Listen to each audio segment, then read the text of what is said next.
The day belongs to two men, Arvind Kejriwal and Yogi Adityanath. Yogi Adityanath will be the next Chief Minister of Uttar Pradesh for a historic second consecutive term. And Arvind Kejriwal has made history in Punjab with Bhagwant Mann set to be the next Chief Minister. I'm Barkha Dutt, and over the next 4 hours, we'll be looking at the national impact of these five assembly state elections. Let's take you through the developments at this time. You are now seeing first state-wise the latest leads as well as the vote share. That is Punjab, where the Aam Aadmi Party has ended at 92. Uttar Pradesh, this is a very, very interesting election because the Samajwadi Party, just stay on the slide for a moment, has still not officially conceded defeat. Can we go back to Uttar Pradesh? They've been talking about, in fact, uh, the narrow margins, and that's a micro view and of all of the states at one glance: Punjab, Goa, Uttar Pradesh. But as I was saying, the Samajwadi Party has been talking about the narrow margins with gaps of only 500 votes or so, and they're still not officially commenting on the results. But the big picture is that the BJP is winning four of those states, and the Congress has been decimated down to 1% in Uttar Pradesh. Let me introduce our guest today as we continue to look at the political consequences of this result. Madhava Narayan, a veteran journalist, is with us. Amitav Tiwari, political consultant, is with us. Gilles Vernier, political analyst from Ashoka University, is back with us. PKT Nambiar, political analyst, is with us. Sanjay Jha, I always call him a lapsed Congress spokesperson. I'm never sure what I should say, sacked Congress spokesperson or lapsed Congress spokesperson, is with us. And Hemant Tiwari ji from Uttar Pradesh, who was absolutely accurate last night on this show. He forecast a win for Yogi Adityanath in absolutely the correct range. So he got the election absolutely bang on. All right, let me actually start with Sanjay Jha, if I can, because we know a few things. We know that the Congress has been wiped out, absolutely wiped out in Uttar Pradesh, down to a lower vote percentage in Uttar Pradesh than the RLD, and of course decimated in Punjab. Sanjay, I saw your tweet, but I'll allow you to share your thoughts with the audience. Well, I mean, Barkha, this is a moment of catastrophe that the Congress party cannot ignore anymore. I mean, we have all gone through several of these conversations every time there has been an election. But there are two reasons why I think anyone who genuinely believes in the grand old party needs to really worry at this point. Look at Uttar Pradesh and Punjab. Let's ignore Uttarakhand, swing state that the Congress should have won, Goa that you lost for the third time to the BJP, and Manipur where you just have not been able to handle the Northeast at all. So let's ignore these three disasters for the moment. But look at Punjab, where a sitting chief minister, who, by the way, till a year earlier was winning for you not just the by-elections to the assembly, but municipal and panchayat elections were being swept by the Congress. And I want to give you a hint here about what I think the Congress needs to embrace going forward. What was the trigger to change Captain Amarinder Singh? Was it some kind of these backroom boys who work with Rahul Gandhi, who fiddle around with some gizmos and apparently came out with this magical, kind of output that told them that Amrinder Singh had to be dumped because he was a political liability? Then they choose Navjot Singh Sidhu, and I do believe Priyanka Gandhi has an equally terrible role to play here in the kind of shenanigans and the misdemeanors that I mean, I'm followed. glad. I'm glad to hear you say that because you've been really advocating for Priyanka Gandhi. And if we can go back to Punjab for just a second, it was Priyanka Gandhi's decision to actually bring in Navjot Sidhu. And Sanjay, you've been looking at Priyanka as the great next hope. That myth has been busted today, hasn't it? Well, it has been, but please remember this, Barkha. I need to tell you this as well, that the reason why Navjot Singh Sidhu became a topic of conversation was because Rahul Gandhi had issues with Captain Amrinder Singh. And I think she had to butt in there to intervene to try and look for an alternative, because that relationship was not at all the way it should be between a leader of the party sitting in Delhi and a chief minister of one of the few states that the Congress was in. But look at what followed thereafter, Barkha. You had Navjot Singh Sidhu there, and then you have Charanjit Singh Channi coming in. So, there was a third, joker in the pack. when the real reason why Sidhu wanted Captain out was because he believed he was going to be the chief minister. Therefore, you have been wiped out in Punjab. And I will tell you this with confidence because I've been internally talking about this to people in the Congress for a long time. AAP's victory in Punjab, extending beyond Delhi, is going to be one of the most existential threats to the Congress because the voters who go to AAP are usually Congress supporters. And that's bad news. As far as Uttar Pradesh is concerned, 399 seats contested, and your vote shares actually go down means that there is total disillusionment with the Congress. And I think that is frightening because, Barkha, one last point before the others come in. The Congress was last in government in 1990. Can you imagine being out of power for 32 years and after 32 years you get 2% of the votes? Who is accountable for this? I Not mean, even after 2%. 32 years, you even Not widen us? not even 2%. But I want to go to what you said on Twitter. You asked for Sachin Pilot to be the Congress president. Yeah. What is the thought behind that? And we can now look at these states one by one. But Sanjay, go ahead. You can talk over them.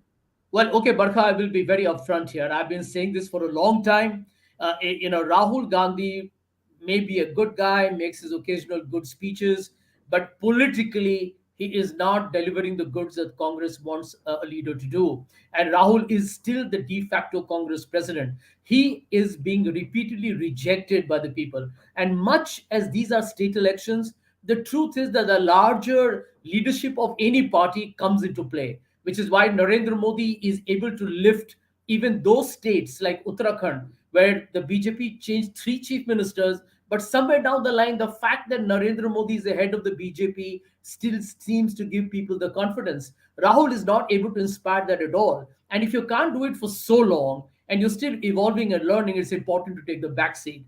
If I honestly believe that the Gandhis today have become an electoral liability because the new India is not buying into the contribution of the past You, members of the you you family. said Gandhi is there earlier or somewhere in the interim. You had a hope that Priyanka Gandhi would deliver the Congress more than her brother. You felt she had a keener political instinct. I Given still what's happened, I just want to go back to the slide on Uttar Pradesh, if we can, please, for a second. If we can go back to the slide on Uttar Pradesh, Sanjay. Given the vote share in UP or for the Congress, given that the family boroughs of Amethi and Rai Bareli have been lost entirely, Amethi was lost to the parliamentary constituency. Now look at the performance of the segments within those two Lok Sabha seats. Would you say that brand Priyanka has also failed before takeoff? This is the lowest that I can remember. Gilles will correct me if I'm missing any, if the Congress has ever been lower than 1%. I mean, how do you go lower than 1%? Sanjay, do you believe that the Congress party needs to be led by a non-Gandhi and urgently? absolutely, and I'll tell you why Priyanka is paying a price. I'll share something with you. I had told her much before the state elections that your political brand will get damaged irrespective of how hard you work. She's done 209 rallies, okay? And the Congress, which has been last had double digits before 1996, it had 9% in 1996, has remained in single digits for the last 26 years. To expect Priyanka to create magic was always going to be a risky venture.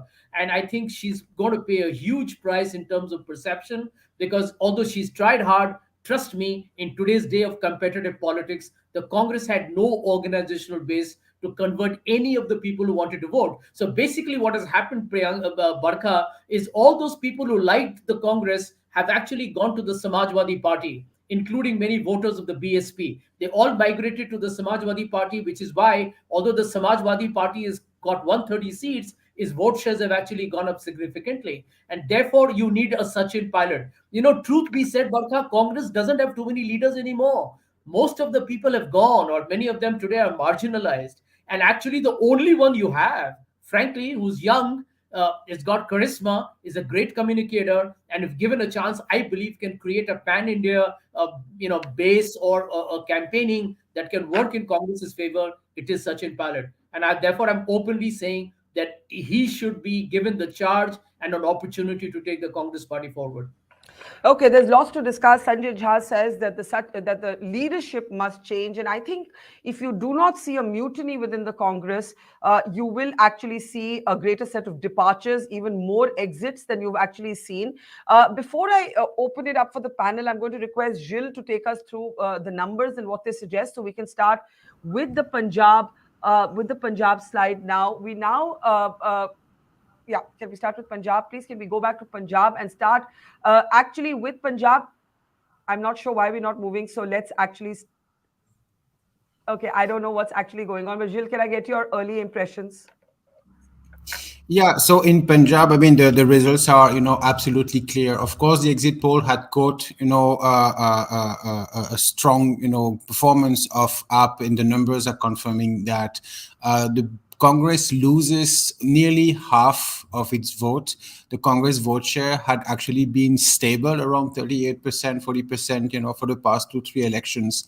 So this is a wholesome, collapse of the Congress party.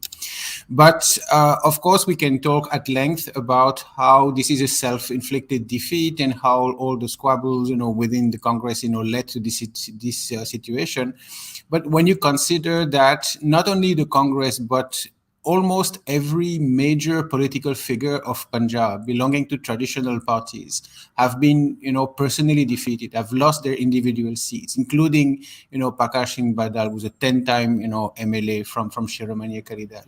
This tells you that AAP's victory goes beyond the space that Congress so kindly and generously created for them. There is an anti-establishment vote in Punjab, which AAP, benefit from. There is a general reaction, not just against the Congress, but also against traditional elites of the state, which include also the Shiromani Akali Dal. And AAP has had the skill to navigate that wave and fill the void. Interestingly, by also prompting a chief minister candidate who's a professional comedian, which is something that we have seen, in other parts. I mean, a lot of people have made, the comparison with Volodymyr Zelensky in Ukraine. We've seen these kinds of figures who come from the world of entertainment, who know how to communicate, who know how to connect with crowds, who know how to use word and images, have been, skillful at, capturing the moment when there is this, strong movement of rejection against traditional parties. I really believe that this is what has happened in Punjab. So what we're going to do now is we'll obviously go through all the states, but let's just give our audience a excerpt from the victory speech of Bhagwant Mann. We also had a very emotional moment between him and his mother, and then I want to come straight to PKD Nambiar, whose family is from Punjab, but who did not believe and had a bet with me that the Aam Aadmi Party would not sweep Punjab. So just like Hemant Tiwari was right about UP, PKD, you were wrong about Punjab. So let's just listen in to Bhagwant Mann, and then I want to come back to everybody else. Punjab ਤੁਹਾਡਾ ਅੱਜ ਮੈਂ ਤੁਹਾਨੂੰ ਕਹਿੰਦਾ ਸੀ 32 ਦੰਦ ਨੇ ਮੈਥੋਂ ਨਾ ਕਹਾਇਆ ਕਰੋ ਕੁਛ ਵੱਡੇ ਬਾਦਲ ਸਾਹਿਬ ਹਾਰ ਗਏ ਸੁਖਬੀਰ ਜਲਾਲਾਬਾਦ ਤੋਂ ਗਿਆ ਆਦੇਸ਼ ਪ੍ਰਤਾਪ ਕੈਰੋਂ ਪੱਟੀ ਤੋਂ ਹਾਰ ਗਿਆ ਕੈਪਟਨ ਸਾਹਿਬ ਪਟਿਆਲੇ ਤੋਂ ਹਾਰ ਗਏ ਸਿੱਧੂ ਤੇ ਮਜੀਠੀਆ ਦੋਨੇ ਹਾਰ ਰਹੇ ਨੇ ਚੰਨੀ ਸਾਹਿਬ ਦੋਨੇ ਸੀਟਾਂ ਤੋਂ ਹਾਰ ਗਏ ਲਿਖ ਕੇ ਦਿੱਤਾ ਸੀ ਨਾ ਕੇਜਰੀਵਾਲ ਸਾਹਿਬ ਦੇ ਵੀ 32 ਨੇ 64 ਹੋ ਗਏ ਦੋਨਾਂ ਦੇ ਸੋ ਵੀਰੋ ਜਦੋਂ ਸੱਚੀਆਂ ਨੀਤਾਂ ਹੋਣ ਸੱਚੀਆਂ ਨੀਤਾਂ ਨੂੰ ਮੁਰਾਦਾਂ ਹੁੰਦੀਆਂ ਨੇ ਸੋ ਜਿਹੜੇ ਜਿਨ੍ਹਾਂ ਨੇ ਵੋਟਾਂ ਪਾਈਆਂ ਉਹਨਾਂ ਦਾ ਧੰਨਵਾਦ ਹੈਗਾ ਹੀ ਹੈ ਜਿਨ੍ਹਾਂ ਨੇ ਆਮ ਆਦਮੀ ਪਾਰਟੀ ਨੂੰ ਵੋਟਾਂ ਨਹੀਂ ਪਾਈਆਂ ਉਹਨਾਂ ਦਾ ਵੀ ਧੰਨਵਾਦ ਹੈ ਕਿਉਂਕਿ ਡੈਮੋਕ੍ਰੇਸੀ ਹੈ ਹਰੇਕ ਨੂੰ ਹੱਕ ਹੈ ਆਪਣਾ ਪੱਖ ਰੱਖਣ ਦਾ ਉਹ ਇਸ ਗੱਲੋਂ ਕਦੇ ਵੀ ਆਪਦੇ ਮਨ 'ਚ ਡਰ ਨਾ ਰੱਖਣ ਕਿ ਅਸੀਂ ਵੋਟਾਂ ਨਹੀਂ ਪਾਈਆਂ ਇਹ ਸਾਡੀ ਸਰਕਾਰ ਨਹੀਂ ਹੈਗੀ। ਮੁੱਖ ਮੰਤਰੀ ਸਾਰੇ ਪੰਜਾਬ ਦਾ ਬਣੂਗਾ, ਸਾਰੇ ਪੰਜਾਬ ਦਾ। Bhagwan Maan there was doing a roster list of all the big players who have actually lost. Charanjit Sani, Prakash Singh, Badal. He went through a whole roster list of them. PKT Nambiar, a quick response from you, and then I want to come back to actually what all of this means for national politics. See, this is absolutely stunning, and this victory of Kejriwal is not just victory of Kejriwal and Aam Aadmi Party. This is also, as the other panelist was talking about, that it is an anti-establishment, anti-VIP culture which exists in Punjab for the longest of time. I think the entire Punjabis were looking for an opportunity to, more than voting for Kejriwal. I'm not taking the credit of Kejriwal away or the Bhagwan Maan or Aam Aadmi Party away, but it is more than the victory of Kejriwal. It is an anti-establishment or existing corrupt VIP culture of kind of a politics in Punjab. I don't know if you have seen that in Punjab, most of the political leaders, even an MLA, will have 2 or 3 security guards and gunmen and moving around, and it has always been considered as like the true VIP culture. If you ever wanted to see it anywhere in India, it is in Punjab. I think the voters have shown their real anger. And also, you need to understand that BJP was hardly available in Punjab. Only in the last leg of it, they made some kind of a noise. But otherwise, the leadership of BJP in Punjab is very, very either very minimal, or they did not have any aspirational state level leader in Punjab. So I think the Punjab has voted against the current system, thinking that, yes, maybe Aam Aadmi Party may be the only solution they have. Currently, they were not having any other solution. Who else? Okay, before one more thing. Yeah. Sorry, go ahead. The only one thing I will tell you that, but the kind of, Punjab is a full state, border state, having a very, very bad fiscal and very, very bad economics right now with the governments. Do not even have the money to pay for the salaries. It's going to be a real challenge for Kejriwal. It is not like a surplus state, a city state like Delhi. So the governance and whatever he has promised, Bijli free, Pani free, this free, it's not going to be so easy. So the first 1 year itself is going to, and Punjabis are khoon garam hota hai. So it's going to be a tough time for Kejriwal to Kejriwal. It's not going to be easy. Right. Okay. All right. Let's listen to. I want to come back to Sanjay, who actually called the Aam Aadmi Party an existential threat for the Congress, in fact. But let's just play out for you what Arvind Kejriwal said after this historic victory. For those of us who are old enough to remember, George Fernandez was once described as the giant killer in Indian politics. And I don't know that given the series of losses and defeats in Punjab today of some really diggaj leaders, including Captain Amrinder Singh, Prakash Singh Badal, whether Kejriwal would now be prefaced in that way. But this is what Arvind Kejriwal had to say. दोस्तों, आज इन नतीजों के जरिए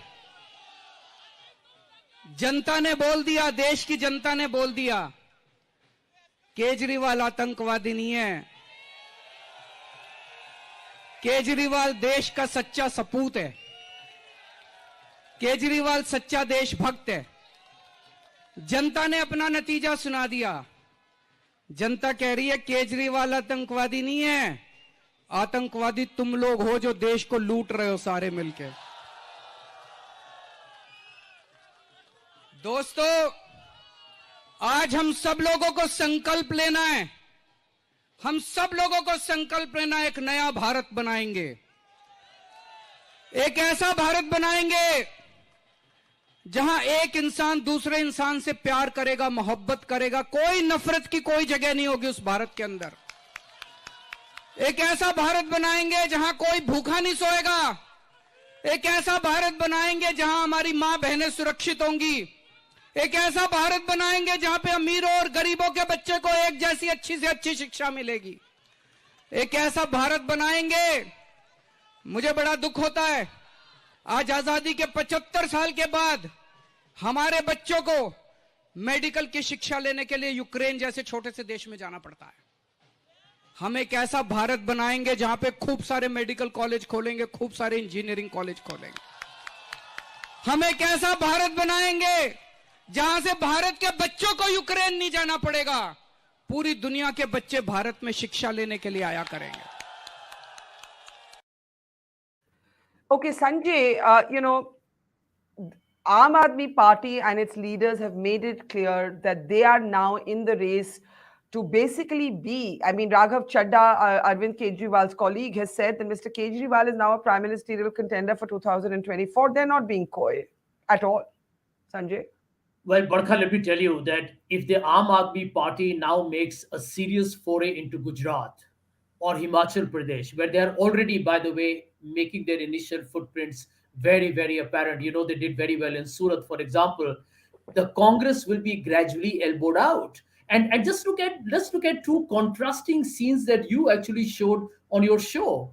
Look at the belligerence or the confidence that Arvind Kejriwal showed in his victory speech, and the rather, in my opinion, very tepid response of Rahul in his concession tweet. I believe that when you are in a politically competitive environment, you need to be out there talking to the people instead of sending a tweet. I would have liked it if leaders of the Congress party go out there and accept the verdict, good or bad. But you need to talk, you need to connect. And I do believe that at the moment, Barkha, I'm not exaggerating this, but what if tomorrow Aam Aadmi Party decides to contest the Bombay Municipal Corporation elections? I think there is a buzz around them today. And remember that, but there was a similar buzz. There was a similar buzz, and I know it's not the same, but there was a similar buzz around Mamata Banerjee, and you saw what happened in Goa. So, there is a difference. And if you think there is a difference, what is that difference? Well, I can tell you the biggest difference is the fact that Arvind Kejriwal is proven that he can be a political player in the heartland that the BJP and the Congress have taken far too long for granted. And remember that Mamata Banerjee, although she's proved to be a tigress in West Bengal, she does suffer from the handicap of not being able to communicate in a language freely that can get her probably in greater sync with the real bulk vote areas of the Hindi heartland or even western part of India. The second part that I think where Aam Aadmi Party has an advantage is that I think they have been working even in Goa for a while. If you look at the results in Uttarakhand and Goa, the Congress has been again damaged by the Aam Aadmi Party. If you add those vote shares to the Congress vote share, the Congress's seats could have gone up significantly. So Aam Aadmi Party is already playing its game smart. And I think, Barkha, let's recognize this.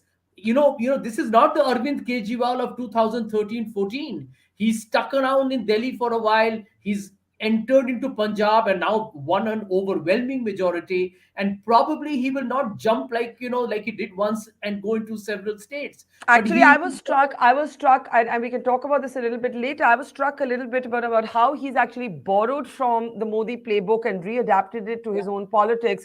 He references himself in third person. He's co-opted the nationalism space without trying to be too strident about it. He's remained silent on a number of religious identity issues, much to the sort of chagrin of those who are liberals or on the left. And he believes in welfareism. So there's actually a lot of commonality, and I'm sure Gilles can come in on that later, but I want to turn our attention to Uttar Pradesh and then get everybody to comment. And I'll start with Hemant ji. Hemant ji, जैसे कि मैंने कहा, आपने तो ये forecast किया था कल रात को ही इसी कार्यक्रम में, इसी प्लेटफॉर्म पर।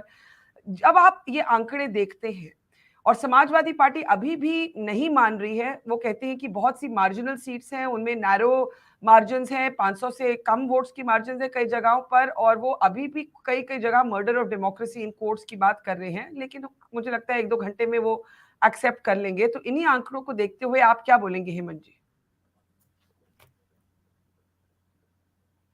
परिणामों में आप दोबारा बोलिए। हाँ जी, आप बोलिए। बरखा, इन परिणामों में कुछ नया नहीं देखता हूं। मैंने आपसे मेरी ऑन स्क्रीन और पर्सनल बातें भी जब हुई हैं, मैंने आपको बताया क्या परिदृश्य उत्तर प्रदेश में उत्पन्न हो रहा है और क्यों हो रहा है, इस पर भी चर्चा की थी। रिजल्ट मेरी दृष्टि से ऐसे ही आने थे, उसके कई कारण हैं।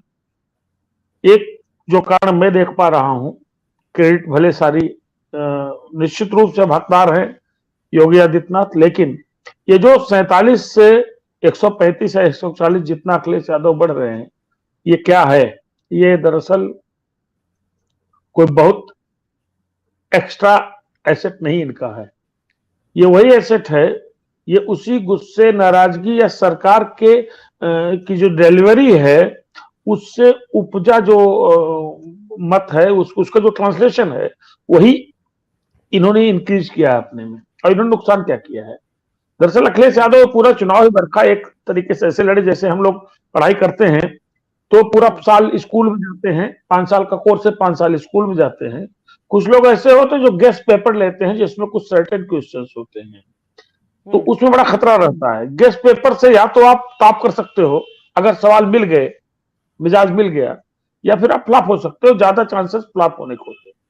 और जो रेगुलर जाता है, पूरे सिलेबस को पढ़ता है, पूरे क्लासेस अटेंड करता है, उसके सामने रिस्क फैक्टर कम होता है। तो भारतीय जनता पार्टी और अखिलेश की पॉलिटिक्स, चुनावी पॉलिटिक्स, जो एक बाइपोलर थी, मैं मानता हूं, और आपने जैसा कहा कि कई जगहों पे बड़ा मार्जिनल लीड है, वो उसको देखते हुए अखिलेश लड़े हैं, इसमें कोई शक नहीं।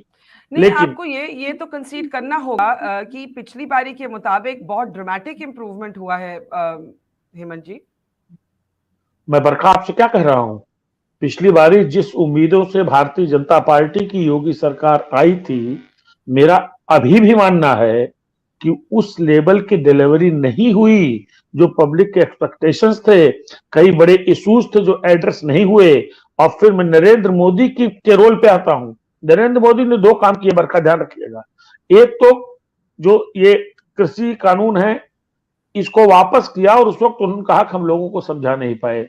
एक बड़ा इशू था जो पहले और दूसरे चरण के चुनाव को प्रभावित करता था, उससे डिफ्यूज हुआ, इशू काफी हद तक हुआ। और मैं आपसे बराबर कह रहा था, मैंने बरखा आपसे यहां तक कहा था कि आप लखीमपुर खीरी के रिजल्ट देखिएगा। नहीं, मैं आपसे यही पूछने वाली थी कि BJP has one all of it segments इन लखीमपुर खीरी। तो आप हमें समझाइए हेमंत जी कि लोगों में जो गुस्सा हो सकता था इन मुद्दों को देखते हुए वो क्यों नहीं नजर आया आपके मुताबिक? Was it compensated by Hindutva, और was it compensated by perceived tough leader, law and order, और was it compensated by welfare schemes like free rations? देखिए, कई इंग्रेडिएंट्स हैं जिसने भाजपा के इस डिश को बड़ा टेस्टी और हेल्दी बना दिया। उसका कारण देखिए, एक तो इसमें कोई शक नहीं कि जो लाभ मिला है, डायरेक्ट बेनिफिट मिला है, महिलाओं का एक बड़ा वोट बैंक। दूसरे, मैं बार बार कहता हूं कि एक जो रोज कुआं खोदता है और पानी पीता है, जो गरीब क्लास है, जो बीपीएल क्लास है, बिलो पॉवर्टी लाइन, जिसको अन्न मिल रहा है, जिसको 7 पुश्तों में, 7 पीढ़ियों में कभी पक्का मकान जिसने देखा नहीं, फूस की झोपड़े में रहता था, तो लाभ का तो अपना अर्थ है। ये दूसरे एक शब्द मैंने कहा था जो मैंने देखा था पहले चरण से, जो पोलराइजेशन हुआ दिख के नहीं हुआ, लेकिन हर कॉन्स्टिट्यूंसी, हर डिस्ट्रिक्ट में there was a local polarisation. अगर 500-800 मुस्लिम मिल करके एक मुश्त होकर वोट की तैयारी कर रहा है या वोट कर रहा है, तो उसके रिएक्शन का भी वोट हुआ। और उसमें पहली बार, मैं 35-37 साल से इस प्रोफेशन में हूं, 89 से लगातार इलेक्शन कवर करता हूं, मैंने सेंट्रल और ईस्टर्न यूपी यानी पूर्वांचल में पहली बार देखा कि ब्राह्मण और क्षत्रिय जो एक दूसरे के बहुत ही प्रतिद्वंदी माने जाते हैं, कॉम्पिटिटर माने जाते हैं, उन्होंने मिल के साथ वोट दिया। और जो जो जो गैर यादव ओबीसी है उन्होंने दिया। और एक बड़ी बात भविष्य की राजनीति के लिए, हिंदू कंसोलिडेशन, हेमंत जी। देखिए, मैं एक किसी गांव की बात करता हूं, वहां कुल 7,500 वोटर हैं, 7,500 में 2400 मुस्लिम मतदाता हैं और 500 यादव मतदाता हैं। तो एक माहौल सा बन जाता है। जब ये हुआ कि बस साल खाली साइकिल को बटन दबाना है, तो वो उसका एक रिएक्शन हुआ जो लोकल रिएक्शन था, वो कोई दंगा नहीं हुआ था, कोई ऐसी घटना नहीं हुई थी। लेकिन मैं बता रहा हूं, इस मुल्क में कट्टरता बढ़ी है, हमको स्वीकार करना पड़ेगा। और ये जो सामान्य दृष्टि से कट्टरता बढ़ी है, ये उसी की प्रतिक्रिया स्वरूप उपजा वोट है जो भारतीय जनता पार्टी के पक्ष में इधर आया। एक बात। और दूसरी बात, आपने देखा बीएसपी का वोट परसेंट, बीएसपी हर सूरत में 21-22% वोट लाती थी। बीएसपी का जो वोट कटा है, मैं बार बार इस पर जिक्र कर रहा था कि पिछले 4 साल से जो फोकस्ड काम किया है दलितों पर भारतीय जनता पार्टी ने, उनके टारगेट पे बहुत दिन से दलित थे।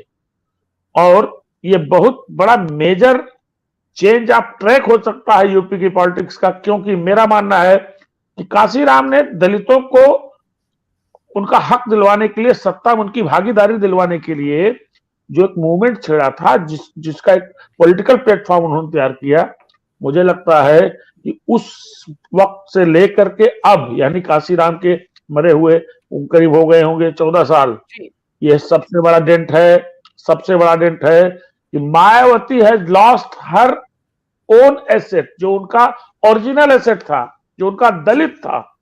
अगर इतना परसेंट टूटा है तो बहुत बड़ा ये चेंज है।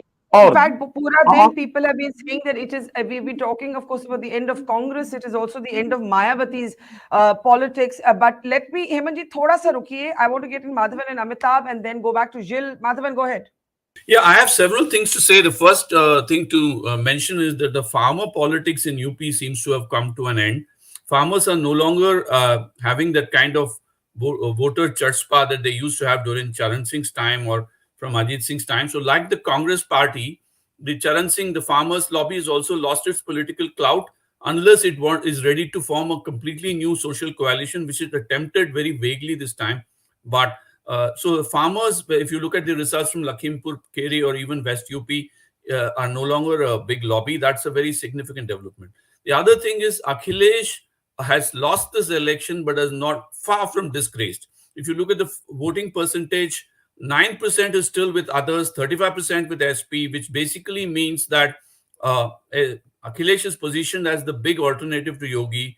And if he starts working on within Uttar Pradesh, in fact, if you break down the vote shares, can we look at the Uttar Pradesh vote share slides while Madhavan makes his point, the separate slides vote share? Go ahead, Madhavan. Keep going. So the point is, just as Aam Aadmi Party has taken the votes of Congress in Punjab and maybe in Delhi, in UP, it has gone towards SP. And that is a very significant development that we need to take note of.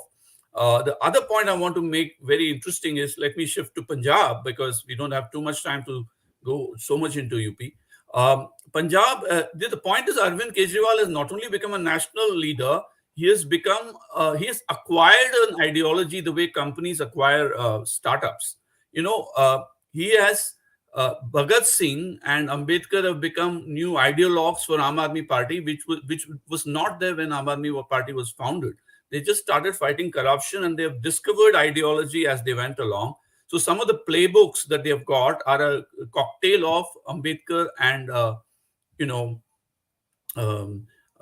Bhagat Singh, which is a wonderful counterpoint to the Savarkar plus Deen Dayal Upadhyay model that the BJP is positioning. So he's got himself a product positioning, to use business language. And this is a product that can be sold in UP also.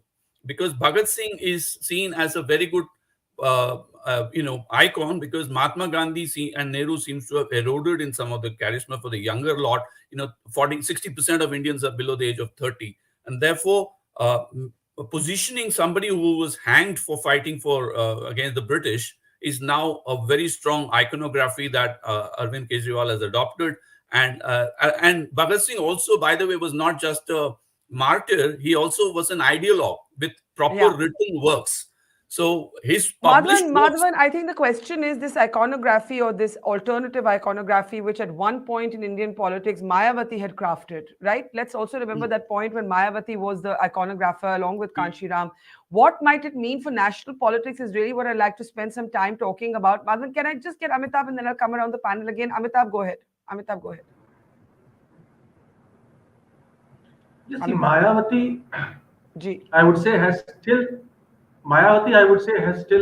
retained the Jata vote share. Otherwise, she would not be getting 13% vote share. I think she's got some 65% of Jata vote share. What has moved away from Mayawati is the non-Jata vote share, and that has already started since 2014.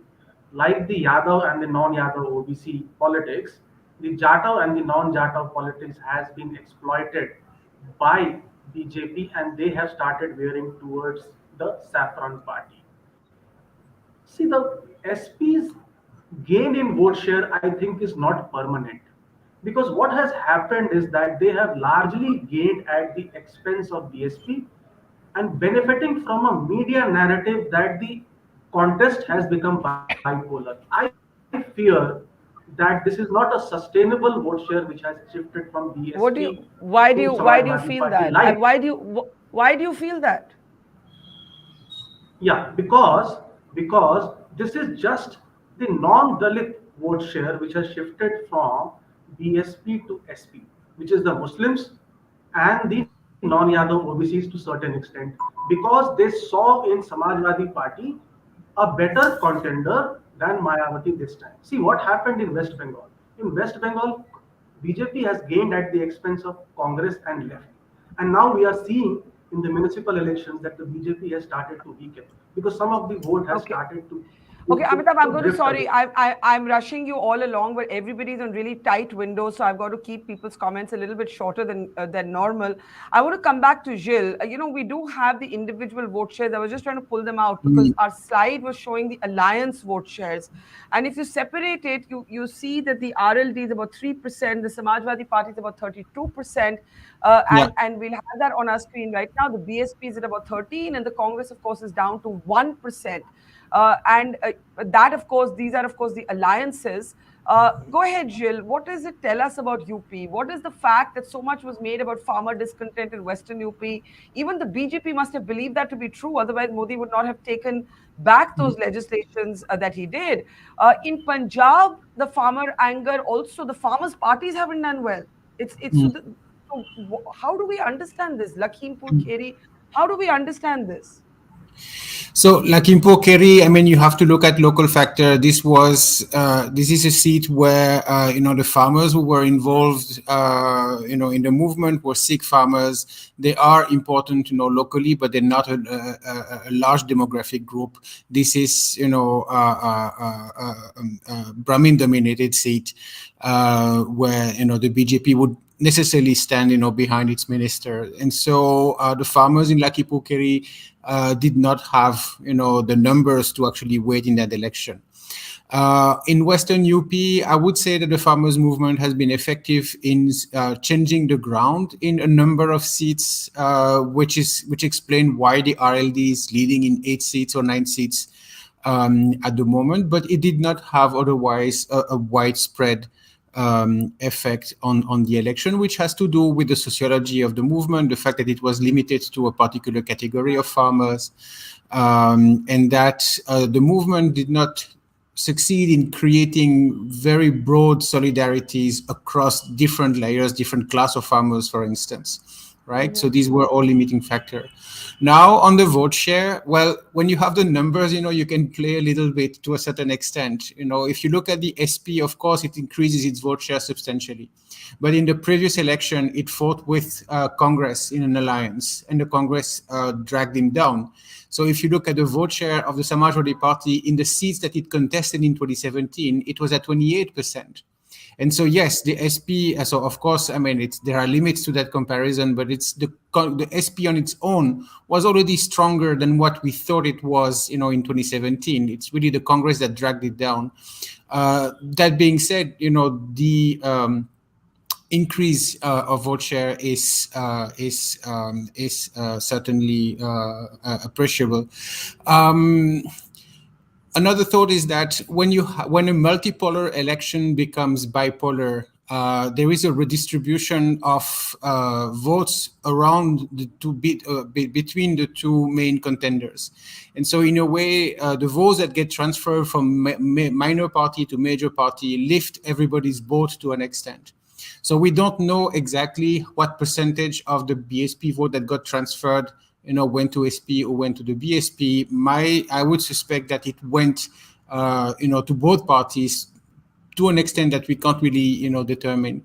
But it's not surprising that when a multipolar fight becomes bipolar, the two major parties actually stand to gain, which also explains, how.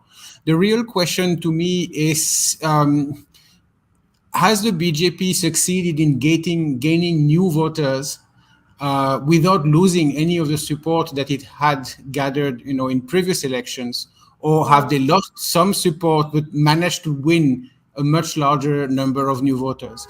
I don't have an answer to that question now, And that would actually tell us how. I mean, we need a lot more data. We need a lot more of the deep dive That's of right. the data. Sanjay, I know we have a few minutes left with you, so let me just focus on you and then we can zoom out and look at the macro picture. What do we understand, about the voter? The fact that the anger for COVID has not manifested itself in these results. The farmers, Gilles just spent a lot of time talking about that. Lakhimpur Kheri not resulted in a defeat, which probably explains why the BJP did not sack the junior home minister. And the Congress in complete disrepair, but there's no evidence that the Gandhi's leadership will be called to question, that people will start speaking up. People either leave or they remain silent in your party. Well, Barkha, it's very, very simple. The BJP has got a magic formula that has worked brilliantly for it. They call it Desh and Dharm. So if you look at BJP today in Uttar Pradesh, let's focus in Uttar Pradesh. It's a combination of Hindutva and the hyper nationalism. You see, these two cut across disaffected But also elements. cult of personality, also personality cult, right? Let's not forget that. Absolutely. But remember, the power of nationalism, patriotism, Hindutva, they cut across caste, religion, and various other barriers. The negative performer matrix gets completely obliterated by these other signals that actually have a very emotive impact. And if you look at this election, I don't know what their final data is, but I think women have voted a lot more for the BJP than before. The voter turnout of women was significantly higher. The other part, which I think is something that the Congress should learn from, you see, the BJP is talking about its last mile welfare delivery. It's so paradoxical, Barkha, because it was a UPS story. If you look at a cylinder or the PM Kisan, I have done my numbers and I will probably write about it in an article later. If you add PM Kisan, you add the numbers for Yojana, the Ujjwala Yojana, you add the numbers for the free rations, you add all of them together, and the numbers are not so big. The difference is that the BJP goes to the people of Uttar Pradesh or wherever and says, this is what I am bringing to you to your doorstep. Manrega, right to food security, right to education, these were all Congress lodestars, but now they have been taken over by the BJP. That ensures that the voters know about it. Narendra Modi went to the extent of telling people, "Aapne mera namak khaya hai." I mean, that's the kind of rhetoric that the BJP is indulging in. And I think all these have contributed to creating this impression now, and to some extent true, partly, of course, environment, that a lot of the Dalit voters who are in the lower fringe of the economic matrix are seeing the government doing things to uplift their lives. So all the non-Jatav Dalits, and I will tell you this also, even Yadav voters who are in the poorer sections have moved to the Bharatiya Janata Party. It's a very different dynamic that the BJP has brought into the electoral mix. How would you describe the state of the Congress today? Pawan Verma, whose own party, the Trinamool, has of course failed to open its account. Sanjay said that the Congress was in danger of definitive extinction.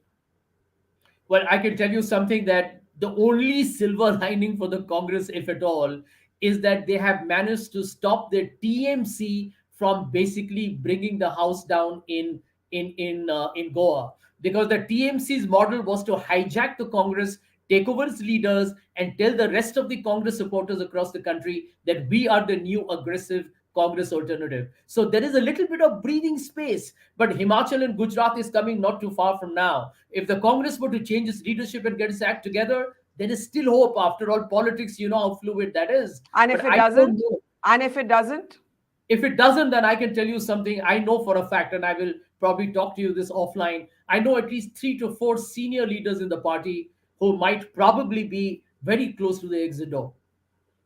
And are these from the G23 group, or are there others as well? Well, I think not everybody is as visible. Okay. I'm actually waiting for leaders like Manish Tiwari who have alluded to some of the discontent on Twitter. Sanjay, we let you go. Sanjay Jha there calling for Sachin Pilot to be made Congress party president, talking about 3 or 4 Congress leaders who are ready to leave the party unless the leadership is changed. PKD Nambiar, let's bring you in. Let's look at the national picture and look at the national picture through the eyes of all the states. We'll do an overview of the states if we can. We already know the historic win In Punjab, we can move on now to Uttar Pradesh. And in Uttar Pradesh, as Hemant Tiwari ji forecast, this is what it looks like. The SP and its allies, 35%.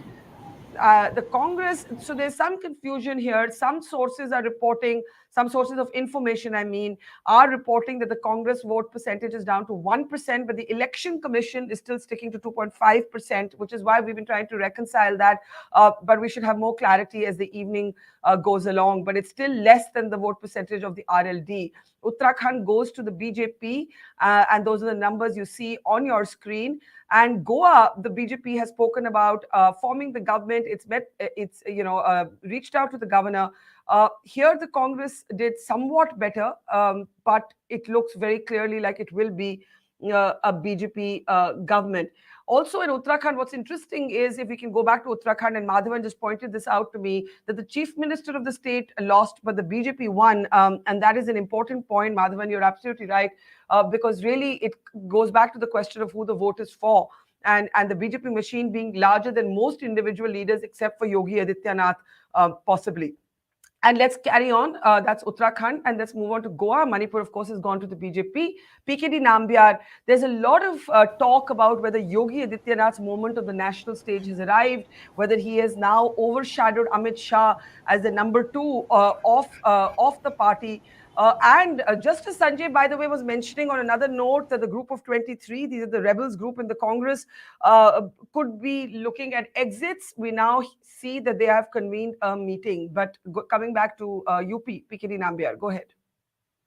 I think, Barkha, this election is actually a defining moment for Indian democracy.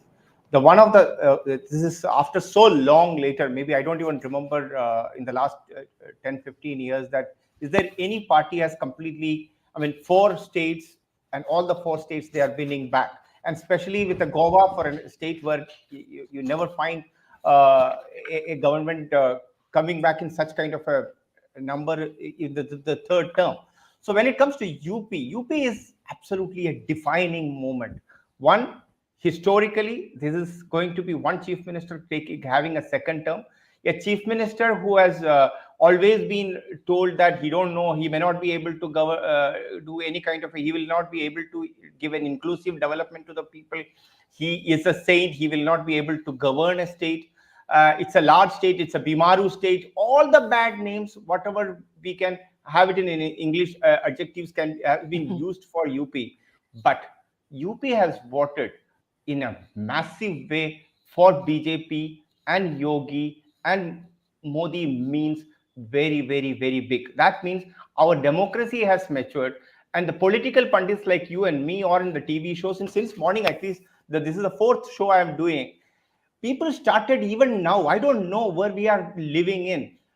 On the ground, people don't discriminate the way we discriminate people on television. OBC, Thakur, Brahmin, further Bhumika, these kind of divide is not there. If anybody you can say that, but every party crafts its campaign policy and its distribution based on that. So let's not pretend. But hang on. Sorry, complete your point. Complete your point. Because I want to go to Hemant ji with a question about Yogi. I'll just finish up my.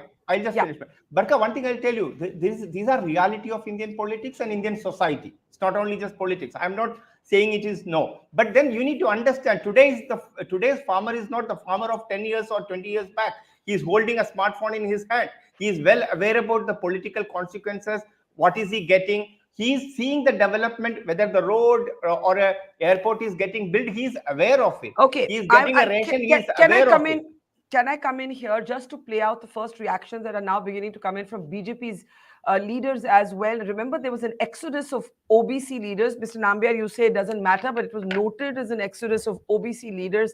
None of that ended up mattering. SP Maurya has actually lost. Most of them lost. Play out. Sorry?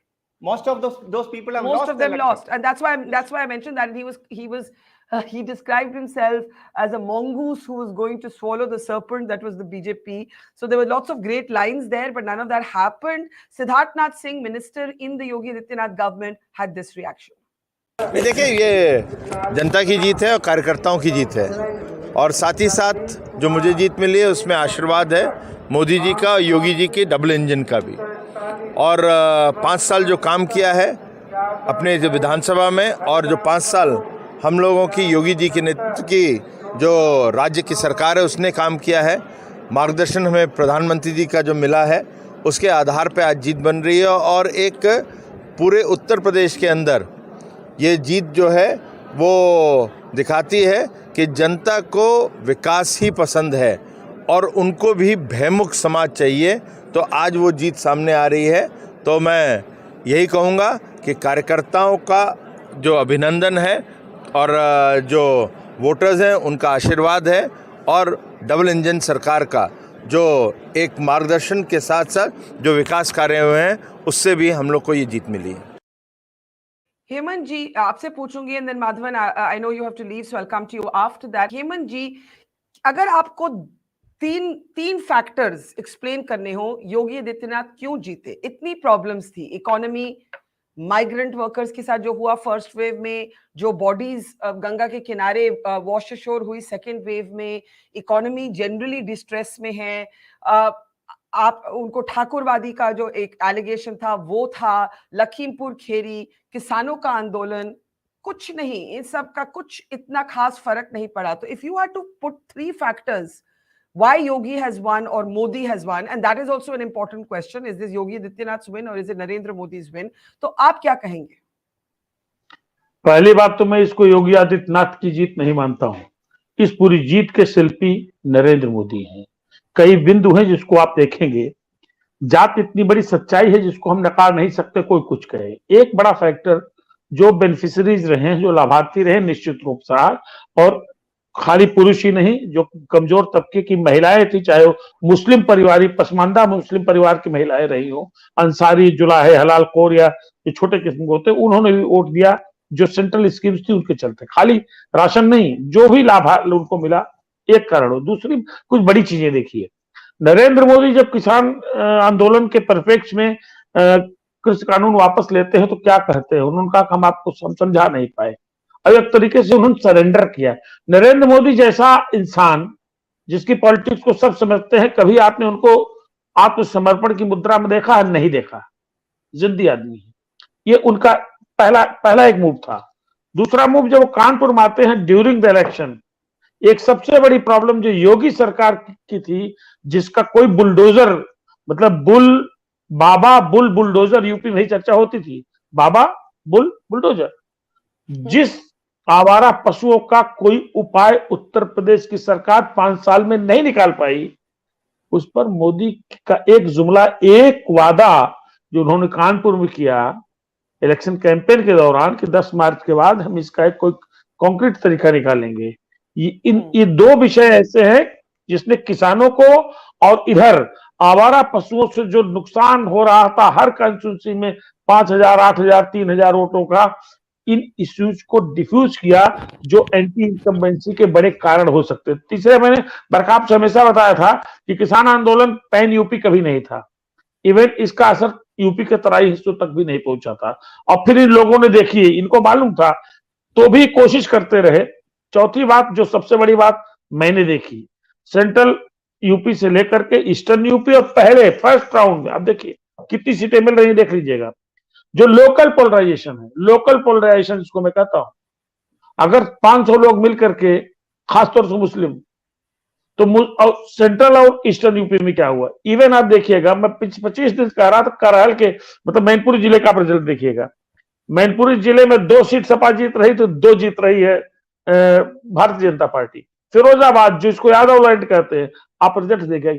तो ये जो यादव मुसलमानों की intact voting का एक जो मिजाज बना, जो माहौल बना, उसके रिएक्शन का एक बड़ा वोट। लेकिन इसमें कोई शक नहीं, योगी आदित्यनाथ का एक विषय जो कानून व्यवस्था को लेकर के लोगों का एक पॉजिटिव परसेप्शन था, वो भी बड़ा कारण रहा है। तो अगर किसी को क्रेडिट देने वाली बात हो तो मैं तो कहूंगी तो बीजेपी की स्ट्रेटजी की क्रेडिट है। लेकिन अभी भी एक और बात सुनिएगा, बहुत, चूंकि मैंने पब्लिक से बात किया है, अभी भी उत्तर प्रदेश का मोस्ट ऑफ द ओबीसी, चाहे गरीब से बात कर लीजिए, चाहे जो जमींदार तरीके के ओबीसी कास्ट के हैं, पटेल, कोयरी, कुर्मी, कोहार, लोहार, प्रजापति और नाई, वो अभी भी नरेंद्र मोदी को देश का अपना सबसे बड़ा ओबीसी चेहरा मानते हैं। इसीलिए जिस डेंट की आशंका थी बीजेपी को ओबीसी क्लास से, कोई फर्क नहीं पड़ा। और ध्यान रखिएगा, जब ये तीन मूर्तियां जो गैर यादव ओबीसी से आती हैं, 5 साल मंत्री रही, स्वामी प्रसाद मौर्य, धर्म सिंह सैनी और तीसरे दारा सिंह चौहान, जब ये निकल के गए तो इन्होंने तो वही क्रांति की बात की थी ना, अगड़ा पिछड़ा की बात शुरू कर दी थी। अगड़ा पिछड़ा कसर छोड़िए, अपनी सीटें नहीं बचा पाए। इससे आप अंदाजा लगा सकते हैं। मुझे लगता है अब चौथी एक और बड़ी बात जिसको हम इस डिबेट से आउट नहीं कर सकते। पर एक मिनट हेमंत जी, मैं आपको इंटरप्ट करूंगी क्योंकि आपने वेस्ट यूपी की बात की। तो वेस्ट यूपी में भी BJP has ahead in 83 out of 184 seat. तो वेस्ट यूपी, और जहां आपने कहा प्रधानमंत्री अदरवाइज स्टबन है, उन्होंने वापस ले लिया किसान कानून। इससे तो लगता है कि वापस नहीं भी लेते तो शायद कोई ज्यादा फर्क नहीं पड़ता। I can see doctor Sanjay बारू joining us. Before we actually turn around, I know a lot of guests have to leave. Madhavan, you wanted to come in for a last comment? Are you there? Yeah, there you are, Madhavan. Go ahead before we say bye to you. I just wanted to make 2 points. One is that the right and the left of Indian politics are being redefined with this election. That Arvind Kejriwal is practicing a combination of soft nationalism with hard welfareism, while Modi and Yogi are practicing hard nationalism with soft populism, which is not even welfareism. So, but between these two, the right and left are being well defined in the Indian political discourse. But personally, I think Congress cannot step in by merely changing its leader, although Sachin Pilot is not a bad idea, but he's not even safe in Rajasthan. So the important thing is Congress needs a good orator and a good organizer. Who are they? If they are, because it's quite clear to me before we ask, Madhavan, before we ask who are they, we have to ask are the Gandhis willing to change the leadership? But thank you, Madhavan. We'll see you later. Amitabh and Gilles, can I bring you both in for last words, and then we'll introduce our guests for this hour. Amitabh, Gilles, I'll just come to you. Amitabh, your brief last thoughts, and then Gilles can conclude this hour for us. Yeah, Amitabh. Yeah, I have not seen BJP contesting a fairly localized election in the last many years, because in this election BJP has had a different strategy for each of the phases to negate the Jat and the Muslim combination in the Western UP, and even to negate the caste-based alliances which Samajwadi Party had formed in the Eastern UP. So it has run a fairly phase-wise concentrated election this time. Let me bring in Gilles now. Gilles, we're seeing Amit Shah's tweet there on the screen saying basically that all of this has happened because of Narendra Modi and his leadership. And it's an interesting comment because there's a lot of chatter right now about whether Yogi Adityanath is now emerging as the de facto number 2 within the ranks of the BJP. Your last thoughts? Couple of thoughts. First, because we know so little, about who voted for whom and why, it comes to the privilege of determining of defining the interpretation of an election comes to the victor. So the BJP now literally has a free hand in determining how the results will be interpreted. And so obviously there is a will to sort of produce a master narrative. And in a party structure like the BJP, it boils down to the prime minister. The reality is that elections are extremely complex affairs. They are fought on a range of issues. Some are relevant at the local, sub-regional, state, and also, of course, national level. And the outcome is necessarily the result of the complex intertwining of all those variables together. What we've seen in recent years, and this cycle of election is no exception, is that the parties that can mobilize on a range of variables, on a range of issues, tend to have a strong electoral advantage, which eventually can be combined with resources and money and media power, and which of course also contribute.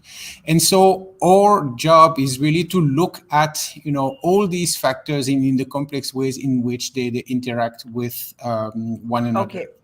Okay, Jill, thank you. We will see you maybe later in the program, certainly later in the week. Thank you for being with us all day long. And we'll say goodbye to Jill. And I just want to introduce our panel at this hour. We have Hemant Tiwari, veteran journalist from Uttar Pradesh, still with us. PKD Nambiar would want to make a last comment before we allow him to go. I think he needs to go. Dr. Baru is here with us. Dheeraj Nair, who now is, of course, the corporate sector, has worked with the Niti Aayog, is with us, and Kartikeya Batra is with us as well. So let Mr. Nambiar make his closing comments, and then we will look at all of the states in the macro position at this point. Go ahead, Mr. Nambiar. Yeah, I think we were always thinking that this election will be, this is a discussion from the last couple of months, that this election is going to be the semi-final and just getting ready for the final. I think broadly it is now clear the final, this has actually be the semi-final, and the final, we need to now, who is going to be the main opposition, as the Congress is almost getting decimated. The challenge is that Modi is there, who will really bell the cat. That is the kind of a discussion now it's going to be, whether it is a KCR or a Mamta or a Stalin or a Pinarayi Vijayan or an Arvind Kejriwal. That is going to be the future discussion from here onwards. So we need to have a strong national opposition, which we are going to miss. That is not good for the democracy. But the BJP and the Modi's winning streak is at its best. And nobody can conquer that. Thank you, PKD Nambiar. We'll let you go now. But here's if it's 6 o'clock or 2 minutes past 6 o'clock, and Mr. Nambiar was asking who will be the face of the opposition. The Aam Aadmi Party is saying, here we are. All of its leaders have spent the day after its historic win in Punjab talking about Arvind Kejriwal being a front-facing candidate for Prime Minister in 2024. I'm not just talking about workers. Responsible leaders have spoken about Kejriwal's arrival on the national scene, and his party has been a giant killer in Punjab. Let's first listen in to what Arvind Kejriwal has had to say. दोस्तों,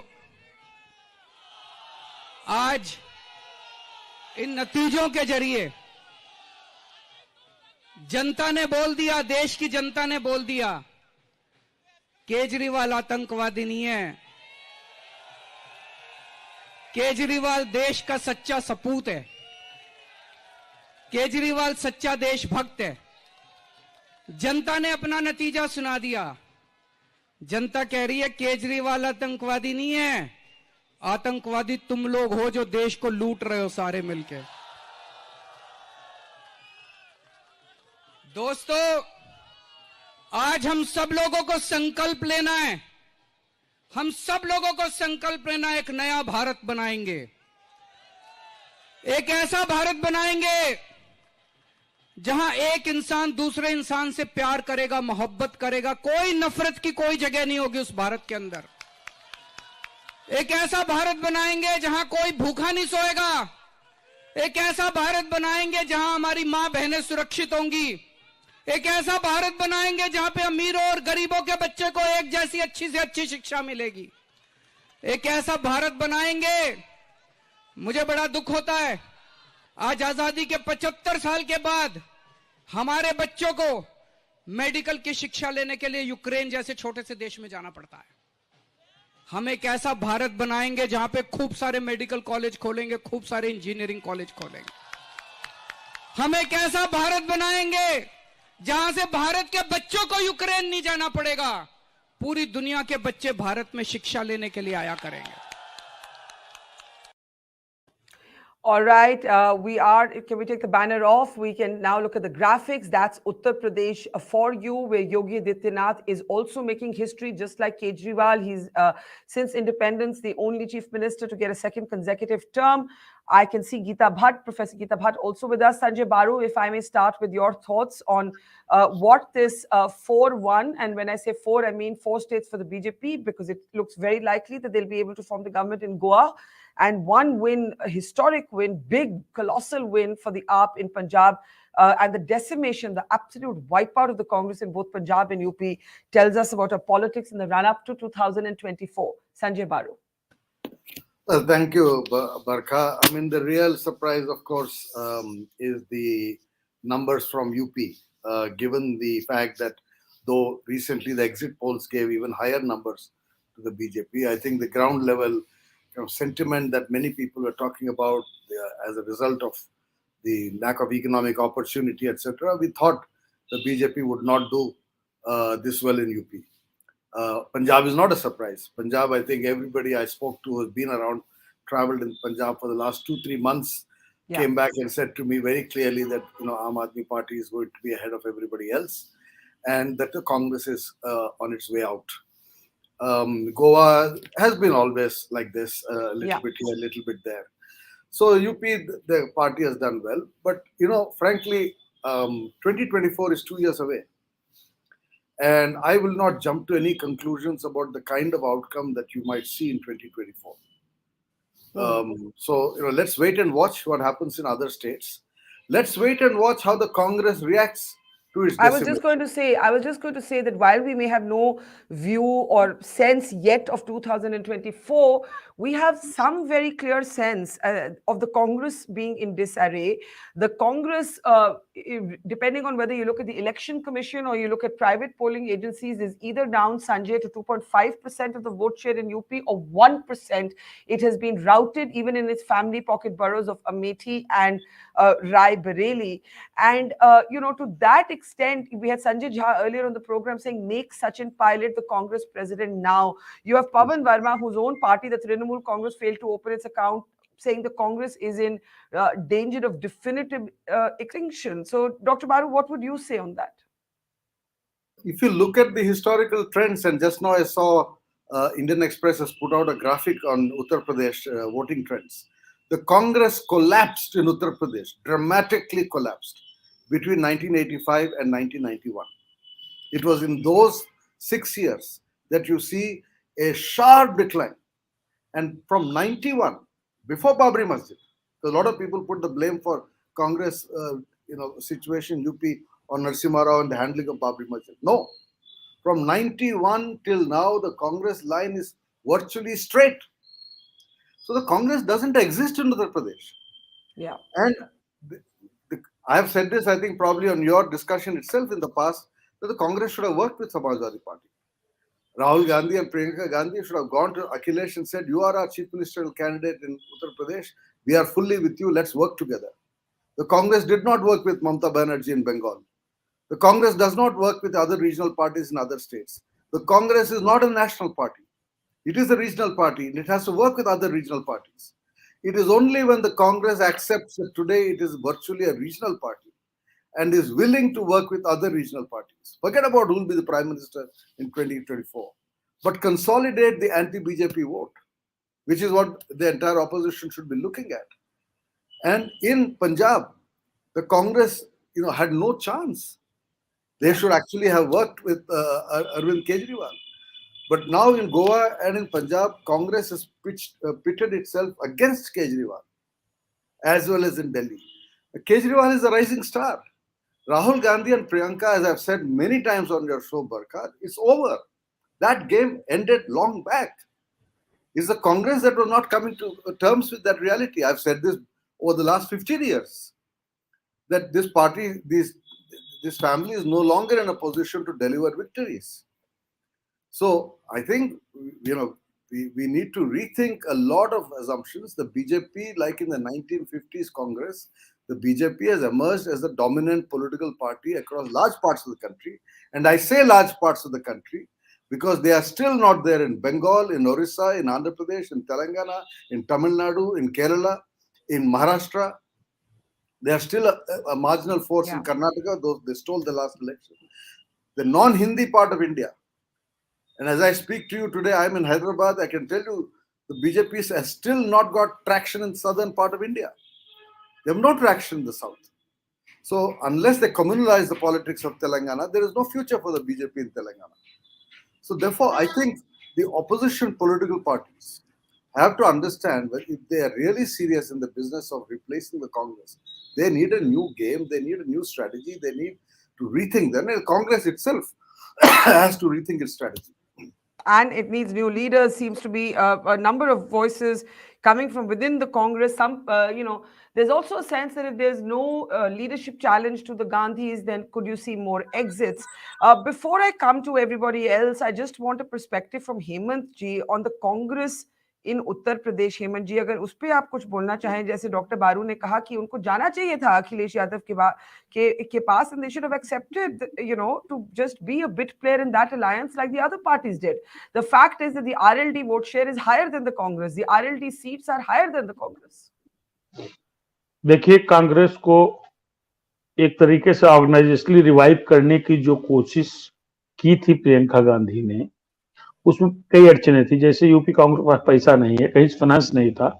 मैं यहाँ बता दूं, मुझे पक्का जानकारी थी कि जब तक captain Amarinder Singh chief minister रहे पंजाब के, तो ऑर्गेनाइजेशन चलाने के लिए, ऑर्गेनाइजेशन रिवाइव करने के लिए जो कैंपेन था प्रियंका गांधी का, वहां से कुछ आर्थिक यानी फाइनेंशियल सपोर्ट मिलता रहा. उन्होंने कोशिश की, वो चैलेंज स्वीकार किया जो उनकी माँ और उनके भाई नहीं किसी अंजाम तक ले जा पाए थे. ऐसा लगता नहीं था. लेकिन एक चीज मैंने देखी जो थोड़ा सा नेगेटिव कांग्रेस के लिए जाता है और प्रियंका के लिए जाता है. प्रियंका गांधी ने जो एडवाइजर्स की जो टीम रखी, जिसमें जेएनयू के students union president Sandeep Singh हैं और ऐसे कई लोग हैं जो एकदम नए हैं, जो शायद उत्तर प्रदेश कांग्रेस की जो बुनियादी स्थितियां थी उनको नहीं जानते थे. टिकट डिस्ट्रीब्यूशन में उनको चला, एक दो इस्तीफे भी हो गए हैं.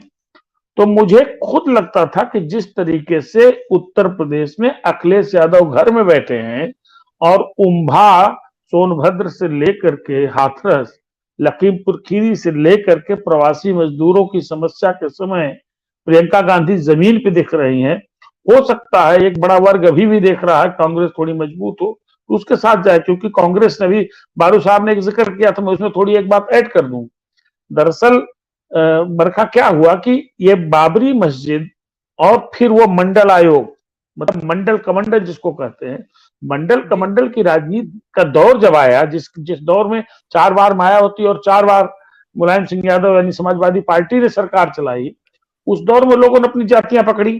कांग्रेस की बड़ा इस्टेब्लिश फैक्ट है, कांग्रेस के पास ब्राह्मण, दलित और मुसलमान का बड़ा बम्पर सपोर्ट हुआ करता था. इन्होंने पीवी नरसिम्हा राव के समय, मतलब राजीव गांधी के अवसान के बाद नरसिम्हा राव के 5 साल के कार्यकाल के दौरान उत्तर प्रदेश में कांग्रेस ने बड़ा एथिकली काम करना शुरू किया. और सही कहा कि 85 से 89 के बीच बहुत कमजोर हो चुके थे. इन्होंने जात नहीं पकड़े तो आज इनका आश्रय हो गया. बाकी जो रीजनल पार्टियां थी उन्होंने जातियों का अलायंस तैयार किया. भारतीय जनता पार्टी जब आई दोबारा मजबूती से 2014 में, इन्होंने डबल स्ट्रेटजी रखी.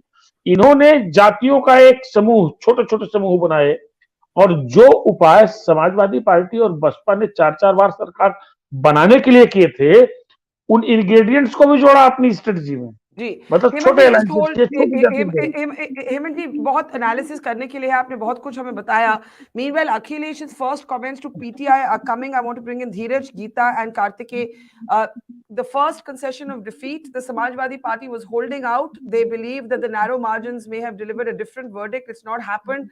Akhilesh Yadav to PTI, I fought hard, but I failed to send Adityanath back to Gorakhpur. All right, Kartike, Dheeraj, and Professor Geeta Bhatt. Kartike, I'll start with you, the big picture. And can we bring up the Uttar Pradesh slide, please? Go ahead, Kartike. Yeah. Barkha, the big picture, I think that whichever way you look at it, I don't see any positive for the Congress in this result. First of all, I think the emergence of the Aam Aadmi Party outside Delhi opens up politics in North India. I mean, I think it's important that we categorize that Aam Aadmi Party for a phenomenon. For starters, has to establish itself in northern and western India, and I think that's where its land might be the most fertile.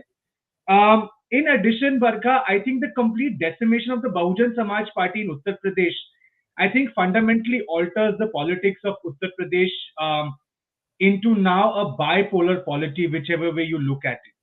And I think going forward, therefore, the thresholds in Uttar Pradesh are now going to be 30-32%, which has been the case for years. It's going to be a politics of 35 to 40%. And I think Akhilesh Yadav, once again, I will repeat, Barkha, this is Samajwadi Party's all-time good best performance.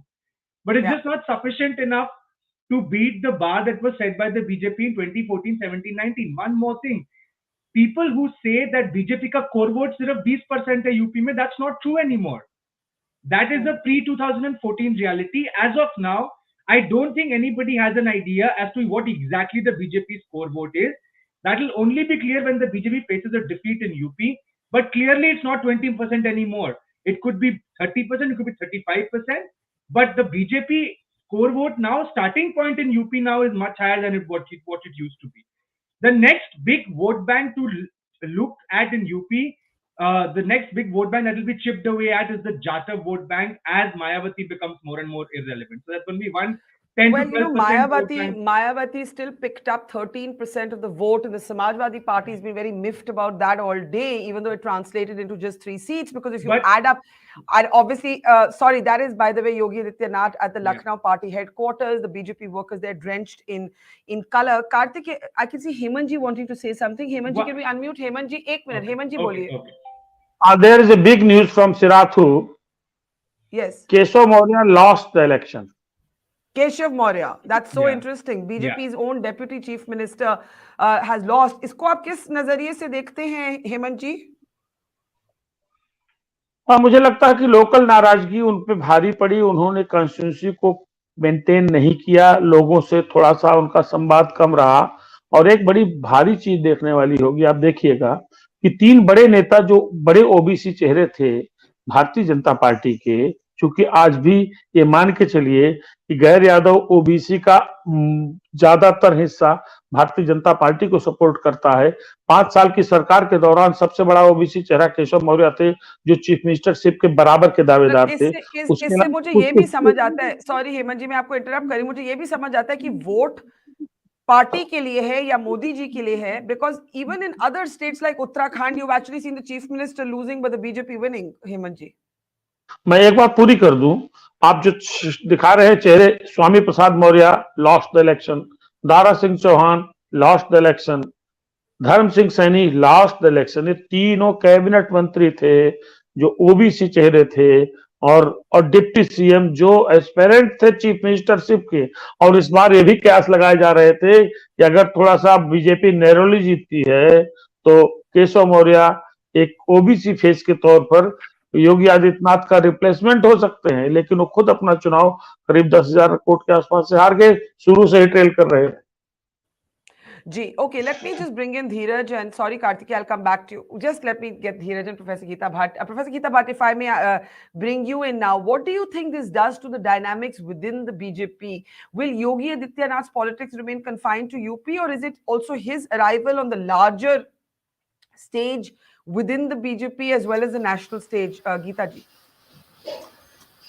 Barkha ji, first of all, definitely a very, very emphatic win, a very historic win in many aspects, and definitely today's verdict is going to, chart the future course of the political discourse and the electoral discourse in the country. And as they say, the road to Delhi goes via Uttar Pradesh. So that is why Uttar Pradesh was so important. Everyone was giving so much importance to it, and definitely, I think the MY Samajwadi Party, in the reference of Samajwadi Party, MY factor is something which has been talked many times. Muslim Yadav, that together they are going to make them win. So the MY factor definitely worked, but it was this time the Modi and Yogi factor, which together has worked for Bharatiya Janata Party in Uttar Pradesh. And Yogi Adityanath, I think, we need to look it in this perspective, Barkha ji, that, the Prime Minister over the years, ever since 2014, BJP came into power, he has been constantly, raising the bar in terms of, and maybe that is the reason that the voter today, he's more informed, and, his aspirations and his understanding of politics has also changed in the last 7-8 years. And that is the raise the bar. Why I'm saying this, because every political leader has to perform and also is accountable for the governance. And that is the reason that today the people in in Uttar Pradesh or any other, even in Punjab, people are actually asking that how what has been the governance model and how they have, delivered, especially for those who are, the marginalized section of the society. So Yeah. this is something, and Yogi Adityanath, I think, has been, on personal level, I think we can very well say that he has been, very honest, and no parivarvad over here. We know that his sister, she still sells flowers in front of a, in front of a temple in Uttarakhand.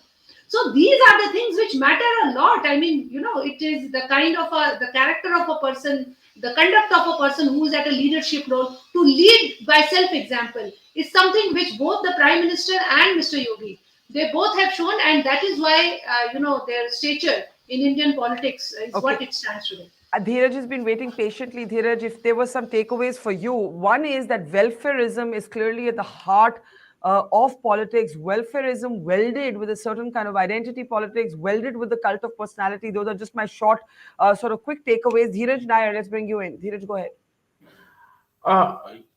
Well, I mean, in a way, you're right, Barkha. I think voters, at the end of the day, I think are rational actors. They make a reasoned decision on which way they're going to vote. And I think identity may be one thing, but I think at the end of the day, Sanjay Baru mentioned the lack of opportunities, and the last 2 years have been very tough for UP and indeed for every other state and the whole country in terms of COVID, the hardship, the health hardship, the economic hardship.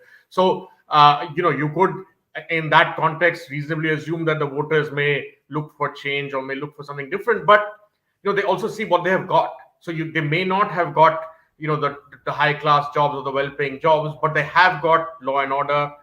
They have got a leader who is not working in his own interest or in his family interest. They have got delivery of ration, gas cylinders, toilets, piped water. So these are things they did not get earlier. And, the alternative is to, obviously, in this election, in UP at least, was to vote for Akhilesh Yadav. And people would have a reasonable memory of what he did when he was CM between 2012 and 17. And then they compare with what Yogi and has delivered in the last 5 years.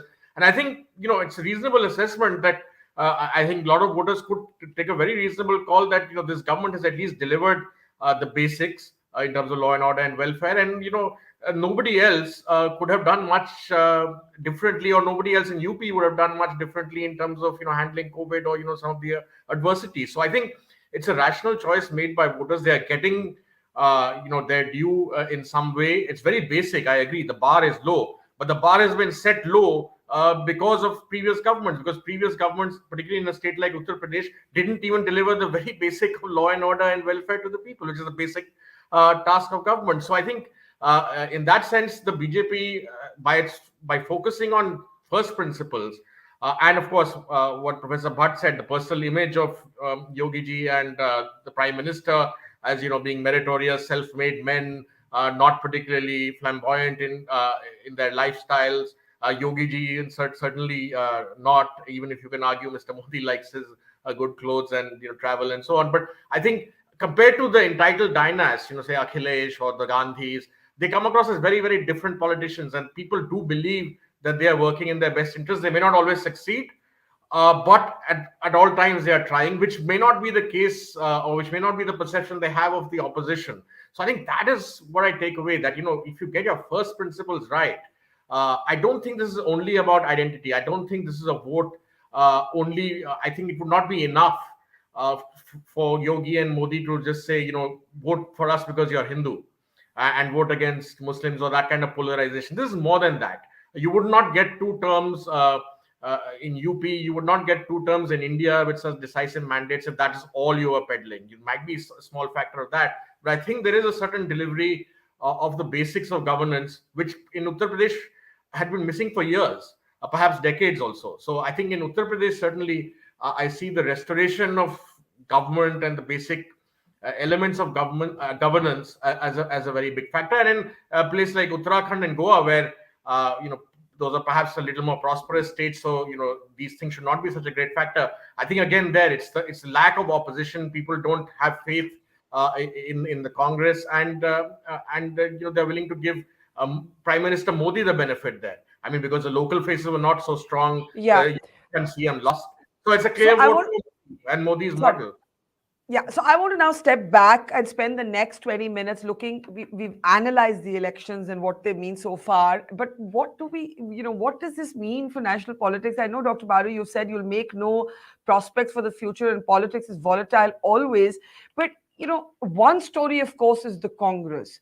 The other is a kind of Modi formula that has nationalism, Hindutva, personality, welfareism, and the lack of an alternative, all kind of mixed into one that creates a kind of BJP juggernaut. And if you see this very interesting image, Arvind Kejriwal's first visit is to a Hanuman Mandir.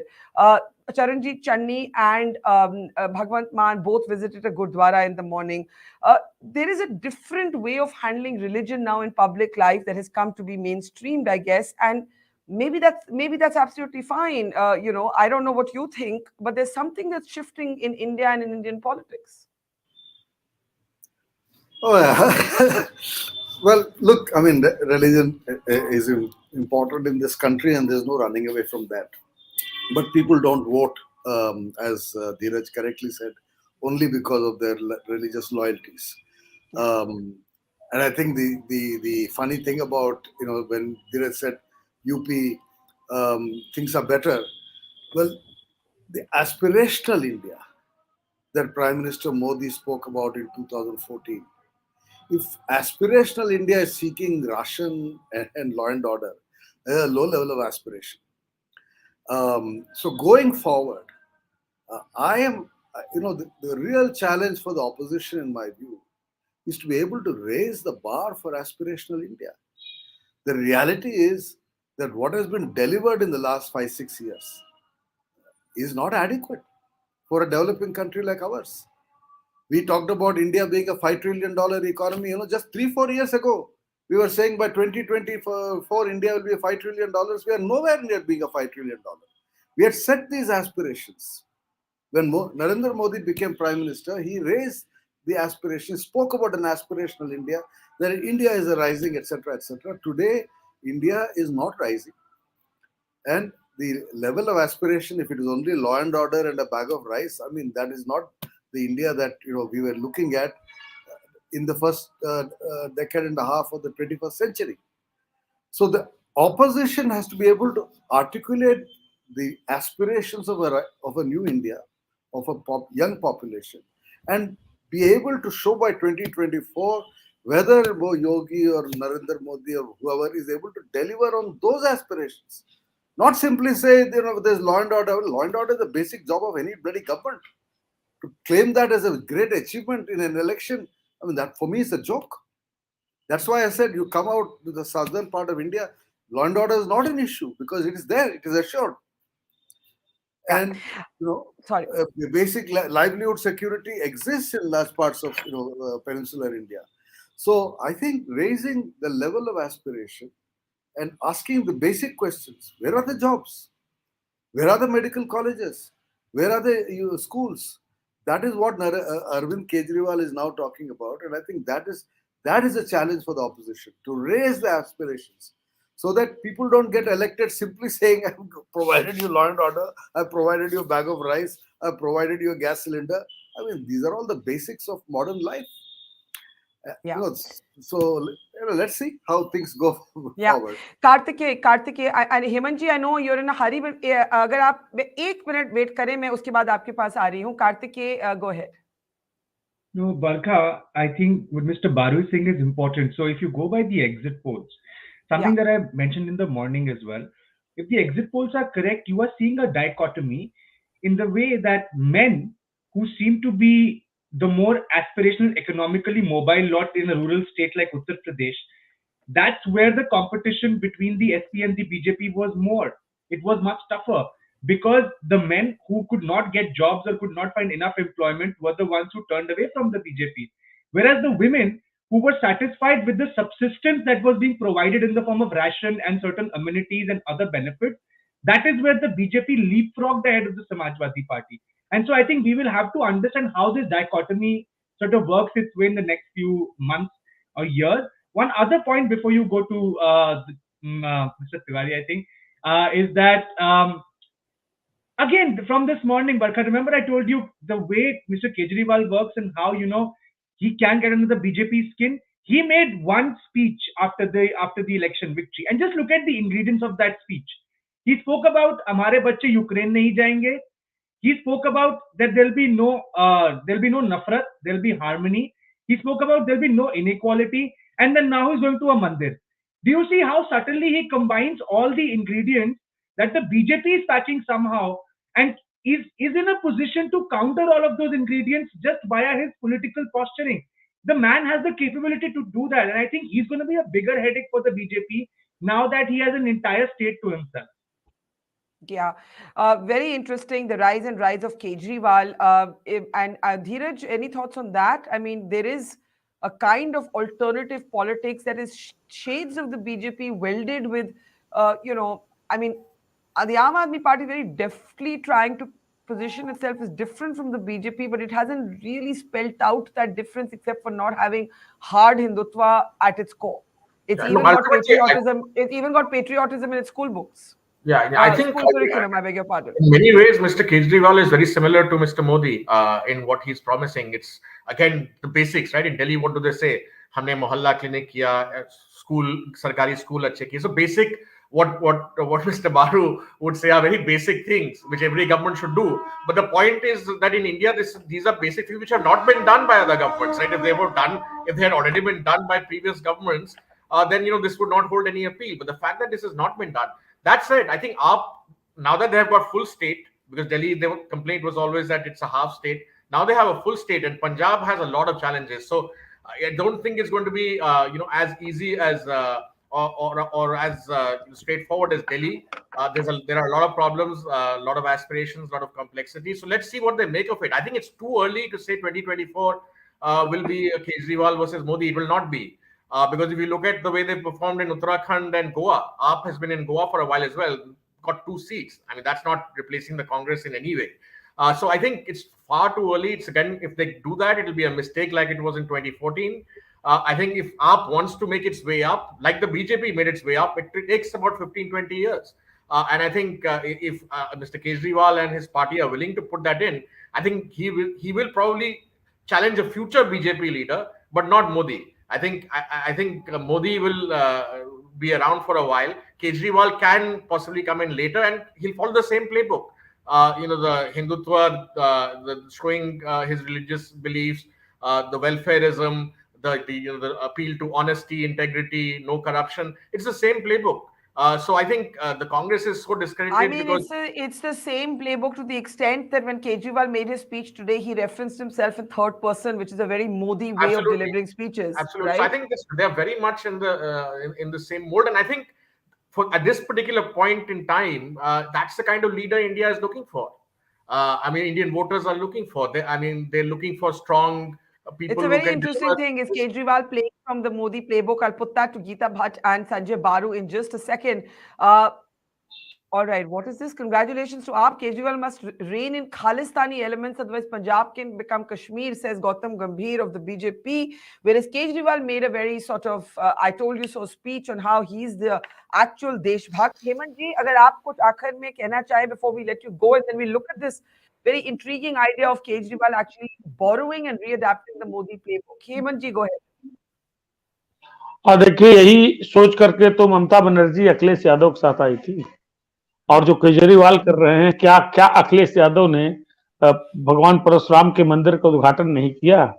यही राहुल गांधी पूरी उत्तर प्रदेश में भटकते भटकते उनको अपना जनेऊ दिखाना पड़ गया कि मैं जनेऊ पहनता हूं। देखिए, ये हिंदुत्व के अत्यधिक प्रभाव वाला, उनकी ज्यादा संख्या वाला राज्य है, तो बिना उनको पकड़े कुछ कर नहीं सकते। लेकिन दिक्कत क्या है, केजरीवाल के काम करने की स्टाइल अपनी है, और पता नहीं क्या राहुल गांधी के बारे में जो परसेप्शन बन गया है। अब बात तो मैं खुद दुखी हूं। मैं 89 से 87 से अमेठी और रायबरेली जाता रहा हूं बरखा जी, लेकिन अमेठी रायबरेली यानी गांधी पट्टी से कांग्रेस का सफाया आज का दिन मुझे लगता है कि राहुल गांधी के चुनाव हारने वाले दिन से भी बुरा दिन है कांग्रेस के लिए। जो इलाका मतलब राजीव गांधी, उनकी मां इंदिरा गांधी, उनके पिता फिरोज गांधी, उनके भाई संजय गांधी और उनकी पत्नी सोनिया गांधी और उनके बेटे राहुल गांधी का रहा हो, उनकी आत्मा आज क्या सोच रही होगी कि कांग्रेस को अमेठी और रायबरेली में एक सिंगल सीट के लिए तरसना पड़ गया। कांग्रेस की हिस्ट्री का मुझे लगता है कि सबसे मेजर सेटबैक है, बहुत बड़ी चीज है। दूसरी एक और चीज बताऊं, इस पूरे पर चर्चा में हम लोग अमित शाह के रोल पर डिस्कस नहीं कर पाए। कैंडिडेचर देने से लेकर के यूपी को 3 सेगमेंट में बांट करके कैंपेन स्ट्रेटजी तय करने में अमित शाह की सबसे बड़ी भूमिका रही है। मान लीजिए कि संगठन के तौर पर जेपी नड्डा नहीं, यहां अमित शाह अपनी पुरानी भूमिका में काम कर रहे थे, और शायद इसी का नतीजा है कि कई जगहों पर जिन कैंडिडेट्स जहां अपनी सीट हारी हुई मान रही थी भाजपा, वहां सीट जीत गई है। बाकी अब तो बाबा आ गए, इनको 5 साल का वक्त है। लेकिन एक सही बहुत बढ़िया बात आपने कही कि केजरीवाल यूपी में भी आए थे, वोट फीसद आपको पता नहीं होगा, वोट फीसद आप देख लीजिए क्या है, बहुत सीटों पर लड़े थे। लेकिन केजरीवाल ने असली काम उत्तराखंड में किया है, उनका वोट परसेंट देख लीजिएगा, उन्होंने कांग्रेस को लेट्स ब्रिंग अप द ज्यादा उत्तराखंड स्लाइड जो हेमंत जी बात कर रहे हैं। आप ठीक कह रहे हैं कि धीरे धीरे करके the Kejriwal is trying to chip away, but the Amit Shah role, यहाँ हेमंत जी ये आप देखिए 3.5% है आपका वोट शेयर, सीट नहीं अभी तक मिल पाई उत्तराखंड में। मैं आपको बस लेकिन एक बात बता दूं, इसमें 3.5% में जब देखिएगा, ये जो तराई वाला इलाका है, ये वो इलाका है जहां से पुष्कर सिंह धामी चुनाव हार गए हैं, जहां से हरीश रावत चुनाव हार गए हैं। तो उत्तराखंड में इनकी भूमिका को जब आप एनालाइज करेंगे 1-2 दिन बाद, तो आपको लगेगा अपने लिए शायद कोई मुकाम या जगह नहीं बना पाए अरविंद केजरीवाल और आम आदमी पार्टी, लेकिन कांग्रेस के लिए ज्यादा और कहीं कहीं भाजपा के लिए बड़ी हार का बने हैं आम आदमी पार्टी। जी, thank you Hemant ji. I let you go. I just want to bring in Geeta ji now on Amit Shah. Geeta ji, जो चर्चा चलती है कि योगी की इस जीत के बाद, योगी आदित्यनाथ जी की इस जीत के बाद जो नंबर 2 पोजीशन है वो अब योगी आदित्यनाथ के लिए खुली है, उस पे आप क्या बोलेंगी? देखिए बरका जी, पार्टी में क्या है, देखिए किसी भी संगठन में जो लीडरशिप रोल है, नेतृत्व है, उस नेतृत्व के रूप में अलग अलग लोग अलग अलग भूमिका निभाते हैं और उन सबकी भूमिका उतनी ही महत्वपूर्ण होती है। आज जो योगी जी जो है दोबारा से मुख्यमंत्री बनने वाले हैं उत्तर प्रदेश जैसे बड़े राज्य के और महत्वपूर्ण राज्य के, कितनी लोकसभा सीट वहां से आती है ये हम सब जानते हैं। तो एक तुलनात्मक करना कि कौन किससे बड़ा है ये छोटा है, मेरे ख्याल से हर किसी की एक अपनी भूमिका होती है और महत्वपूर्ण भूमिका होती है। And I think Amit Shah has been, Home Minister has been time and again in large number of elections. He has been playing a very pivotal role because that is an organizational role.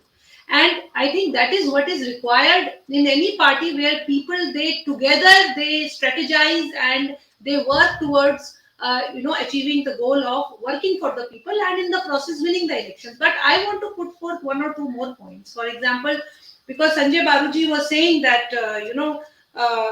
that this is the aspirations. I mean, what kind of aspirations? Very low aspirations are there for a state if they are just thinking that if cylinder has been got or if law and order is there. But the point is that when the governance was given because this is with respect to Uttar Pradesh, when the governance was given, that baton was handed over to Yogi Adityanath. What were the predecessors doing? The point is that they had to start from there, and we very well know what was in Samajwadi Party's rule, how the governance and what was the position of law and order, किस प्रकार से जातिवाद हावी था, ये हम सबको मालूम है। कितनी दुर्दशा थी, उस दुर्दशा को हम भूल नहीं सकते। किस प्रकार से वहां जब मुजफ्फरनगर में राइट्स हुए उस समय किस प्रकार से उन्होंने कुछ सेलेक्ट लोगों को केस वापस करने के प्रयास किए, तो ये सब बैकग्राउंड में है। दूसरी बात, sorry, can you give me some more time please? That is that with respect to Aam Aadmi Party, that of course it has been a very they're also their emphatic win. Definitely they need to be congratulated for this. And now, but however, for Mr. Kejriwal, there are two aspects which I think probably we will be watching at now once their government comes in Punjab. One is with respect to, because now they will actually be functional as and look after the governance of a state. In Delhi, you know, it is a very protected environment. More than half of the thing is taken care by center. So, and there the kind of a deficit of exchequer which is there. There are many issues in Punjab being a border state, so on and so forth. So how they are going to function, that is something that will decide their role. I think that's a very good point. Yeah, I think that's a very good point. Ma'am, may I two points I want to make more, because I don't know whether I'll get quickly I will make. Second is that in terms of vote, like if you total number of votes casted, Delhi plus Punjab is less than 1 crore at present. So considering them and in the larger role is something which definitely, as some other panelists have also said, will take much more time. Third is that how now Mr. Bhagwant Mann being the chief minister with I think 82 or 83 seats, and Mr. Kejriwal here, what kind of a equation is going to be there? That is also something that we need to see, because they might emerge as parallel power centers. And then how things will work out between them, that is also something which would be interesting to watch in future. Okay, I just wanted to come to Dr. Baru. We're actually hoping to get Jasmine Shah, the leader of the Aam Aadmi Party, who actually worked on the Punjab campaign, in a few minutes from now. But I do want to get Dr. Baru on a very interesting point that has come up in this program, how Arvind Kejriwal has very much modeled himself. I think Dheeraj made that point on actually Narendra Modi. There's a kind of similarity there. There's shades of Modi in Kejriwal, in political strategy at least. Would you agree, Dr. Baru? Well, he's not the exception. I mean, look at other states. We have graduated to a leadership-led election process. So it was Mamata Banerjee in Bengal, it was KCR in Telangana, it was Jagan in Andhra, it's Stalin in Tamil Nadu. It's, there are only 3 or 4 states where the elections are still party-led rather than individual-led. So Kejriwal is following a pattern that others have in fact perfected. Because of television, because of mass media, elections in India have become focused on leadership, which is why this whole debate keeps on going on. Who will be Prime Minister in 2024? Who will be the leader of the opposition?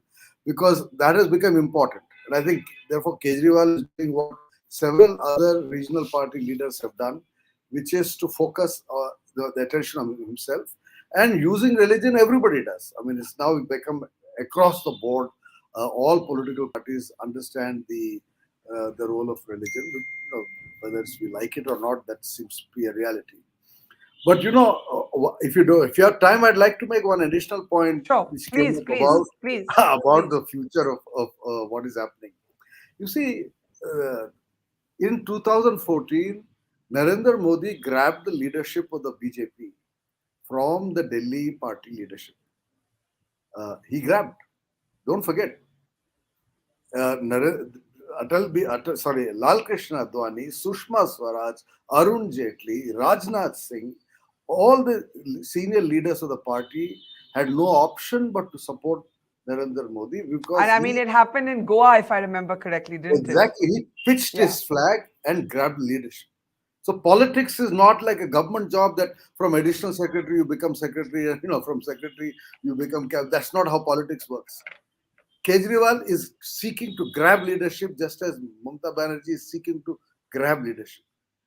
Do not underestimate Mr. Yogi Adityanath's desire to also equally grab leadership, because he is not going to be grabbing it from Narendra Modi.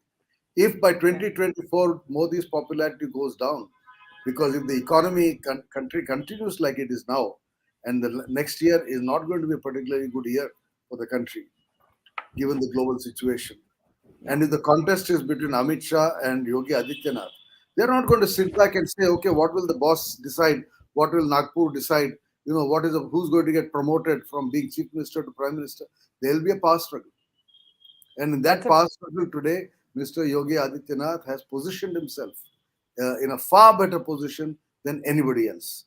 That is our politics. I agree. I agree with you. Geeta ji, do you want to briefly respond to that? And I'll give Dheeraj and Kartikeya some responses after that as we wait for Jasmine Shah of the Aam Aadmi Party also to join us. Go ahead, Geeta ji.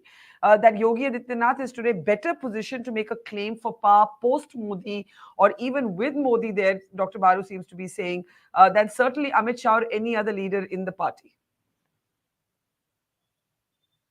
Can we unmute Professor Geeta Bhatt, please? Ma'am, you're muted at your end. Can you unmute yourself and speak, ma'am, please? Yeah. Barkha, you see, it is the, collective leadership of an organization, of a political organization, which has come to a decision that who is going to lead the party, whether it is in terms of governance or in terms of the party leadership. So, how things will unfold in the future is something that is that only time will tell. But yes, one thing is for sure, that the BJP is nurturing leaders who can in the future take a much larger role, rather than like there has been. If I would also like to put forth this, that time and again there have been allegations earlier that at the national level, because of the Prime Minister, the party has been doing well, but in state elections they are not able to repeat their performances because of anti-incumbency, like in 2018 state elections and all. But that today again, in that way also, somehow this kind of a perception also has changed, that it is not so. It is a pro-incumbency vote, and also that state leaderships are not being nurtured. So this is one example where state leaderships are being nurtured, and in the coming years there will be, among many, somebody who is going to, take the future leadership of the organization. Okay, let me just bring in Kartikeya and Dheeraj. Dheeraj, what leaps out from today for you? What leaps out? What's the standout takeaway?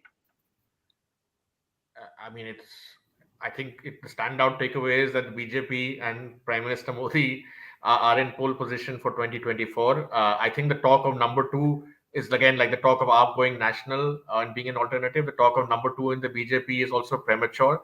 I think in 2024 it's going to be Modi. He's going to win. Dr. Baru thinks that the economy is uncertain, but let me say it's not going to get worse than it was in the last 2 years. Last 2 years, what we saw, it's only going to get better. So if the last 2 years didn't affect Mr. Modi, I don't think the next 2 years are going to affect him either.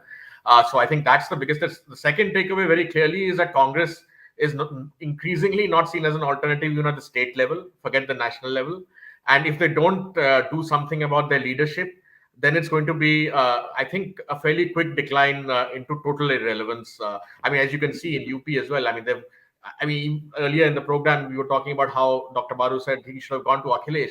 But why should Akhilesh take the Congress? They've got 2% of the vote. They can't win any seats. So what benefit does Akhilesh have in working with the Gandhis? So I think increasingly you will find even regional parties will start asking the question, why should we work with the Congress? What do they bring on the table? So I think serious questions for the Congress. I think the questions have been there, as Dr. Baru said, for the last 10, 15 years. But I think this is shown in no uncertain terms that either you change or die.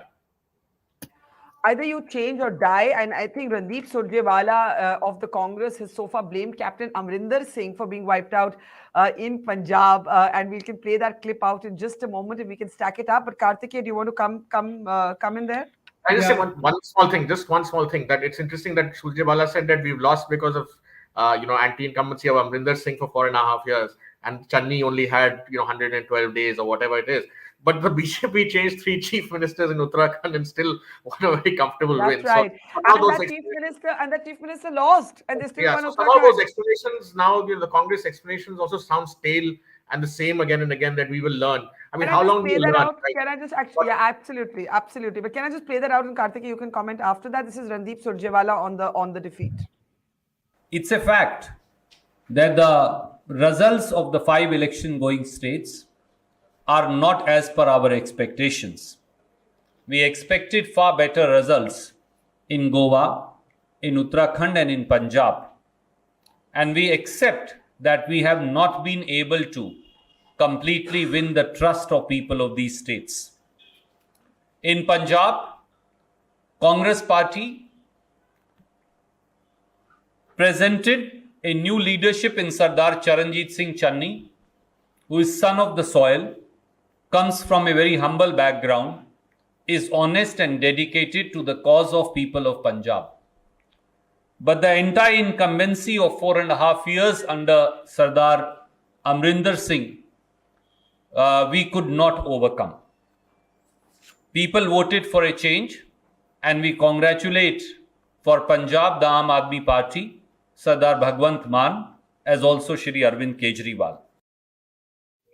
Okay, Karthik, go ahead.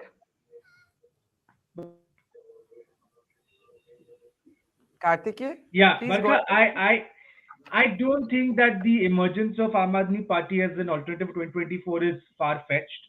We have a bunch of state elections coming up, and you will see that if the Congress does not come out of its comatose situation, like in other states, a lot of the cadre might just start gravitating if the Aam Aadmi Party makes a concerted attempt. I can straight away think of Himachal Pradesh, for example. I can straight away think of Gujarat as an example. So I still feel that that's not a far-fetched idea. That's what, and as I said, I don't think Aam Aadmi Party will be able to do it by themselves. They'll have to divide and conquer, maybe have an agreement with someone like a Mamata Banerjee, Sharad Pawar, and people down south. But the North Indian sort of plate, I guess I think they are strong contenders. A. B, I think that.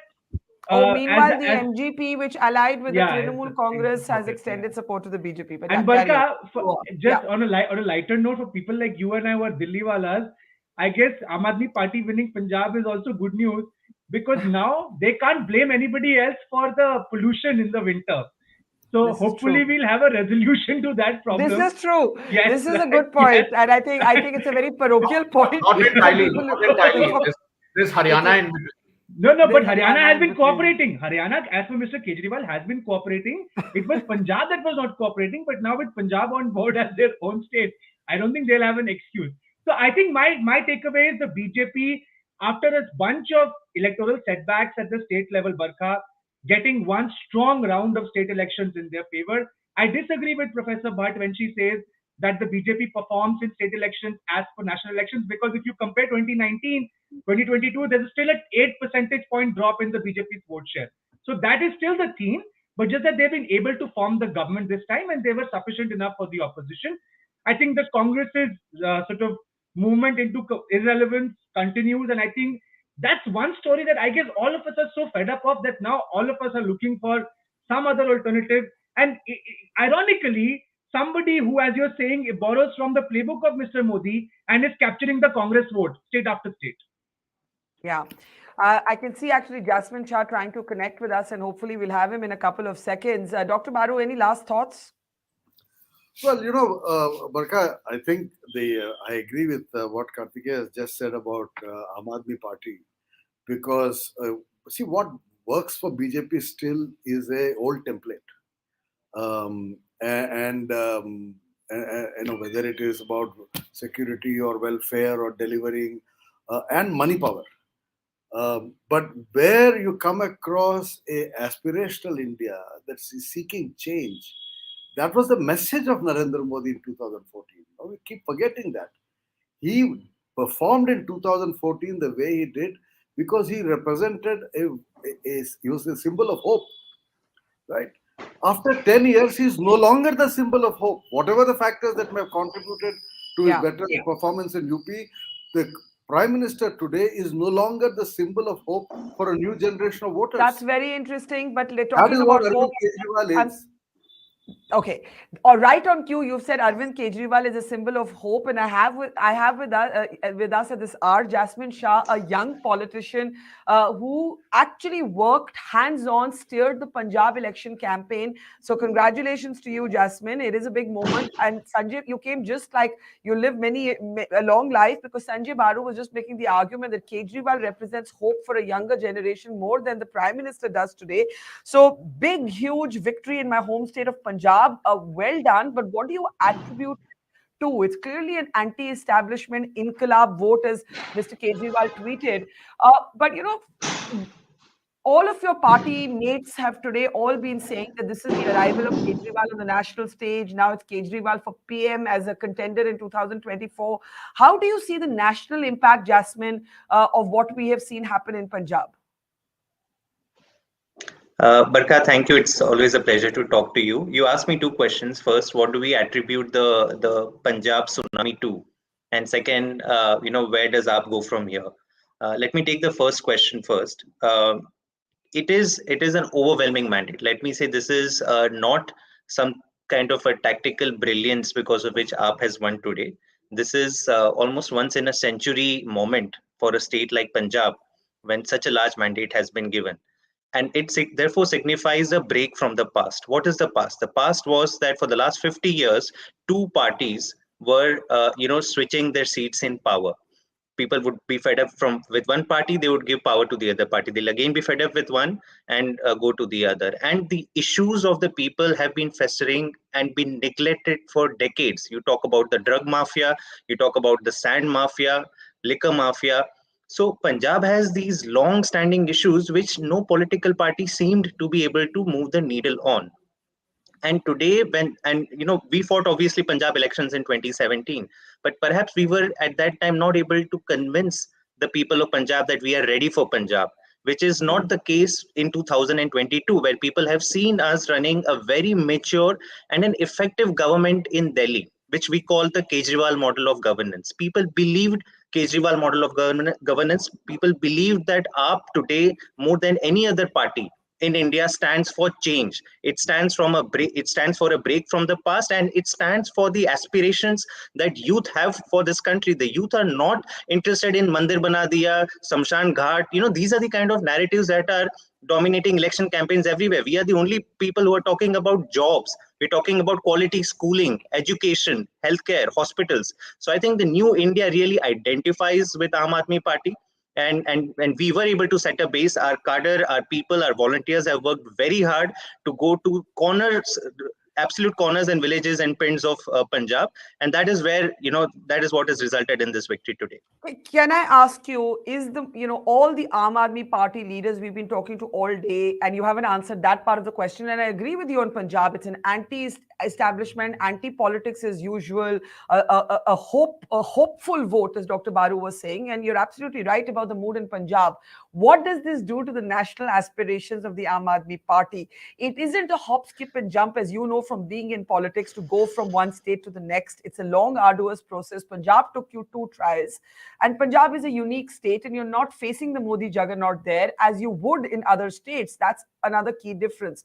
Firstly, do you now see Mr. Kejriwal as a natural aspirant and as a natural prime ministerial contender in 24, Jasmine? Barkha, I don't think as a party that is what motivates us. Neither Mr. Arvind Kejriwal nor even people like me, ordinary volunteers and other leaders of the party. What we really wanted at all points in time is to really fix the issues of India that no party has dared to dream and fix reliably for the last 75 years. Today, we have a vision for what the government-funded education system should look like. We have a vision for what the healthcare system should look like. We have a vision for women empowerment. When we announced 1,000 rupees direct cash transfers for women, there was a deep-seated thinking behind that idea. When we announced free bus rides in Delhi, it was about women empowerment. So I think as Aam Aadmi Party has matured substantially, we have a track record of delivery, and we are very confident that across the country, people are now going to demand the Kejriwal model of governance. Either their current parties deliver them on these issues that matter to their day-to-day lives, else Aam Aadmi Party is today an option across India. And I think this is the message that Punjab sends. Obviously, Aam Aadmi Party will have to put in a lot of work on the ground. Today, we made a great start in Goa. We are very proud about that. In Uttarakhand, we didn't have a great show. So as a party, we will need to invest in our cadres, build our base. But we are ready to do that. Wherever the people of India, be it from Kerala to Jammu and Kashmir, from Assam to Gujarat, wherever people of India feel that they want to go for the Kejriwal model of governance, Aam Aadmi Party is willing to fight the good fight.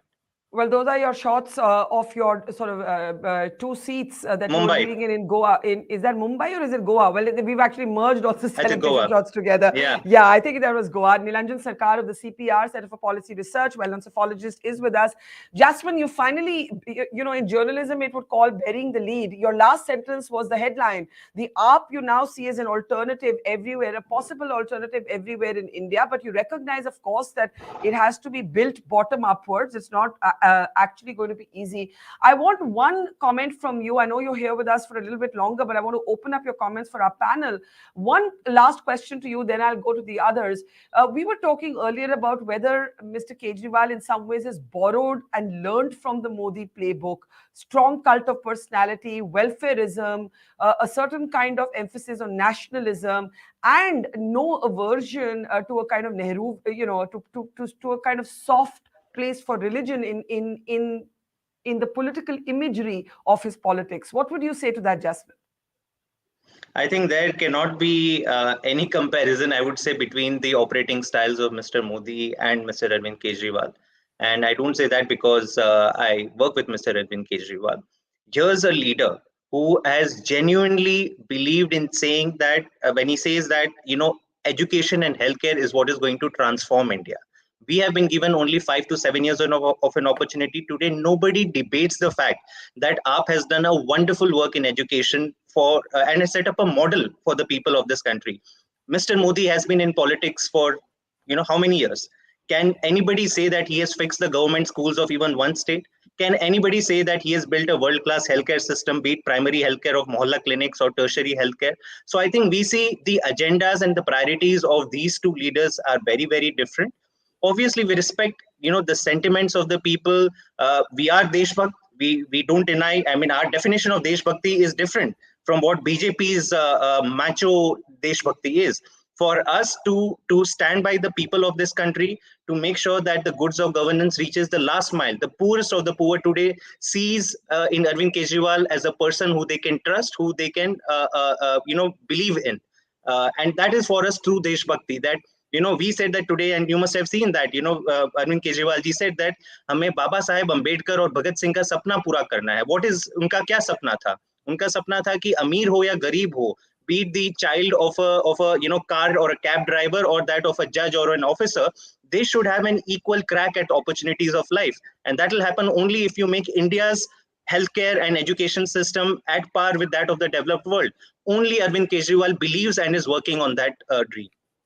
Okay, Jasmine, stay with us. I know our panelists will be listening to you carefully and they'll have a lot to say to you. Stay as long as you can. Nilanjan, Dr. Baru. Dr. Baru, if I can start with you. You were just talking about the AAP representing hope more than the BJP. You heard young Jasmine Shah differentiating between the BJP's idea of Desh Bhakti and their own, saying there's no comparison between the operational styles of the two leaders. What would you say, given what you've heard, Dr. Baru? Well, let me say that I know a lot of young people like Mr. Jasmine Shah personally. And so far, all of them have come across to me in the manner in which Mr. Shah has just come across, of being humble and decent. And I think that kind of humility and decency is important in Indian politics. We have too many people who are arrogant, who are brash, who push themselves onto us across the country in different political parties. And I think what we have seen, some of us who live in Delhi have seen, is the new style of governance. I've met many of the MLAs of the Aam Aadmi Party in Delhi. There is a new culture. And I think India needs that new culture. The kind of brashness and assertiveness that has come. I mean, you talked about religion and the use of religious symbolism. There is a Hinduism that all of us accept, which is soft in its essence. It has never been an aggressive religion. But what we have seen, the politicization of Hindutva has been assertive, aggressive, anti-others, love jihad and this kind of nonsense. So therefore, there is, as I said, Kejriwal is in a sense appealing to a new generation and new members of a generation that are looking for decency in public life. So I'm really happy to have heard Mr. Shah just now. And as I said, I know a lot of other young people like him in Delhi who have been working with Aam Aadmi Party. And I think that is what, across the country that happens, we will see a new India. Okay, you are hopeful.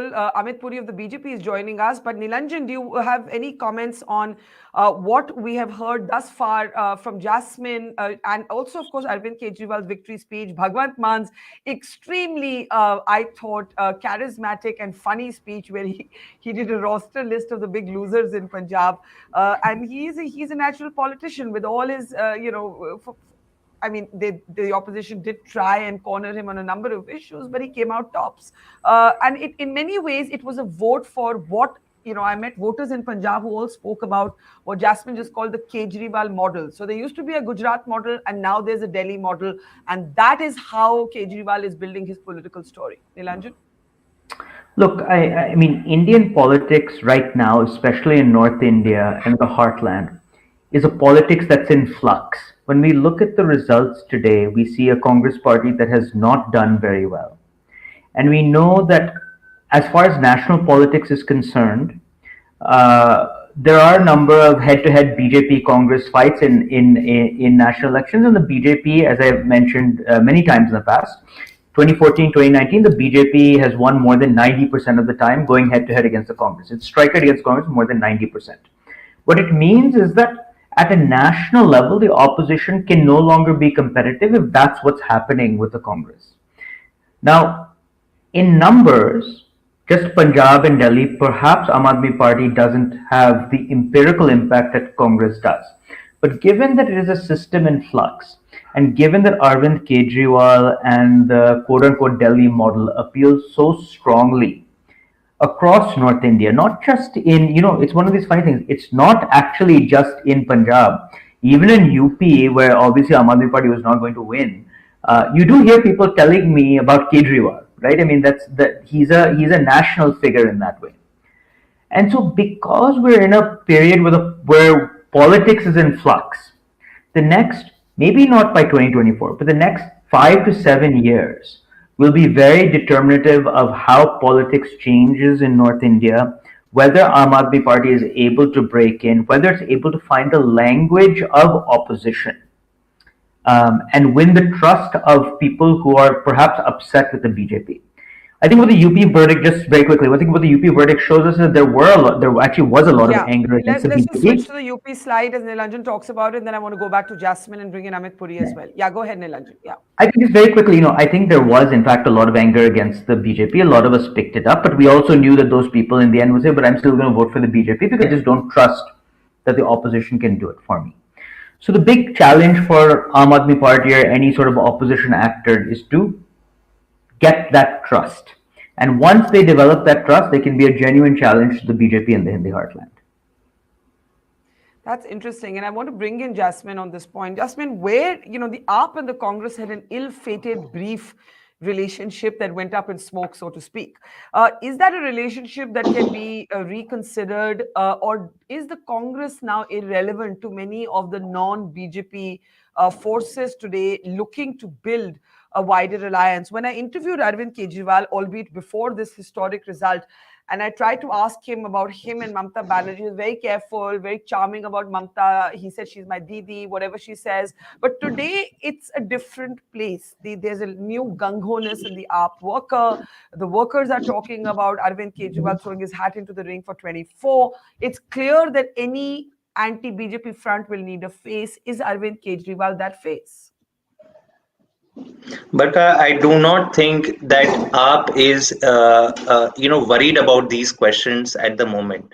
What is genuinely in our hearts and our minds is what to do. And I'm talking because today we have received this historic mandate. Our worry today is how can we set Punjab on the path of progress? The issues that we came across, and we're all aware about, the drug menace in Punjab, the situation of the industry, agriculture.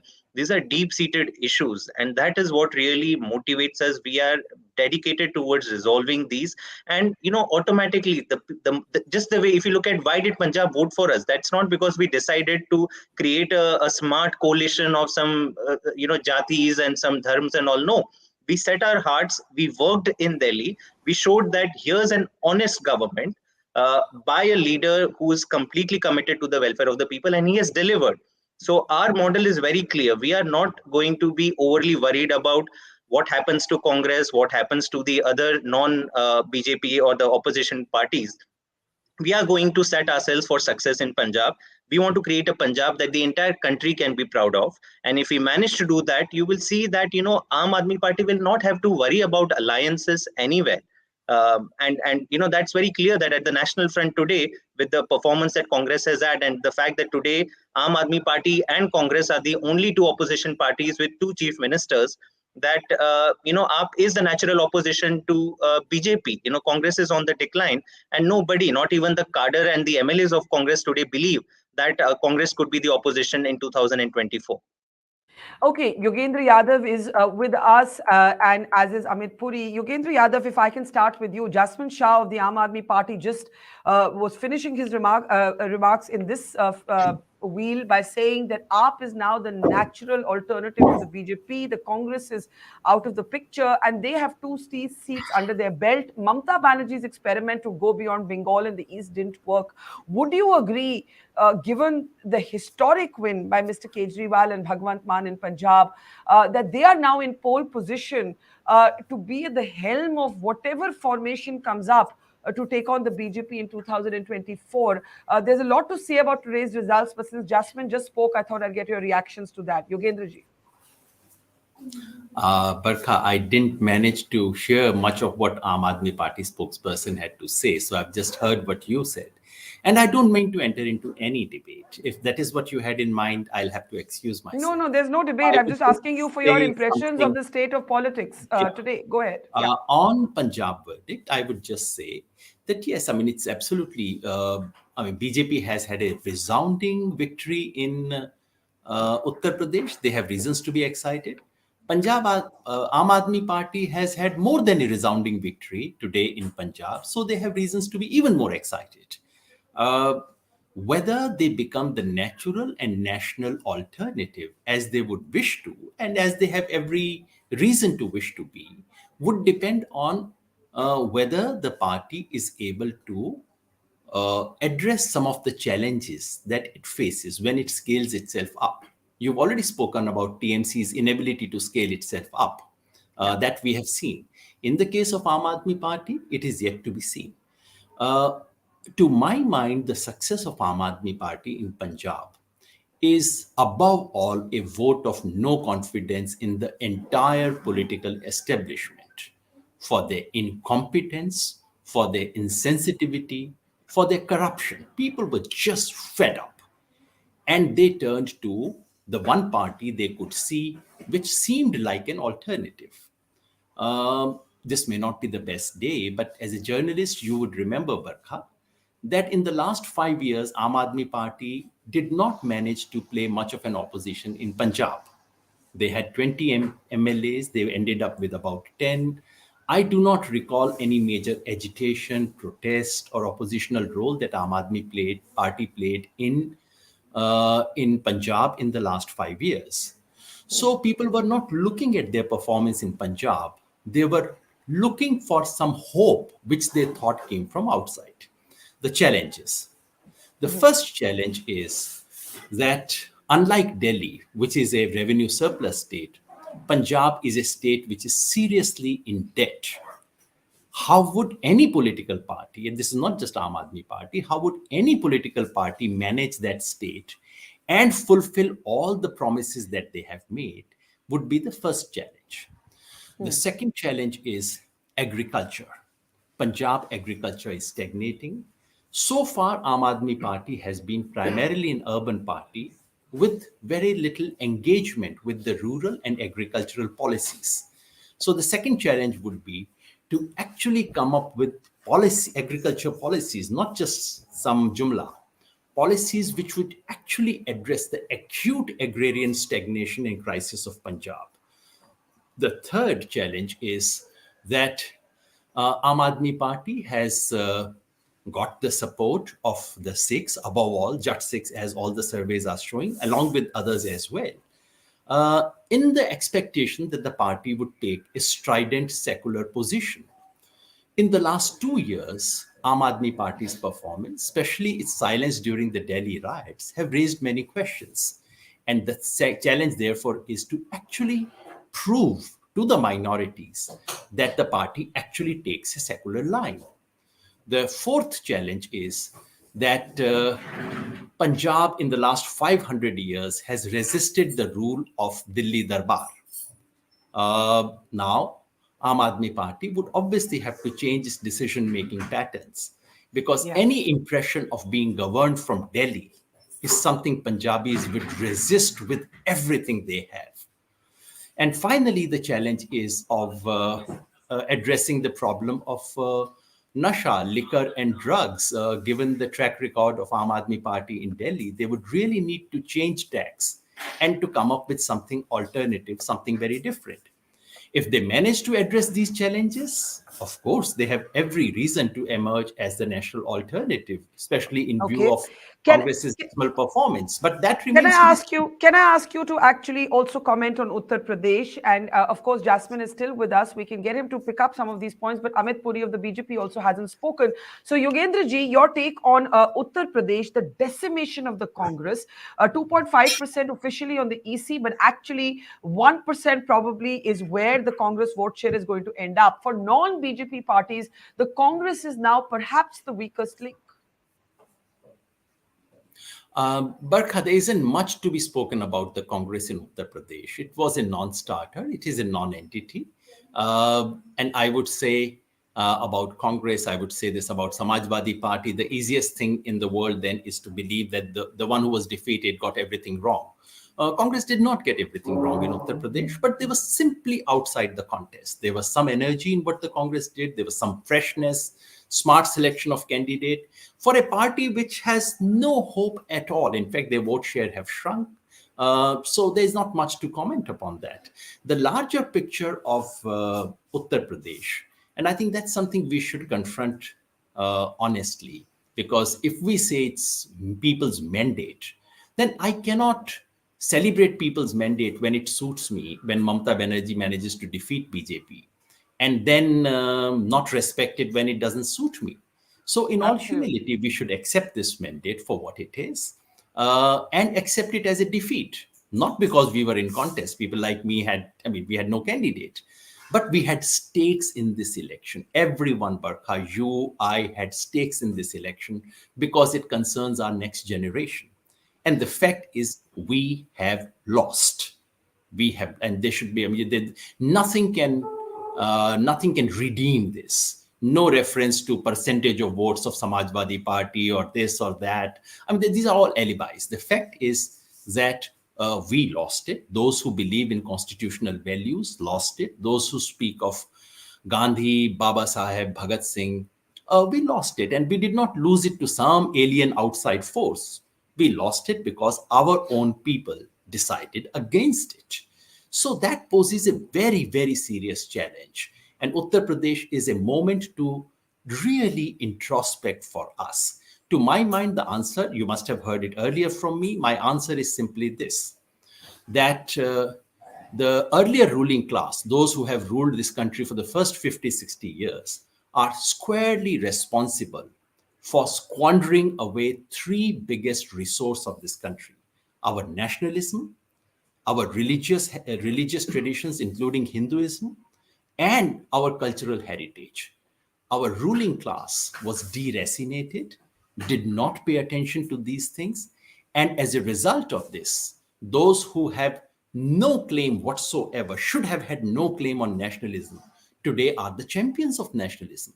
Those who do not understand our cultural heritage talk about culture and tradition all the time. And once you establish that kind of a relationship, which BJP has in much of North India and West India, then they have a culture connect with the voter, which goes beyond the calculus of losses and gains.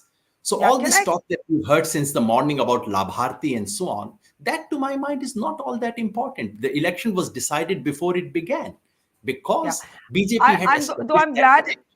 Though I'm glad you made the point about, it disturbs me when in our commentary on politics, we start judging the voter. It's a little similar to Hillary Clinton calling Trump voters a basket of deplorables, because the fact is you can't pick and choose the kind of voter that you like. We're all the same people. Can I bring in Amit Puri ji for first comments on the UP win? And then I do want to go to both Nilanjan and Jasmine. Amit ji, namaskar. Congratulations Namaskar. on the beat. Haan ji. Thank you. Yogi ji की जीत है कि मोदी जी की जीत है? Please allow me. Before I start and open up, a very good evening to all of you. And I'm grateful this is the third successive elections. I'm sharing the platform with you after elections. With all magnanimity in my command through you, I want to congratulate entire 25 crore population of Uttar Pradesh for the reason one, they have voted for MY, a new MY in Uttar Pradesh. Modi, Yogi, not the traditional MY. Number two, it's a pro-cumbency vote with 3% hike in the BJP vote. For the reason one, it was a midterm appraisal for the central government also. And the PPP model what? By PPP model, I mean politics of performance, pro-poor policy, and the personality of MY. For the reasons, भय भूख भ्रष्टाचार पर वार का जन समर्थन हुआ, विकास की रफ्तार, रोजगार और कोरोना पे वार का समर्थन हुआ।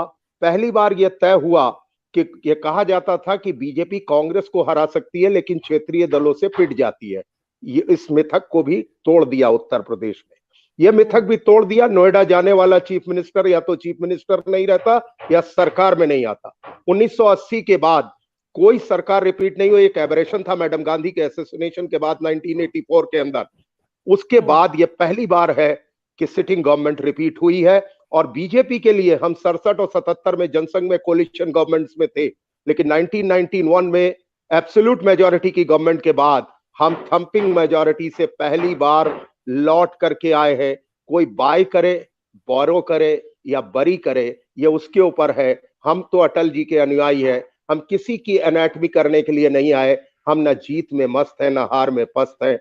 हम केवल एक ही बात कह रहे हैं, धन्यवाद है कि आज ईवीएम मुन्नी बदनाम की तरह बदनाम नहीं हुई, नहीं तो हर शाम इलेक्शन के जो 400 सीटें 403 में जीतने का दावा एक रात पहले तक करते हैं, वो शाम को ईवीएम का तबर्रा पड़ने लगते हैं। नहीं, ये आपने बहुत इंपॉर्टेंट पॉइंट कही कि till last night the integrity of the democratic process was being questioned, but with the Samajwadi Party making dramatic gains themselves, I don't think the party would in fact do that. Can I just bring in Nilanjan briefly and then Jasmine? We're also seeing Shashi Tharoor now going on Twitter to say if we have to succeed, change is unavoidable. We have to see what churn may happen within the Congress. Nilanjan, your take, and then I'll come to Jasmine and back to Amit Puri and Yogendra. Go ahead, Nilanjan. On Congress? Or... on just what your takeaway is, what this means for 2024, I think is where our focus now, I think that there are two questions when we sort of want to think about what the politics is going to look like in 2024 for the opposition. One is a brute force arithmetic calculation. And it is still the case that the BJP and Congress will go head to head in a number of fights all across the heartland. Now, if that is the case, and we look at the kinds of numbers that you've seen in 2014 and 2019, where the BJP has a strike rate of more than 90% against the Congress in both 2014 and 2019, it doesn't look like 2024 will be dramatically different if we're going by what we've seen today. So, on the arithmetic of it, it's hard to imagine right now a national politics that is different. But political narrative is different, right? When we think about the role that Mamata Banerjee has played in the opposition, perhaps the role that Kejriwal will play in the opposition, this is not a function of their numerical strength. This is a function of the ability to raise your voice and say something that credibly can damage can counteract the ruling party. I think the strongest evidence we have of that is the farmers' protest. The farmers' protest is not an electoral movement, but it is a popular movement that genuinely was able to make demands on the government. The BJP won Lakhimpur Kheri. The BJP has done very well in Western UP. So there are a lot of counterintuitive, and I think Yogendra Yadav is correct to flag them that you can keep, looking for sort of rationalizations in this verdict. The BJP just won plain and simple, despite many reasons that should have intuitively put it on the defensive in UP. That's right. And so that's why I say that our understanding of what the opposition needs to be in 2024 should not be directly connected to the electoral arithmetic. Quite honestly, if we're being rational, it's hard to see the electoral arithmetic work out for the opposition. The focus for political opposition should be to be able to come up with a cogent narrative that genuinely challenges the BJP on a number of core ideological and policy issues, and that slowly starts connecting with the voter. This is not something that's going to be turned on in a minute. I'm jumping in. I just want to explain. Can we take the banner off so we can see these? The Prime Minister is reaching the BJP headquarters. He's running a bit late. He is to address workers shortly, and we will. Can we take the banner off? We will be cutting across to him as soon as he does that. Jasmine, if I can bring you in on what many people who have voted for you had disquiet in Delhi as well, that somewhere the Aam Aadmi Party had to dull the ideology where it started. When I say dull, I don't know if that's the right word, but at least mute it or become muted about it, because there was this fear that any position taking on issues of liberalism, on issues of pluralism, on the riots would somehow give the advantage to the BJP. Do you think that's what's happened with your party? Sorry, you're on mute. Let's just unmute. Justin, please. Go ahead. Yeah, but I don't think that is a fair criticism, though we do hear that every once in a while.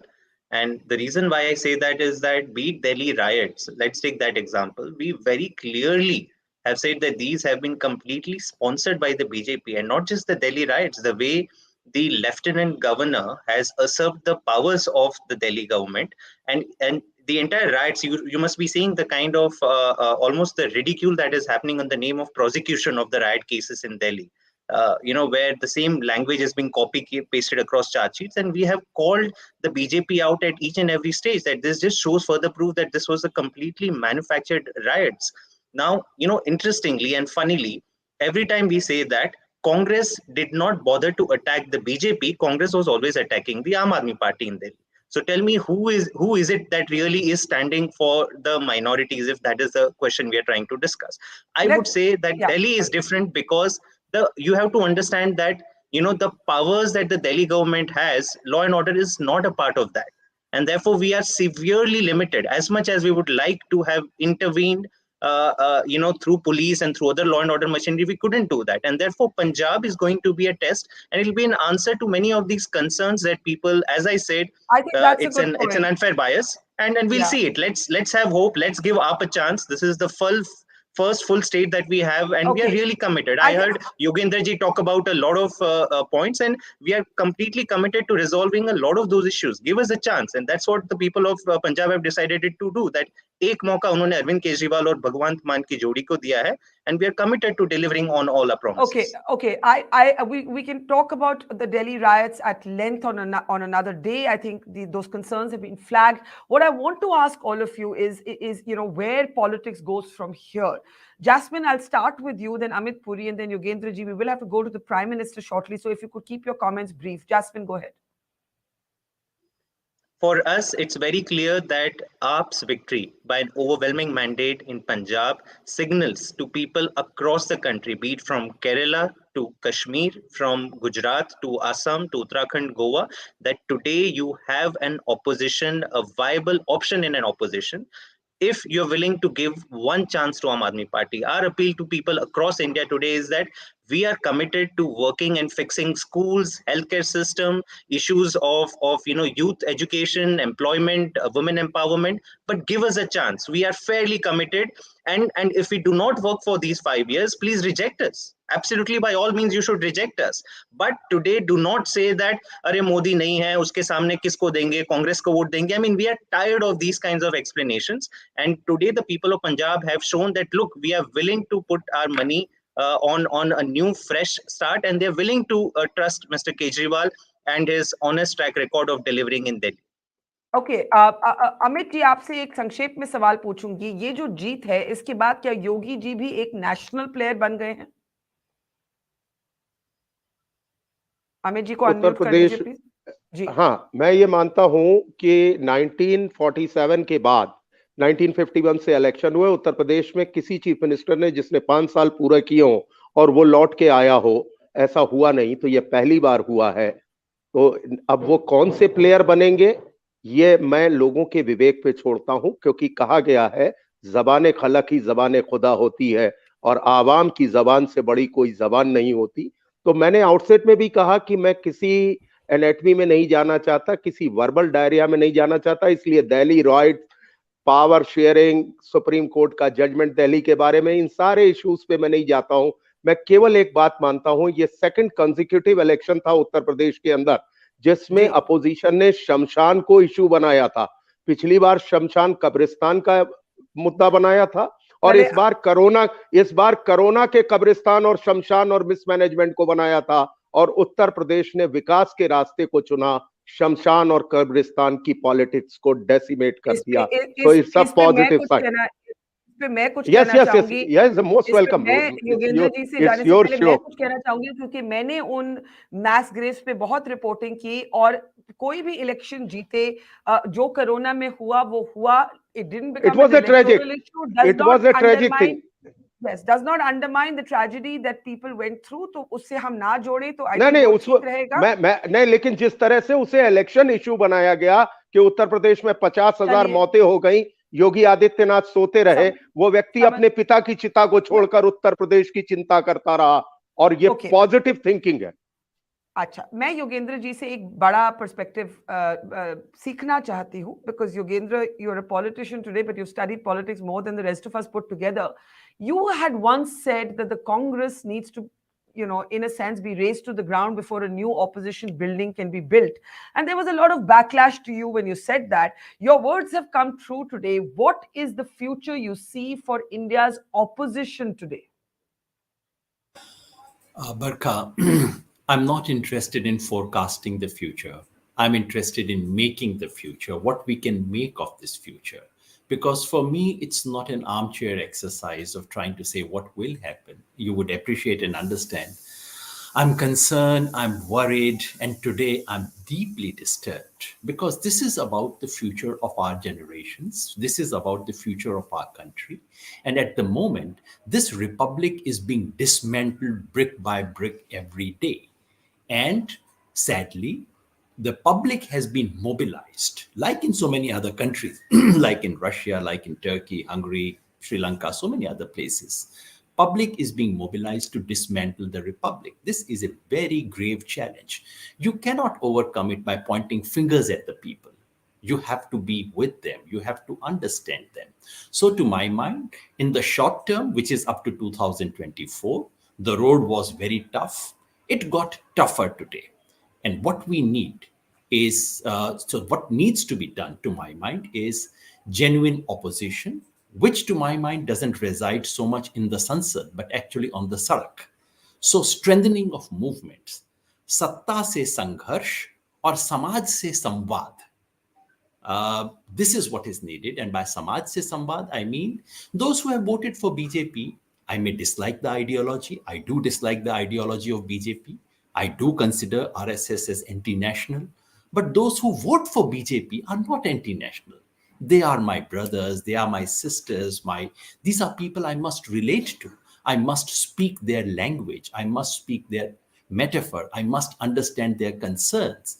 So the one thing that we need to learn from RSS today is bow your head, go to people, listen to them, and respond to them in their vocabulary, in their language. If we do so till 2024, and provided other things are also done, the one proposal I have is creation of a truth army to take on the troll army, which is completely vitiating the culture of this country. We also need to do something to intensify the agitations which are truly taking on this regime on the ground. And then there is a question of oppositional coordination, not opposition unity. We don't need a grand Gathbandhan of all the opposition, but we need a political coordination, synergizing of opposition. These three things need to be done. Today, the job has become more difficult, but the only saving grace in today's verdict is that it may have alerted millions of us to the real nature of the danger and challenge. It is time to sit up, and sometimes crisis is the best moment to sit up, reflect, and change the direction in which you want to move. Okay, but Yogendraji, I just have to push you back on one thing to explain. You said very rightly that fingers can't be pointed at people. And that is one thing to learn from the RSS, to bow your head and keep working. But you also said the republic is being dismantled. Now, this election is a free and fair process. The people have seen their future in UP, in the BJP, also in the other states, more or less, except Goa, which was a bit tighter.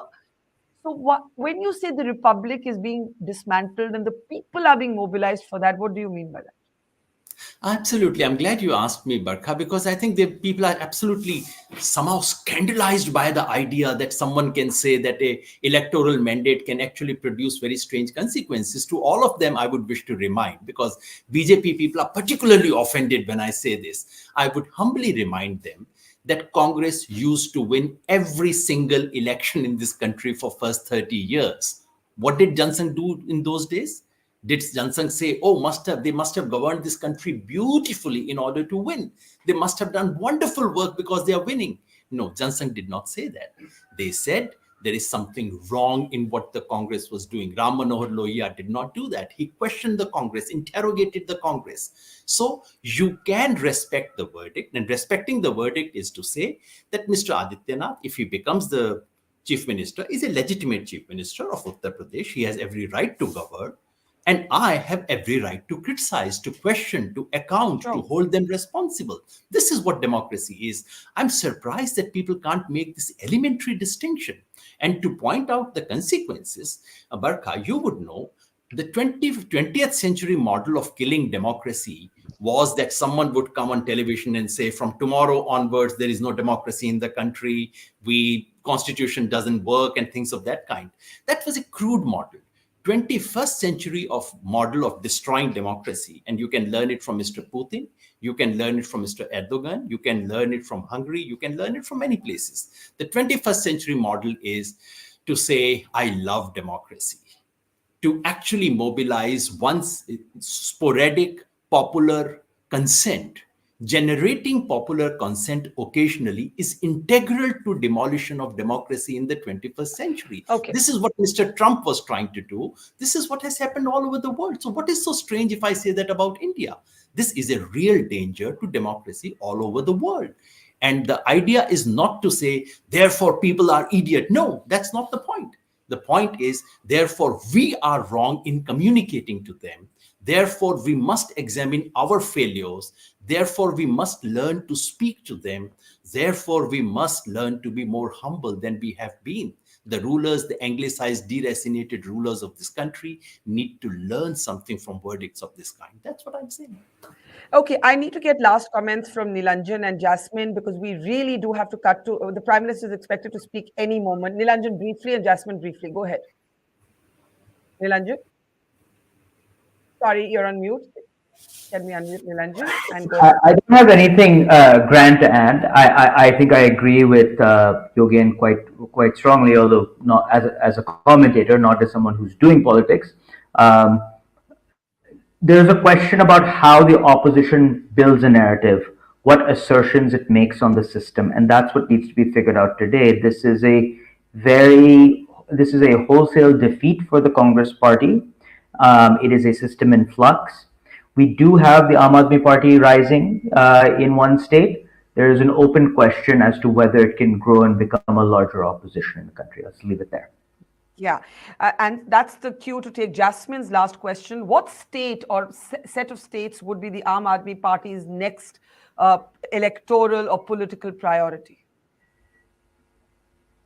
I'm sorry, we need to unmute you as well. Go ahead, Jasmine. Sorry. Yeah. For us, it's very clear the next two states that we are going to be fighting are Gujarat and Himachal Pradesh. And Gujarat, we already have a fantastic start. In the municipality of Surat Municipal Corporation, we've already replaced Congress as the opposition. But in terms of the larger trajectory, and let me very briefly comment on that, I think It's time now for all those who are worried about the rise of BJP and what it means for Indian democracy to no longer stand by the sidelines and, complain. I would say that today, the message that Arvind Kejriwal ji gave in his victory speech was that this is the time for people to join up. AAP today represents, it's the best force, political force that represents the aspirations of a new India, but also an India that can be, all of us can be proud of, that can held up to be at, in the scrutiny of global nations as a strong modern democracy. And this is the time to join up. Up is going to make sure that wherever we receive the love and the welcome of the people, we will make sure we will make all our effort. But the people now have to make a conscious decision. It's either further down the rabbit hole of a BJP vision for India, or join up and make the kind of India that all of us can be proud of. Okay, we'll have to leave it there. Thank you for a civilized conversation. I know many of you don't see eye to eye on politics. I'm glad that we're still able to sit around and have a polite and robust and honest conversation. Yogendra Yadav, Nilanjan Sarkar, Jasmine Shah, Amit Puri, thank you. I'm ending a little bit earlier just because, please do forgive me, I have to go across to the BJP headquarters where the Prime Minister is scheduled to speak, and we do have to listen in on that and analyze and take, we'll get a lot of material there that we have to understand. So thank you, and let's go across now to the BJP headquarters, please, if we can. And there's the BJP party president. उनको सशक्तिकरण देने का काम मोदी जी ने किया, प्रधानमंत्री जी ने किया, और इसलिए रसायन शास्त्र का गरीब व्यक्ति को जो वंचित था उसको रस मिलता है, तो वो नीतियों से मिलता है, कार्यक्रमों से मिलता है। इसको हमको याद रखना चाहिए। मित्रों, जब हम गांव, गरीब, वंचित, पीड़ित, शोषित, दलित इनकी बात करते हैं, तो हम साथ में ये भी कहते हैं कि चाहे उजाला हो, उज्ज्वला हो, सौभाग्य हो, आयुष्मान हो, प्रधानमंत्री गरीब कल्याण अन्न योजना हो, प्रधानमंत्री किसान सम्मान निधि हो, ये सारे के सारे कार्यक्रम साधारण व्यक्ति का सशक्तिकरण करते हैं। और वो साधारण व्यक्ति जब चुनाव आता है तो अपना कीमती मत को संभाल कर रखता है और मोदी जी के नाम पर वो कमल के निशान पर बटन दबाता है।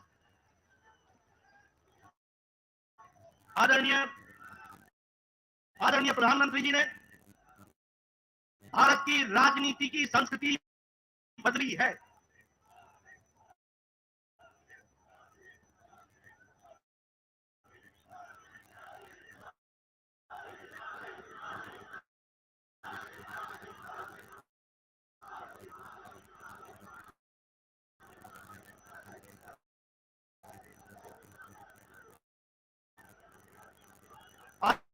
आदरणीय प्रधानमंत्री जी ने भारत की राजनीति की संस्कृति बदली है। लंबे समय तक एक राजनीति चल रही थी, वह राजनीति थी भाई भतीजावाद, भ्रष्टाचार, सांप्रदायिकता, जातिवाद, परिवारवाद, क्षेत्रवाद, इनकी राजनीति लंबे समय से चल रही थी। लेकिन आदरणीय प्रधानमंत्री जी ने भारत की राजनीति बदल दी, उसकी संस्कृति बदल दी। अब रिपोर्ट कार्ड की राजनीति है, काम करोगे, जनता के बीच में जाओगे और जनता का आशीर्वाद लोगे। आज विकास की राजनीति है, आज सशक्तिकरण की राजनीति है, आज महिला सशक्तिकरण की राजनीति है, आज युवा सशक्तिकरण की राजनीति है, आज किसानों के सशक्तिकरण की राजनीति है। आज जो व्यक्ति समाज के अंतिम पायदान पर खड़ा था, जिसको कोई पूछता नहीं था, वोट का आधार मानता था, वोट बैंक पॉलिटिक्स करता था, उसको मुख्य धारा में लाने का काम और सशक्तिकरण का काम किया है तो आदरणीय प्रधानमंत्री जी ने किया है, उनकी नीतियों ने किया है। मित्रों, जब मैं उत्तर प्रदेश की बात करता हूं तो हम जानते हैं 5 साल पहले वहां भय का वातावरण था, भ्रष्टाचार था, माफिया राज था, गुंडागर्दी थी, आतंकवादी दंगे करते थे, उनको नेताओं का संरक्षण मिलता था। लेकिन योगी जी ने लॉ एंड ऑर्डर को कंट्रोल करके वहां पर भय मुक्त समाज और लिए योगी जी ने किया और उत्तर प्रदेश की जनता ने भरपूर आशीर्वाद दिया। अभी मैं नतीजे देख रहा था, हम 2/3 बहुमत की तरफ बढ़ रहे हैं। यह परिस्थिति आकर के खड़ी हुई। जो माफिया राज बंद बनाते थे वह जेलों में बंद है। जो लोग भय का वातावरण बनाते थे वह खुद भयभीत है। यह परिस्थिति आज योगी जी ने की है, इसका भी हम सबको ध्यान रखना चाहिए। अगर हम मणिपुर की बात करें, प्रधानमंत्री जी ने नॉर्थ ईस्ट का ये पहले प्रधानमंत्री है जिन्होंने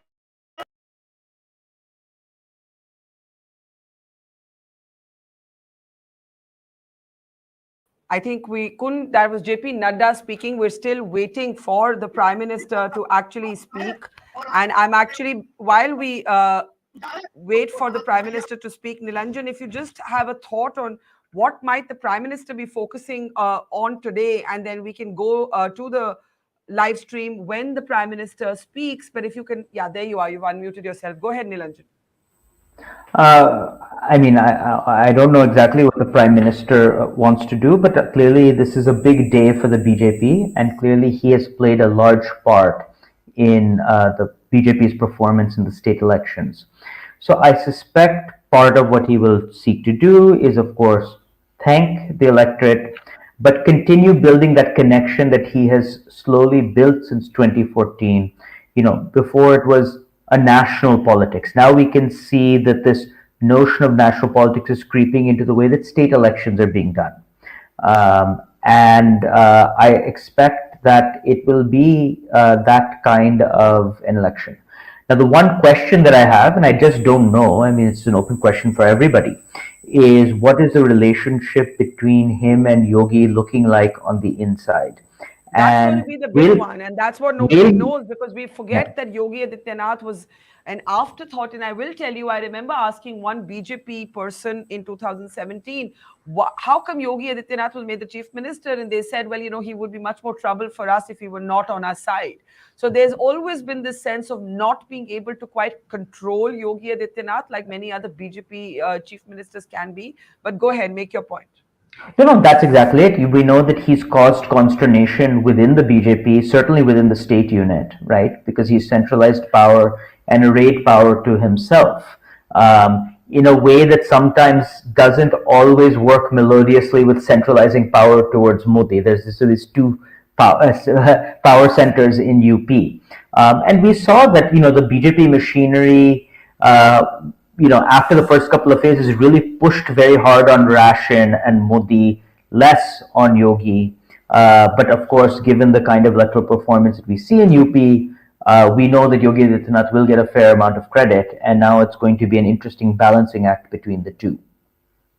Okay, Nilanjan, you've had a long day with us, and I'm going to let you go and get some of your own work done. Thank you for all your insights. We're going to make another attempt. We didn't have the best stream from the BJP, but we're going to cut across back to the BJP headquarters now, where JP Nadda is still speaking with the Prime Minister scheduled to. I know I've been saying this forever like a stuck record, but the Prime Minister really is scheduled to speak any moment. So let's go across. देता हूं और धन्यवाद देता हूं।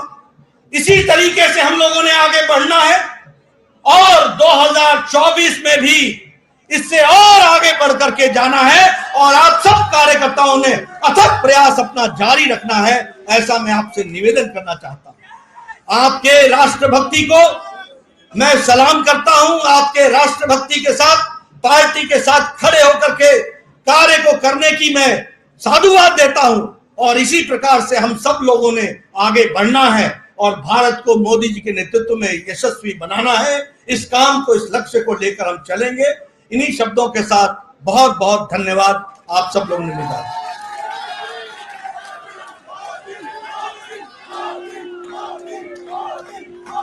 गरीब, शोषित, वंचित के लगातार उत्थान करने वाले उनके मसीहा के रूप में माननीय प्रधानमंत्री जी विश्व के सबसे लोकप्रिय नेता है।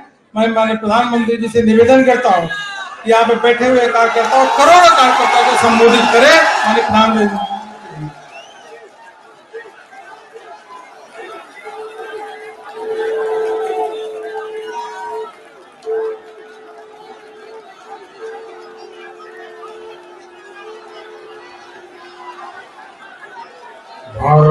माता की,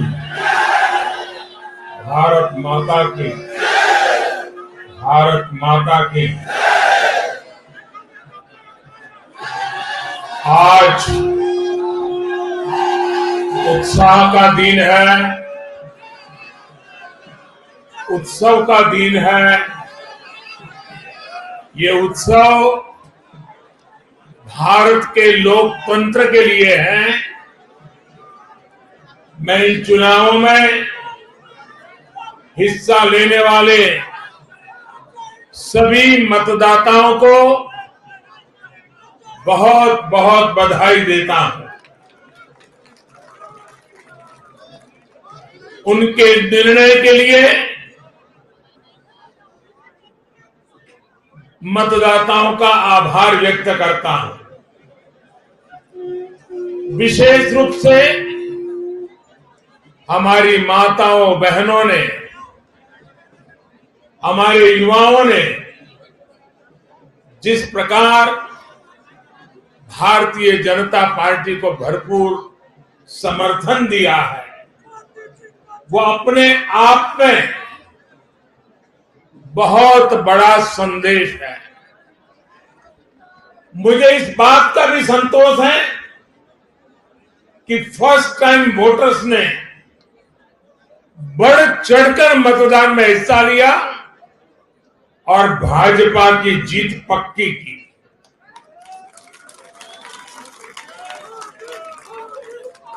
चुनाव के दौरान भाजपा के कार्यकर्ताओं ने मुझसे वादा किया था कि इस बार होली 10 मार्च से ही शुरू हो जाएगी। हमारे कर्मठ कार्यकर्ताओं ने ये विजय ध्वज फहरा करके इस वायदे को पूरा करके दिखाया है। मैं भाजपा के सभी कार्यकर्ताओं की भूरी भूरी प्रशंसा करूंगा, जिन्होंने दिन रात देखे बिना इन चुनावों में कड़ी मेहनत की। हमारे कार्यकर्ता जनता जनार्दन का दिल जीतने में, जनता जनार्दन का विश्वास जीतने में सफल रहे और पूरे पार्टी का नेतृत्व जिन्होंने किया, कार्यकर्ताओं ने को जिन्होंने लगातार मार्गदर्शन किया, ऐसे हमारे राष्ट्रीय अध्यक्ष श्रीमान जगत प्रकाश नड्डा जी को भी मैं बहुत बहुत अभिनंदन करता हूं, बहुत बहुत बधाई देता हूं।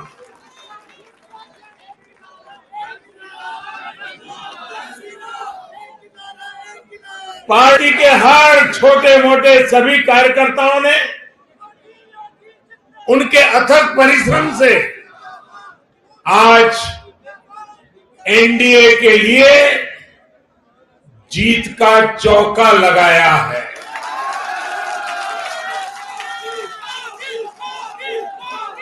साथियों, उत्तर प्रदेश ने देश को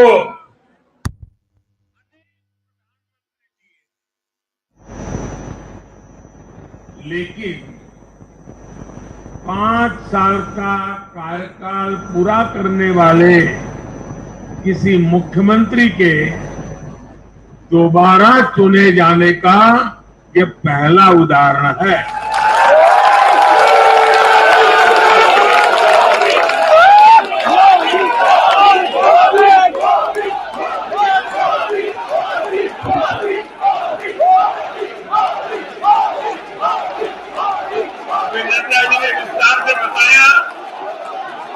उत्तर प्रदेश में 37 साल बाद कोई सरकार लगातार दूसरी बार सत्ता में आई है। 3 राज्य यूपी, गोवा और मणिपुर में सरकार न होने के बावजूद बीजेपी के वोट शेयर में वृद्धि हुई है।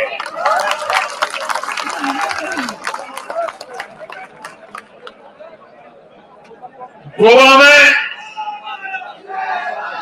सारे एग्जिट पोल गलत निकल गए और वहां की जनता ने तीसरी बार सेवा करने का मौका दिया है।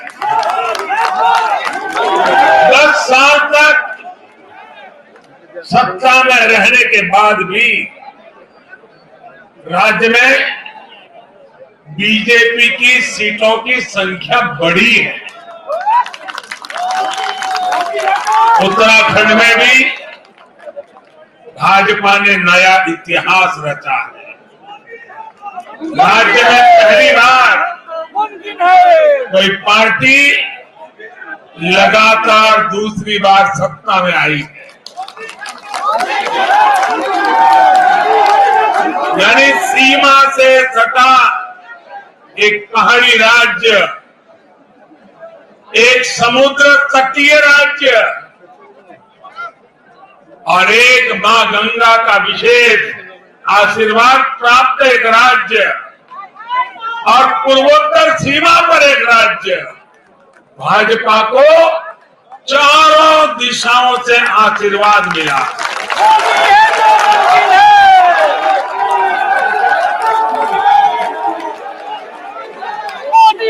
इन राज्यों की चुनौतियां भिन्न है,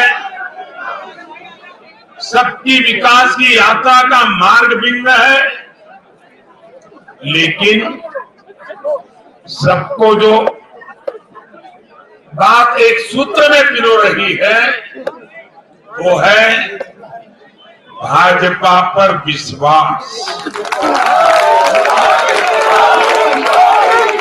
भाजपा की नीति, भाजपा की नीयत और भाजपा के निर्णयों पर अपार विश्वास। साथियों, ये चुनाव नतीजे भाजपा की pro poor, pro active governance पर एक प्रकार से बड़ी मजबूत मोहर लगाते हैं। पहले जनता अपने ही हक के लिए सरकार के दरवाजे खटखटाकर थक जाती थी। बिजली, पानी, गैस, टेलीफोन, बहुत बुनियादी सुविधाओं के लिए, सामान्य जरूरतों के लिए सरकारी दफ्तरों के चक्कर काटने पड़ते थे, पैसे देने पड़ते थे। कुछ साधन संपन्न लोगों तक सुविधा पहुंचने के रास्ते अलग थे, पहुंच जाती थी। देश में गरीबों के नाम पर घोषणाएं बहुत हुई, योजनाएं भी बहुत बनी, लेकिन उस योजनाओं का जो हकदार था, जिस गरीब का उस पर हक था, उसके लिए ये हक उसको मिले बिना परेशानी को मिले, उसके लिए गुड गवर्नेंस, डिलीवरी, इसका बड़ा महत्व होता है। लेकिन भाजपा इस बात को समझती है और मैं लंबे अरसे तक मुख्यमंत्री के नाते काम करके आया हूं, इसलिए मुझे पता है कि आखिरी इंसान की सुविधा के लिए कितनी मेहनत करनी चाहिए। बीते वर्षों में हमने गवर्नेंस डिलीवरी सिस्टम तो बेहतर किया ही, साथ साथ पूरी प्रक्रिया में पारदर्शिता भी लाए हैं। भाजपा गरीब को भरोसा देती है कि प्रत्येक गरीब तक सरकार ने निर्णय किए हुई सुविधाएं जरूर पहुंचेगी। और मैं गरीब के घर तक उसका हक पहुंचाए बिना चैन से बैठने वाला इंसान नहीं।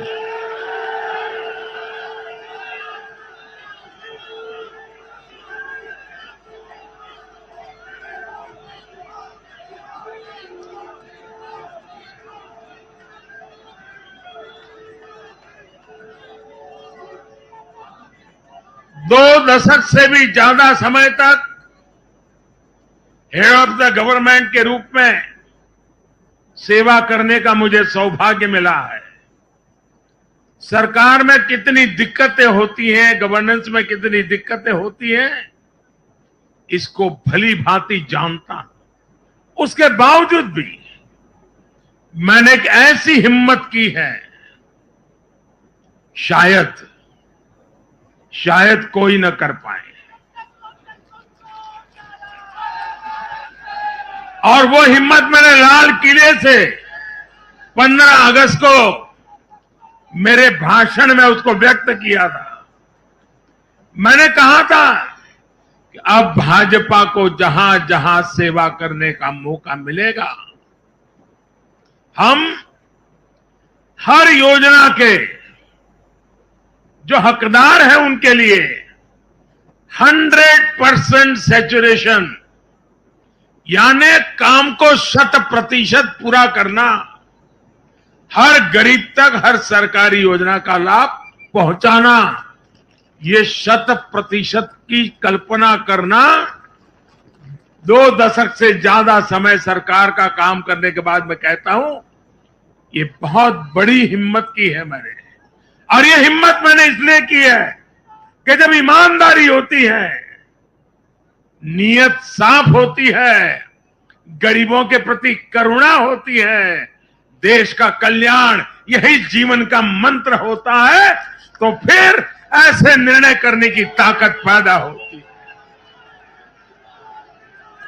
हम हर गरीब तक पहुंचेंगे, हम हर गरीब तक पहुंचेंगे, 100% लाभार्थियों तक पहुंचेंगे। भाई और बहनों, आज मैं देश की महिलाओं, हमारी बहन बेटियों को विशेष रूप से नमन करता हूं।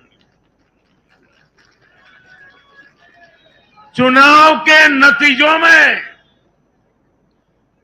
मेरी इन माताओं, बहनों का, बेटियों का बहुत बड़ा योगदान है। ये हमारा सौभाग्य है कि भाजपा को बहनों, बेटियों, माताओं ने इतना स्नेह दिया है, इतना आशीर्वाद मिला है। जहां जहां महिला मतदाताओं ने पुरुषों के मुकाबले ज्यादा वोट किया है, वहां बीजेपी को बम्पर जीत मिली है।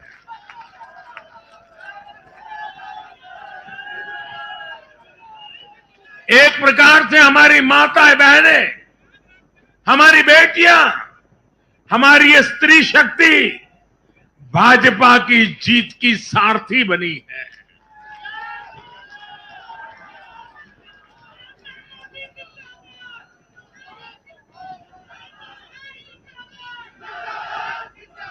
मैं जब गुजरात में था तो कभी कभी कुछ ऐसी घटनाएं हो जाती थी कि लोग चिंता करते थे, मोदी जी आपकी सुरक्षा का क्या, आप चिंता क्यों नहीं करते, अपने आप को क्यों संभालते नहीं है।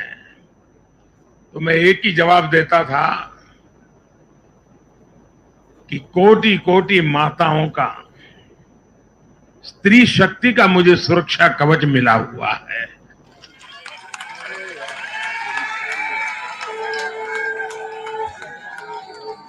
साथियों, भारत की माताएं, बहन, बेटियां निरंतर भाजपा पर विश्वास कर रही है। उनको पहली बार विश्वास मिला है कि सरकार उनकी छोटी से छोटी जरूरतों को भी ध्यान में रखती है। साथियों, इन चुनावों के नतीजों ने एक बात और साफ कर दी है कि यूपी की जनता को, और मैं सभी ज्ञानियों को कहता हूं कि देश की भलाई के लिए अब पुरानी घिसी पिटी रिकॉर्ड छोड़ के जरा नए सिरे से सोचना शुरू कीजिए।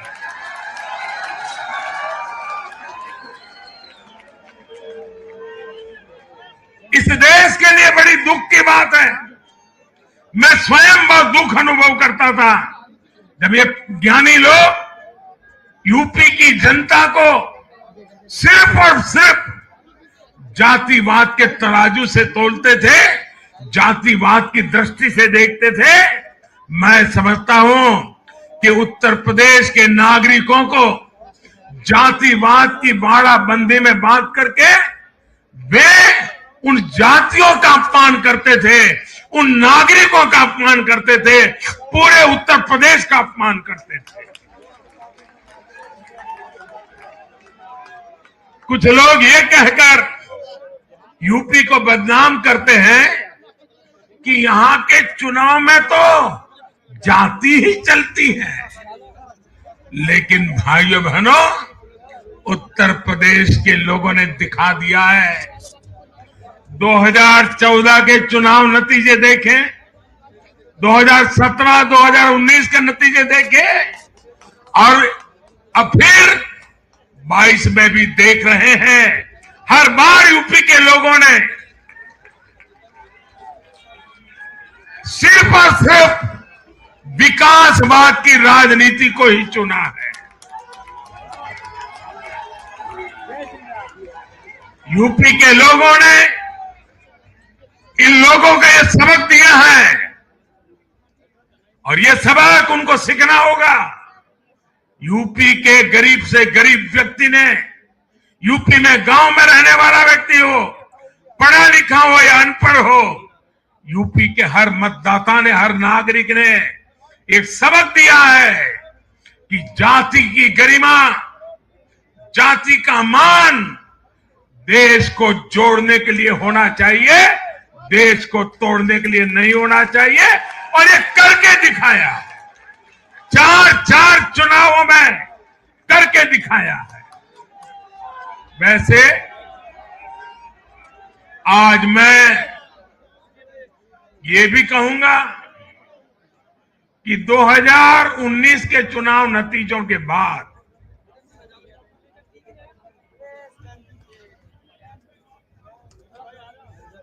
कुछ पॉलिटिकल ज्ञानियों ने कहा था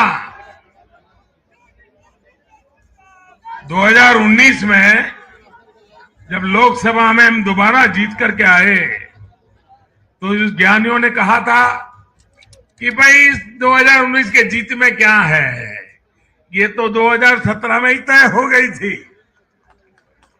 क्योंकि 2017 में यूपी का रिजल्ट आया था।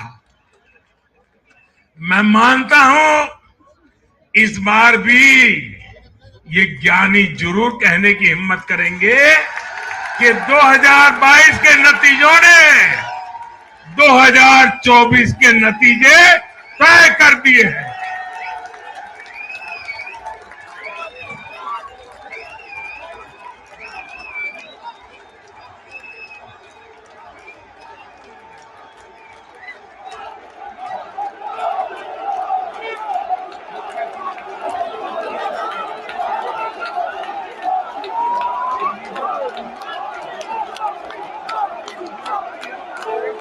मैं आज पंजाब के भाजपा कार्यकर्ताओं की भी विशेष प्रशंसा करूंगा। उन्होंने विपरीत परिस्थितियों में जिस प्रकार पार्टी का झंडा बुलंद किया है, वो आने वाले समय में पंजाब में भाजपा की मजबूती को, देश की मजबूती को एक अहम स्थान के रूप में विकसित करेंगे, ये मेरा पूरा विश्वास है। पंजाब में भाजपा एक शक्ति के रूप में उभरनी है, ये मैं अपनी आंखों के सामने देख रहा हूं दोस्तों। सीमावर्ती राज्य होने के नाते पंजाब को अलगाववादी राजनीति से सतर्क रखना भाजपा का कार्यकर्ता जान की बाजी लगा करके भी इस काम को करता रहेगा। आने वाले 5 सालों में भाजपा का हर कार्यकर्ता वहां इस दायित्व को जोर शोर से निभाने वाला है। ये विश्वास मैं पंजाब की जनता को आज देना चाहता हूं। साथियों, ये चुनाव ऐसे समय में हुए हैं जब दुनिया 100 साल के सबसे बड़े कोरोना जैसी महामारी के संकट से लड़ रही है। पूरी मानव जात, पूरा विश्व 100 साल में ऐसी बीमारी नहीं देखी, ऐसी मुसीबत से लड़ना नहीं पड़ा है। ये जैसे कुछ कम था तो युद्ध ने भी विश्व की चिंताएं बढ़ाई है। इन परिस्थितियों में दुनिया भर की सप्लाई चेन छिन्न भिन्न हो गई है। 2 साल से सप्लाई चेन पर बहुत ही विपरीत प्रभाव हुआ और युद्ध ने उसमें और जोड़ दिया। इन चुनौतियों से निपटने के लिए भारत ने जो कदम उठाए, आर्थिक स्तर पर जो फैसले लिए, गरीब कल्याण के जो फैसले लिए, उन सभी ने भारत को संभल कर आगे बढ़ने में बहुत मदद की। भारत बच पाया है क्योंकि हमारी नीतियां जमीन से जुड़ी रही। हमारी नीतियां जमीन से जुड़ी रही और हमारे प्रयास निष्ठा और नियत की पटरी पर अविरत आगे बढ़ते रहे। जहां जहां डबल इंजन की सरकार रही, वहां पर जनता के हितों की डबल सुरक्षा हुई और विकास के कार्यों की गति भी तेज हुई। इस समय जो युद्ध चल रहा है, उसका प्रभाव प्रत्यक्ष और परोक्ष रूप से दुनिया के हर देश पर पड़ रहा है। भारत शांति के पक्ष में है,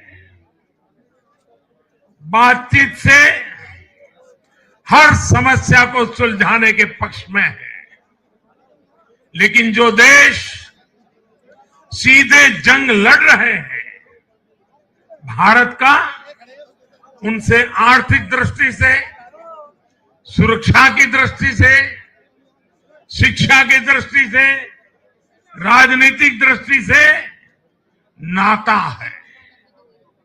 भारत की बहुत सारी जरूरतें इन देशों से जुड़ी हुई है। भारत बाहर से जो कच्चा तेल मंगाता है, पाम ऑयल मंगाता है, सनफ्लावर ऑयल मंगाता है, उसकी कीमत भी अंतर्राष्ट्रीय बाजार में बहुत तेजी से बढ़ रही है। कोयला हो, गैस हो, फर्टिलाइजर हो, सभी की कीमतों में पूरी दुनिया में कल्पना बाहर का उछाल आ रहा है।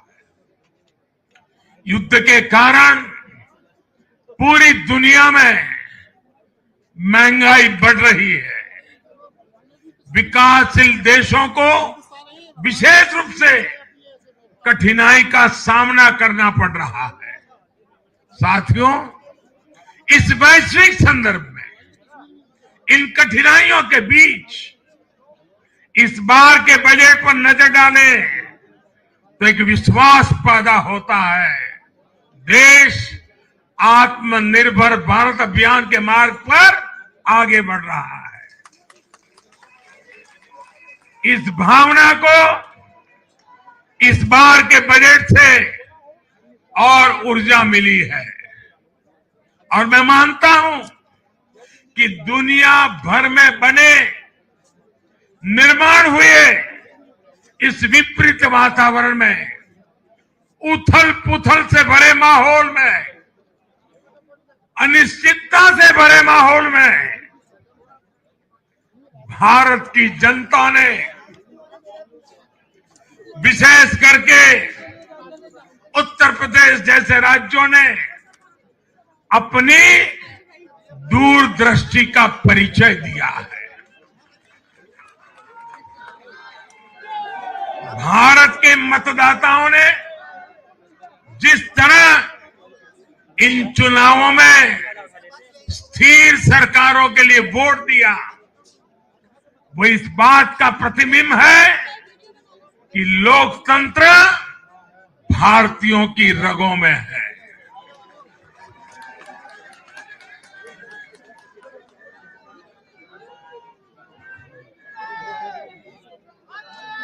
लेकिन भाई और बहनों, आज इस अवसर पर मैं देश के सामने अपनी कुछ चिंताएं भी रखना चाहता हूं।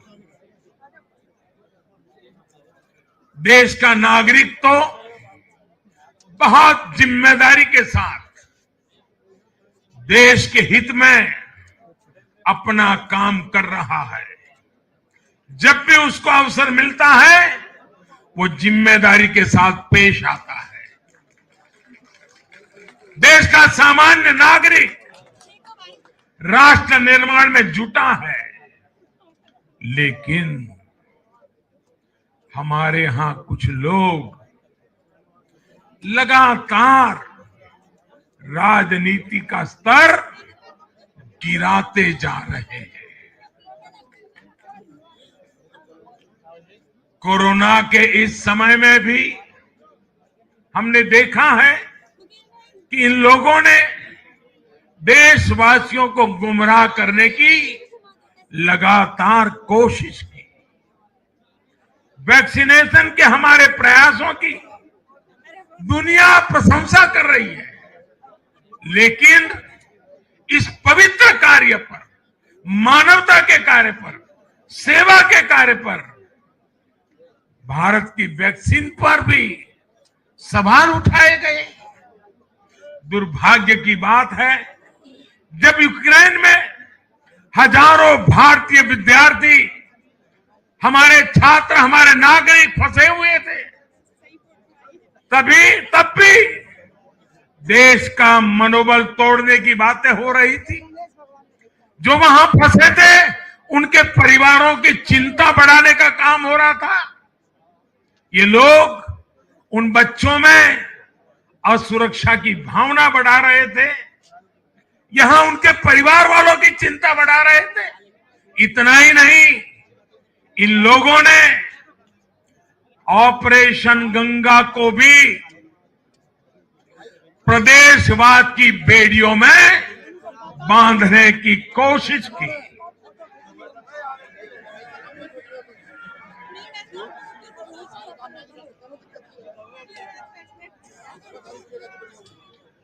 हर योजना को, हर कार्य को क्षेत्रवाद, प्रदेशवाद, जातिवाद, संप्रदायवाद का रंग देने का प्रयास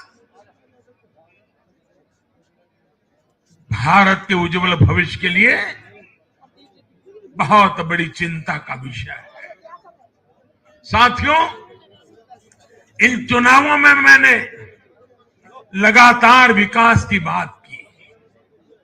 गरीबों को घर, गरीबों को राशन, वैक्सीन, आधुनिक इंफ्रास्ट्रक्चर, हर विषय पर भाजपा का विजन लोगों के सामने रखा। इसके साथ ही जिस एक बात पर मैंने सबसे ज्यादा चिंता जताई थी वो थी गौर परिवारवाद। मैंने राज्यों के लोगों को बताया कि कैसे मैं किसी परिवार के खिलाफ नहीं हूं, नहीं मेरी किसी की व्यक्तिगत दुश्मनी है।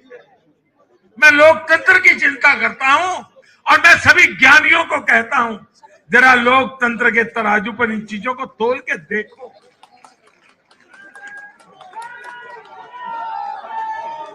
और मैंने लोगों को बताया कैसे परिवारवादी राजनीति ने उनके राज्य का कितना नुकसान किया है, राज्य को पीछे ले जा रहा है।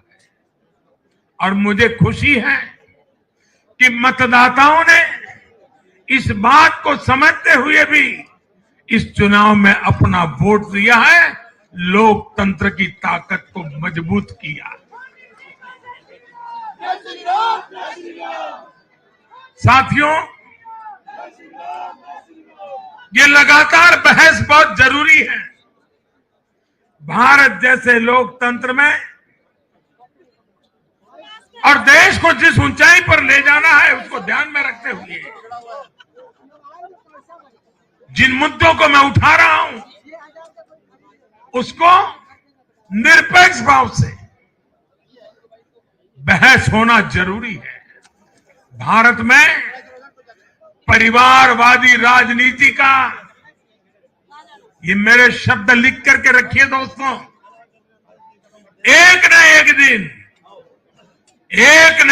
दिन ऐसा आएगा जब भारत में परिवारवादी राजनीति का सूर्यास्त ये देश के नागरिक करके रहेंगे।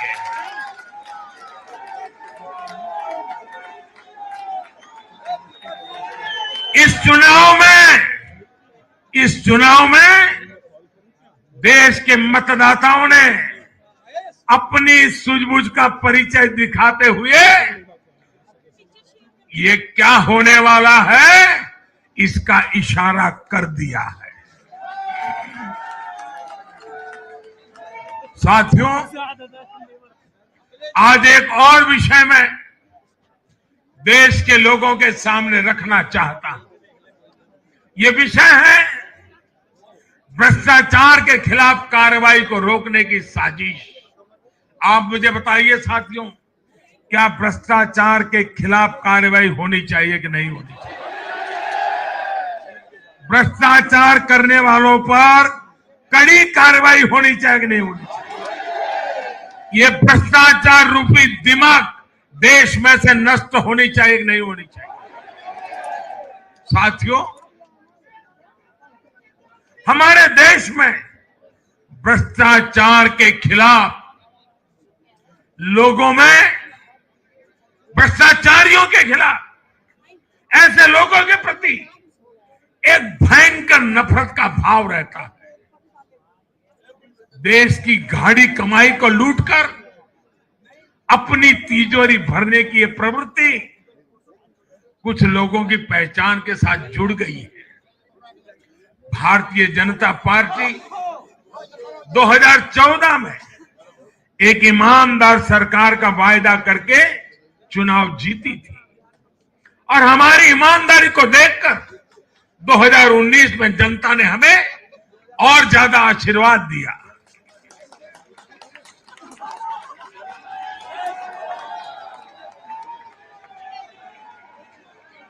और देश हमसे अपेक्षा करता है कि मोदी जी, आपकी सरकार सिर्फ प्रामाणिक रहे इतना इनफ नहीं है। आप ही हैं, आप ही की सरकार है जो भ्रष्टाचारियों को सजा कर सकती है, उन पर कठोर से कठोर कार्रवाई कर सकती है। मुझे बताइए, जनता की इस अपेक्षा को मुझे पूरा करना चाहिए कि नहीं करना चाहिए? जनता की आशा आकांक्षा के लिए सरकार ने जिम्मेवार व्यवहार करना चाहिए कि नहीं करना चाहिए? लेकिन आज हम देख रहे हैं जो निष्पक्ष संस्थाएं जो पूरी तरह इंडिपेंडेंट है, वे अगर भ्रष्टाचार के खिलाफ कार्रवाई करते हैं तो ये लोग और उनका पूरा इकोसिस्टम अब भ्रष्टाचारियों की रक्षा करने के लिए उन संस्थाओं को बदनाम करने के लिए मैदान में आ गए हैं।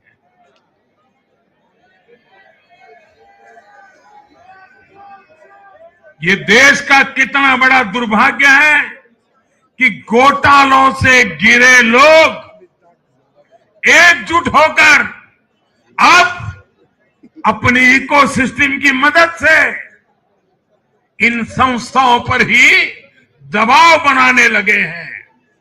जांच एजेंसियों को रोकने के लिए ये लोग अपने इकोसिस्टम के साथ मिलकर नए नए तरीके खोजते हैं। इन लोगों को देश की न्यायपालिका पर भी भरोसा नहीं है। पहले हजारों करोड़ रुपए का भ्रष्टाचार करो, फिर जांच भी नहीं होने दो, और जांच करे तो उस पर दबाव बनाओ। ये इन लोगों की प्रवृत्ति है। और देश के लोगों को एक और बात पर मैं ध्यान देना के लिए आकर्षित करना चाहता हूं। ये लोग किसी भ्रष्टाचारी पर कार्रवाई होते ही उसे धर्म का रंग देते हैं, प्रदेश का रंग दे देते हैं, जाति का रंग देने लगते हैं। ये नए तौर तरीके शुरू हुए हैं। किसी माफिया के खिलाफ अदालत कोई फैसला सुना देती है तो भी उसे ये लोग धर्म और जाति से जोड़ देते हैं। ऐसे में भारत के मैं सभी संप्रदायों से आग्रह करता हूं, मैं सभी जाति पे गर्व करने वाले ईमानदार लोगों से आग्रह करना चाहता हूं, उन सबको सोचना होगा कि ऐसे भ्रष्टाचारियों, ऐसे माफियाओं को अपने समाज से, अपने संप्रदाय से, अपनी जाति से दूर करने की हिम्मत करें। इससे समाज भी मजबूत होगा, संप्रदाय भी मजबूत होगा और हर व्यक्ति का भला होगा। और यूपी में हमारी विजय का एक कारण ये भी है कि वहां के लोगों ने कई दशकों से ऐसी राजनीति का बहुत नुकसान सहा है। मैं बनारस का सांसद होने के नाते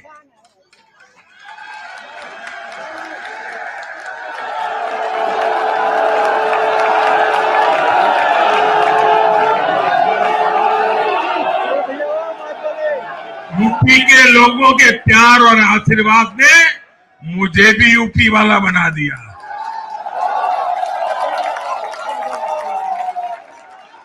मैं बनारस का सांसद होने के नाते मेरे अनुभव से कह सकता हूं, यूपी के लोग ये बात समझ चुके हैं कि जाति को बदनाम करने वालों से, संप्रदाय को बदनाम करने वालों से अब दूर रहना है और राज्य के विकास को ही सर्वोच्च प्राथमिकता देनी है। साथियों, आजादी के 75वें वर्ष को देखते हुए भी इन चुनाव परिणामों का बहुत महत्व है। भारत आजादी के अमृत काल में प्रवेश कर रहा है।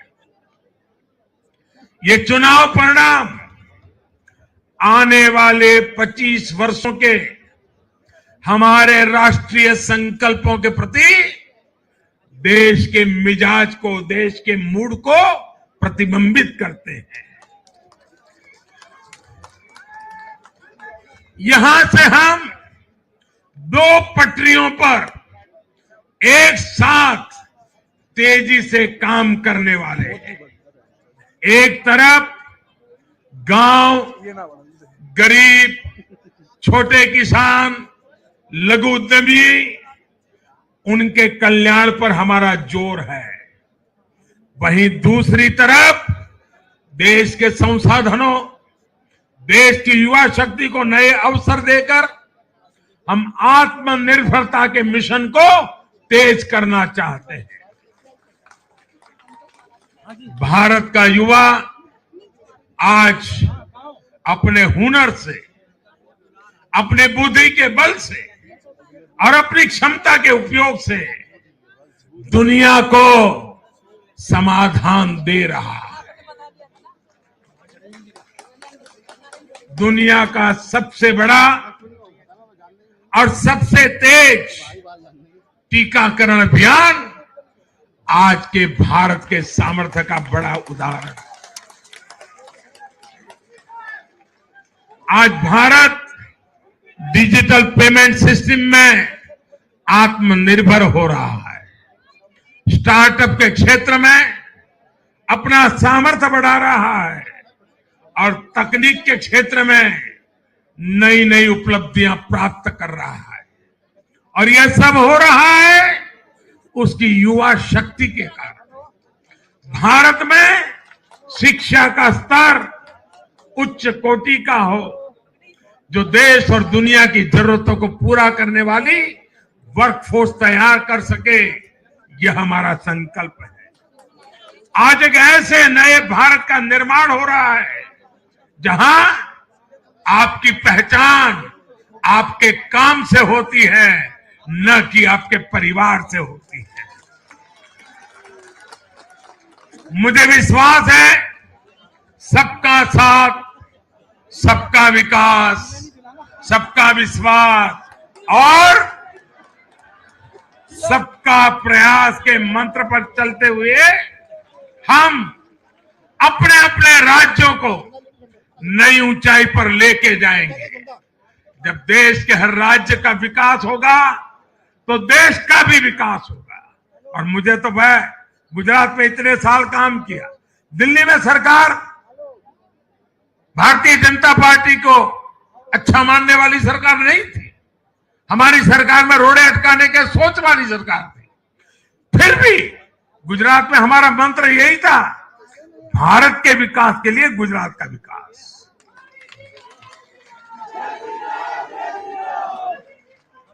साथियों, हमें जुट जाना है, एक पल भी गंवाना नहीं है। चुनौतियां कितनी ही कठिन क्यों न हो, लेकिन जीतने का संकल्प उससे भी बड़ा होता है।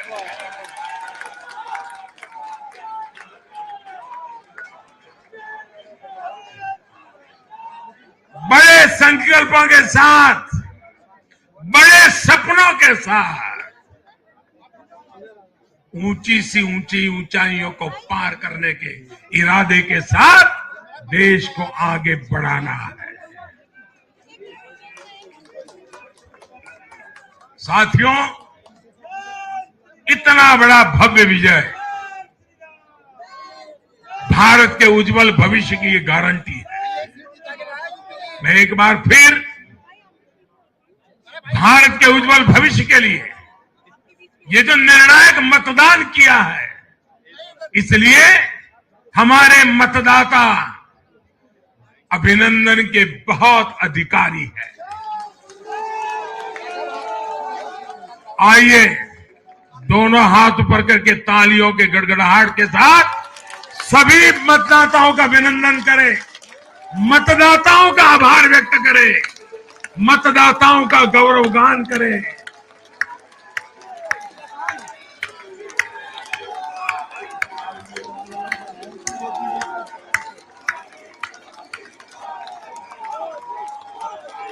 भारत माता की, भारत माता की, भारत माता की। बहुत बहुत धन्यवाद।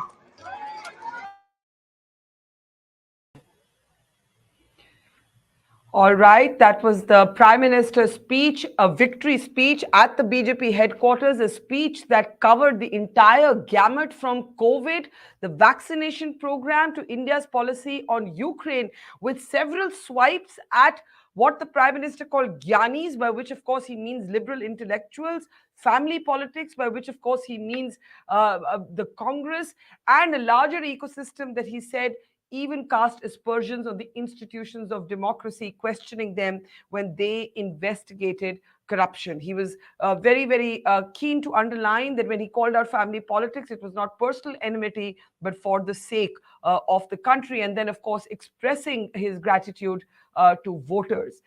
So those are the images of the Prime Minister at the BJP headquarters addressing party workers. You could see a row of BJP ministers there watching and applauding along with the workers, along with JP Nadda, the BJP president. So let us now, in this last half hour, decode the Prime Minister's address as well as look at the lessons for 2024. Let me introduce our guest. Nilanjan is back with us. Nilanjan Sarkar with the Center for Policy Research. Chandrasutta Dogra is with us, has been waiting patiently. I'm sorry, we were all listening to the Prime Minister. Parth is back with us. It's great to see you, Parth. Parth has been traveling extensively through UP and has done a lot of work on the ground. And PKT Nambiar is back with us as well. So let me start actually with you, Parth, because many of our guests have been with us through the day. You're just joining us.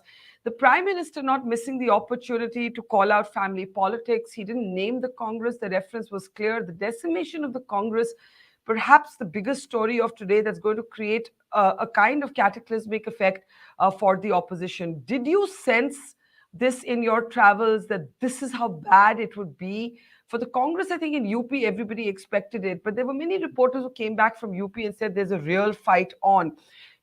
Akhilesh Yadav has actually delivered his best performance, but it's clearly not enough to bridge the gap with the BJP. Parth. Yeah, I didn't expect a 270 plus mandate, but I was pretty sure that BJP is comfortably ahead, because considering what had happened in 2017, you needed a wave of sorts to overturn that, and I didn't see that kind of a wave. I could see the Samajwadi Party gaining significantly. There was a lot of anti-incumbency on the ground as far as the youngsters were concerned around unemployment and so on and so forth. But a lot of that was mitigated by Rashan and Hindutva, and of course their Kshatriya Samikaran, as they call it in UP. I mean, humne Modi ji ka namak khaya hai is something I heard more than once. A lot of BJP's vocal supporters in East UP, for example, or in Bundelkhand, came from really, really poor families. They didn't have any labor work. They don't have any farmland. And they said that we would have starved to death if they hadn't received ration packets on time. So they were really grateful to the BJP. So it was a sort of a cocktail of ration and good PR, because the way they were able to neutralize what had happened after COVID-19 was something to note. I met several people on the ground who had lost family members in their house, and they were still saying that it was Mahamari, to सरकार की गलती नहीं थी. ये तो UK, US में भी इतने सारे लोग मरे, UP में तो resources भी नहीं है. So you know, when you see people who are personally struggling because of COVID-19 or post lockdown, when they come out and tell you that, you know, this government still deserves another chance, you know that they're going to retain power. In fact, one of the things that I picked up when I was reporting on COVID, I always said I sensed fatalism and despair among people, but not anger, not among at least the poorest citizens. But Parth, you know, one of the interesting things in the Prime Minister's reference, there was not very little reference to Yogi Adityanath. What did you pick up on UP about, you know, people and Yogi Adityanath? In 2017, Yogi Adityanath was not the CM candidate. And when his surprise appointment was made, I remember a BJP leader telling me it's better to keep him on your side than have him outside the camp, outside the tent. Now, Yogi Adityanath is a force unto himself. Political journalists are busy sort of, you know, wondering who's the real number two in the BJP. There's a very kind of divided feedback you get when you ask people, is this Yogi's win or Modi's win? Well, in my opinion, it's still Modi who is number one. His name a lot more than Yogi's name. In fact, I had quite a few interesting conversations with BJP karyakartas on the ground who were going door to door, and they were saying, "हम तो मोदी जी के लिए कर रहे हैं. We are not so enamored by Yogi Adityanath." But I mean, one of the things about BJP is that even if they like someone, they don't like someone, On the ground, it acts as a well-oiled unit, and that doesn't it doesn't stop their election campaigning. It doesn't stop their machinations on the ground. So that is something that you can pick up regardless of their internal differences. You see them operating as a well-oiled unit on the ground. That's a really important point because it's the exact opposite of the Congress party. And here I want to actually bring in Chandar. If you look at the kind of people who lost the elections, and Bhagwant Mann did a roster list of them in his victory speech, the fact of the matter is that the Congress ran perhaps it can now be said a dismal campaign. I know you actually think that maybe not bringing in Navjot Sidhu was a mistake, but most people believe that all of it, Sunil Jakhar's alienation, his sulk, Sidhu undermining Channi, maybe getting sort of exiting Captain Amrinder far too late. All of it was a series of missteps. Chandar, how do you see? Let's also look at Punjab and what it says about the Congress leadership. Yeah, certainly Congress mishandled Punjab very, very badly. Firstly, if at all they had to remove Captain Amrinder Singh, they should have done it, at least a year or two earlier than what. By the time they did it, it was just too close to the elections. And then the other thing is that they gave hope to people like Navjot Sidhu, who thought that he would be made the chief minister and he would clean up the system. Now, he and his aides have often said that we have been given this mandate to clean up the party in Punjab because we know that things are very bad and people are very angry with the party. There's such a huge anti-incumbency. But apparently this didn't happen. So that is where it was mishandled. And why it didn't happen was because the same old conventional politics dictated the decision of the Gandhi siblings. The same old Purani politics, couple of tainted ministers were still retained in the Channi government. Some of the appointments were questionable, but the Congress's central leadership was unable to take the hard decisions, which if they had done that, and if they had projected a genuinely clean front, which they claimed, but this was just a cosmetic exercise. And they thought that it would be business as usual, and the people would again get conned that, well, okay, we've made a few changes and we've got rid of Amrinder Singh and we have a new team in place. And their caste calculations too, like Amar Akbar Anthony, you said they tried everything. But again, it was at a very superficial level. I think the Congress's central leadership failed to read the situation on the ground, the anger of the people, the growing aspirations of Punjabis. Now, Punjabis are not like people in any other state. Punjabis are different. They buck the trend, as we've seen in past elections. They do their own thing. They are willing to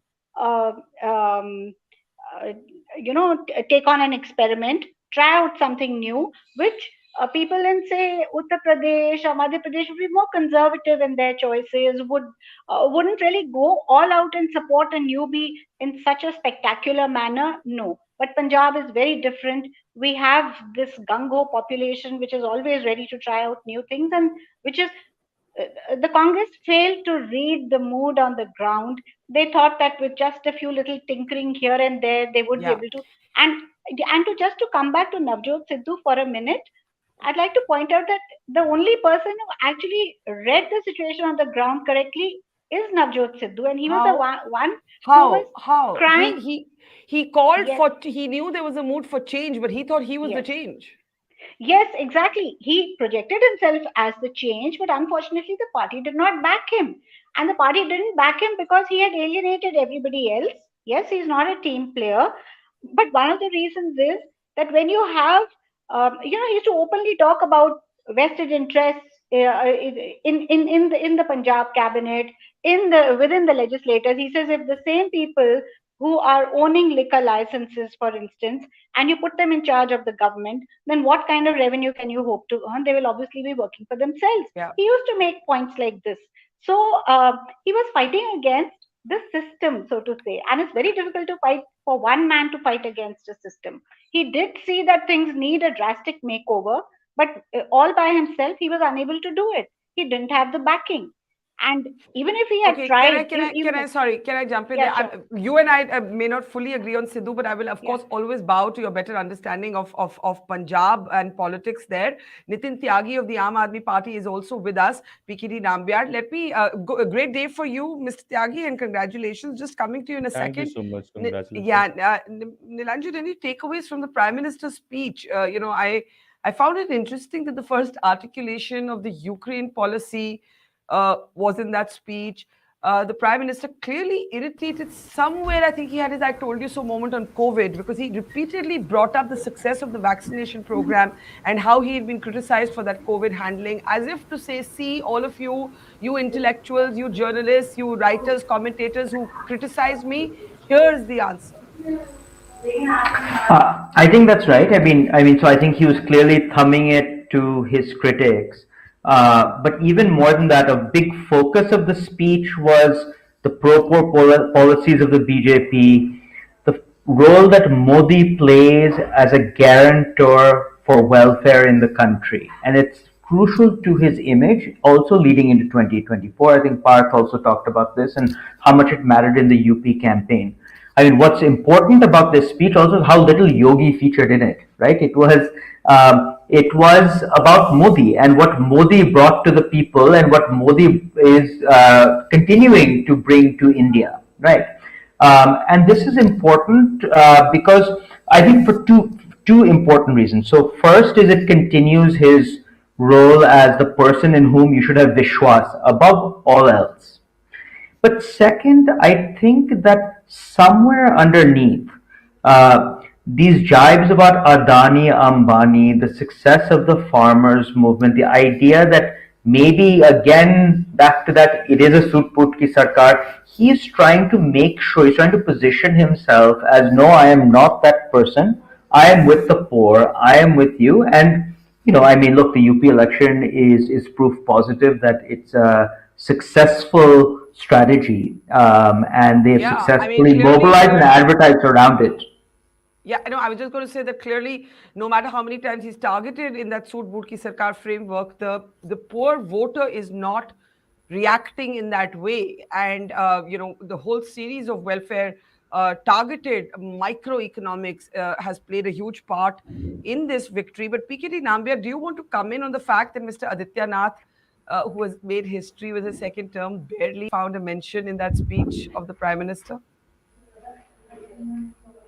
Sorry, you're on mute. Yeah. See, most of us have got, we have been used to analyze politics on a certain way. Maybe it may be a Congress culture, which was there for the longest of time. BJP works because I've been a Swayamsevak myself, and I know how it works on the ground. And I've been traveled all across the country and worked with these people quite closely. Let me tell you, the BJP don't work the way we all discuss on panels. And why I reiterate this again and again, most of the time I see the people who are opinion makers to fail. They have senior leaders, they have their own charisma, they have their own say. But at the end of the day, one individual, whether even including Mr. Modi, it's always a collective decision. It cannot be a one person's decision. The BJP is not really a collectively run party. The campaign may have been collective, and Parth made that point, but it is clearly a party that is run. Can I correct you here? Can I correct you here? Do you know that in UP, for an example, how many Prabharis, and you know that how in BJP it works, the real sunk Prabharis who works on the ground, they play a major role than these master campaigners, who you and me see. Please understand that I'm agreeing with you on that. The foot soldiers of the BJP, and I think Parth made this point that the BJP in the end comes together during the campaign time. Yeah. I'm just for your information, I'm just trying to tell you once again, there are organizational Prabharis, there are party Prabharis, then these foot soldiers comes in, they further report to, there is a superbly well-oiled machinery, whether they win or they lose, they have it. So the BJP as a party do not just work on one particular person, not even just on the basis of a national president or even Prime Minister Modi. It's always a collective. But on the pretext, of course, they have a very big charismatic leader, a world leader like Narendra Modi. So you and me will always be seeing only that. So please understand, it's a cadre-driven party, whether it is from the the places where it is not having some of the South Indian states, for an example, in Tamil Nadu or in Kerala, they do not get any kind of electoral success. But even there, the way the BJP functions is that. So I think the credit of BJP's win definitely goes to this electoral mission, what it is BJP is, a very, very strict level of a professional way of working, 24/7, 365 days politics, and I think that finally is the key reaching part. the one particular thing that is called as Antyodaya. So the Deen Dayal Upadhyaya is one of the main concepts is Antyodaya. The Antyodaya means the governance should reach to the last mile of the person.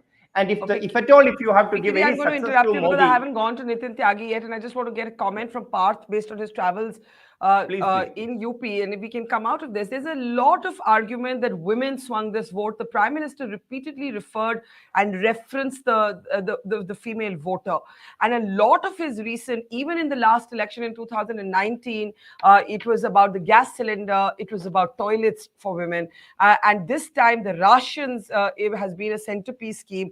Did you find in your travel, look, women are very difficult to talk to in rural India. They rarely open up to men. They often don't open up to women. But even so, did you pick up at all, Parth, that the female vote has been an X factor in the UP election? Because of the ration scheme, I think, I met several of them, but I could only speak to some of them independent of their husbands. Most of the time when you speak to women, husbands just join in. But yeah, I did pick up that they were keen on voting for the BJP because of the ration scheme. Also, the Pradhan Mantri Awas Yojana, for example, I'm not saying that it's been delivered to every village, but what happens is if there's one village, one household in the village that's gotten a house and the rest of the people think that it's only a matter of time before we get it. So it's a combination of great PR and welfare politics. I met quite a few people, senior citizens, in fact, that said that this government has increased or doubled our senior citizen pension from 500 to 1,000 rupees. So I did pick up on that, to be honest, when I was traveling. And women voters were the X factor, there's no doubt about it, because they are the ones running the household. They are the ones who are figuring out how much grain, food is left in the house, how many can I cook, and so on and so forth. So yes, it was definitely a factor. Yeah. By the way, Parth, if you're wearing AirPods, can you please take them off, because I think they're creating some audio interference. But I got the gist of what he was saying, that a number of PM's welfare schemes did find resonance, in particular among the women voters. Can I just turn my attention from UP to Punjab for a moment? And if we can just bring up the Punjab slide, I think we haven't fully appreciated the scale of that political revolution. Almost, it's a revolutionary moment, and Arvind Kejriwal used an interesting word to characterize it, inqilab. Nitin Tyagi, congratulations, of course, but through the day, the Aam Aadmi Party has now been talking about a bigger role for Arvind Kejriwal, a national role. How do you see that as an AAP spokesperson? See, it is quite evident with the verdict that we got in Punjab that I think it is like a wave and a huge majority. And with that kind of majority comes a huge responsibility also, the kind of expectations that people have. While in Delhi, we have been working tirelessly since last 7 years, and we have been trying to provide good governance, and that is the example that we've been able to set, even after a lot of indulgences with the central government, I think, and the kind of pressure that we've worked in, but we have been able to do what we had set out to do, and we have achieved a lot with this half government that we have in Delhi. And I think everybody in this country, including us, wants to see what we can do in Punjab, where we will have a full government, with full powers of a full state. So that kind of responsibility and that kind of expectation is developing everywhere in India. Wherever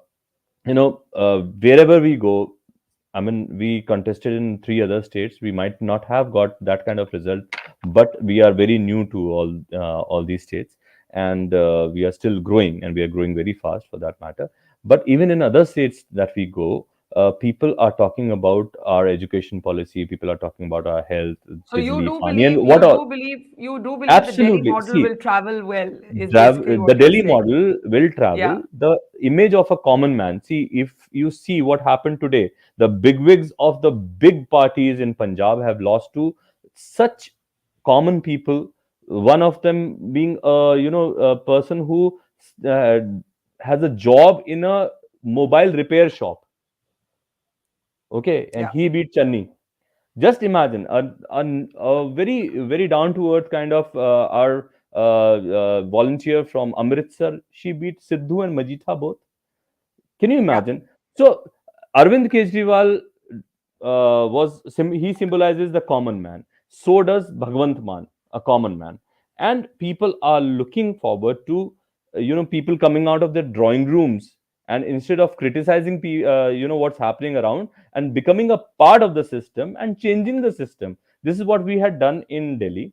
This is what we have done as far as elections is concerned. We have done in Punjab, and now it's time to deliver. And once we start delivering, I am very sure people from other states who are just sitting up and taking notice of what's happening with Aam Aadmi Party, they are Yeah. all ready to join Aam Aadmi Party and come up. Very interesting. It is a very interesting moment, and I just want Chandar to come in. One point on Punjab, and then we'll take a look at UP again with last comments. Chandar, the Dalit vote. The choice of Charanjit Singh Channi was meant to be an expression of social engineering. It was hailed as a masterstroke. Clearly, when we see how the AAP has done in the Doaba belt this time, it's very very clear that this Dalit card, as it were, did not work for the Congress. Yes, certainly it didn't work. It was quite a surprise because we all thought that, well, Charanjit Channi would at least get some votes, his own community's votes, if nothing else. But there are two, three reasons why it didn't work. And I think I had spoken about this earlier also in your program. Firstly, the Congress as well as Charanjit Channi himself were unable to put forward any concrete Dalit agenda on how they would improve the lot of the Dalits in Punjab if they came to power. They were unable to spell that out, and they were deliberately holding back because they didn't want to alienate the other upper caste communities, which was also happening at the same time. So that was one fear. And also, I think Charanjit Channi suffered because of this perception which came about after the Enforcement Directorate raids on his nephew. And the allegation that it was You actually think that matter? You actually think that it's interesting because basically the allegations against Kejriwal didn't stick, but the allegations against Channi stuck in a No, way. the allegations against Kejriwal did stick because they were the same old allegations, and the people just laughed it off because they had seen it in the 2017 elections that he's mixed up with Khalistan. If you're talking about the same thing, you're talking about that allegation. Yes. Yeah. So this time people laughed it off, saying, in fact, in some places it even boomeranged because people actually voted for the AAP, and they were so angry with these allegations that what is this, So, but in the case of Charanjit Channi, those piles of cash, etc., which was floated, those visuals were there on social media. So they really worked against him. And then, of course, everyone said that, well, he's not really the poor man that he's projecting himself to be because he's got all this, and plus he's got cars, and he's a fairly well-off person. So the Dalits actually got a little disenchanted with this whole thing because they realized that he's again cut from the same old Congress mold. Even if he comes to power, he will bring in the same kind of government, and he himself will do the same old things which the Congress, is known to be the Congress culture, so to say. That put them off. Sorry, I'm interrupting. In the last few minutes, just want to turn attention to Uttar Pradesh and get last comments. I'll start with Parth. We have a good sense of a comparison. It's only when you stack up the numbers to what happened in 2017 that you really get a sense of how much has shifted and actually improved for the Samajwadi Party. So, Parth, can we get the comparison graphics up? Yeah, Parth, go ahead with your last thoughts. What happens to Akhilesh Yadav now? And there you can see on your screen, the BJP had 312 down to 274. The SP has gone up from 47 to 124. The BSP has gone from 19 to 1. Take the band off, please. And the Congress has gone from 7 to 2. And these vote shares are from the Election Commission. They could actually be lower. The Election Commission is a bit slow. The Congress is actually reported to be falling to 1% vote share, for instance. So just make sense of these numbers. Parth, go ahead. Can we take the slides again in the box? Yeah, go ahead, Parth. Yeah, so I could see Congress and BSP evaporating to a large extent because the Muslim vote that the BSP also enjoyed to an extent completely shifted towards Samajwadi Party. In fact, around 22% to 35% is quite a massive jump in 5 years for the Samajwadi Party. It just tells you that they did some clever social engineering on the ground, but they didn't hit the streets. Samajwadi Party, in any case, is not doesn't have a huge card. And if you take a look at this, can we take the banner off? If you take a look at this, please take the banner off so we can see the last slide. Can we go back to that, please? Can we go back to that slide? If you take a look at, I need the vote shares. If you look at the vote share, the BJP's vote share has actually gone up, Parth. Yeah, a lot of the BSP voters shifted to the BJP. I met quite a because of the welfare politics. And Samajwadi Party also got some OBC votes to their fold, and they got a lot of Muslim votes as well from BSP. But I think these numbers actually tell you that if they sort of are an active opposition for 5 years, then they may actually be able to do something. Because to be honest, for the first 4 years, Akhilesh Yadav was not seen anywhere. He had ample opportunities to hit the streets. You had the migrant exodus, you had Lakhimpur Kheri, you had Hathras, and so on and so forth. But in fact, it was Priyanka Gandhi you could see a lot more on your TV screens than Akhilesh Yadav during these times. So I think one takeaway that Akhilesh Yadav can sort of get from these elections or these results is that if he can improve his vote share by 13% in 5 years without really hitting the streets or without really doing much for the first 4, then you can only imagine what he may be able to do. That is such a good point, because when at the height of COVID, I kept thinking, where is the opposition? Because this was the moment for them to build something. And you're right that in the last mile, mile, he's been able to build this. Go ahead, Parth. Go ahead. One more point. I mean, it was very similar to what Tejasvi Yadav did in Bihar as well. I mean, he woke up 6 months before the elections and he nearly became the chief minister. It just tells you in the opposition that it's not all is lost. If you look at West UP, as far as the 3 main districts of Muzaffarnagar, Shamli and Baghpat are concerned, from where you saw most number of farmers going to the border, BJP has only won 3 out of 12, and out of those 3, they won one seat under a margin of 1,000 votes. So if you sort of back up people's movements with some genuine work on the ground and with some social engineering, you can really change the game, and BJP is not completely invincible. Invincible. Very good points, because Nilanjan and PKD, I'll just get closing comments and then we'll say bye-bye. Really a massive jump for Akhilesh Yadav, which is why his whole calling the integrity of the elections didn't really work. PKD, first you, and I'll get Nilanjan to close for us. PKD? So I think there is no doubt that Akhilesh Yadav has put up a very good show. Maybe as Parth said, that he woke up only just 6 months before, and he was not being a constructive opposition, maybe because he was trying to hold on all his energies just for the final battle of this election. So, but yes, of course, it is very important that to have a good opposition, and I think if he plays a constructive opposition, he may be able to stay in politics for a longer time. One more thing, Akhilesh Yadav has done good for himself this time. This time around, it was all about Akhilesh Yadav. He was not in the shadow of his father or his chachaji or even a bua or anyone. He was on his own, maybe with a small support of an RLD. So all the credit goes to him. But please note, Yogi is a much bigger brand, household brand. So when you compare with, but I think the point Parth is making is that if Akhilesh Yadav had worked for 4 years as opposed to 6 months, we don't know what would have happened. Just like Tejasvi Yadav in Bihar, who also woke up in the last 6 months. And one quick point. See, you need to always understand, except Stalin, most of the family political parties could not survive without having power for more than 10 years. So it's very difficult for the family politicians to stay without power for a longer time.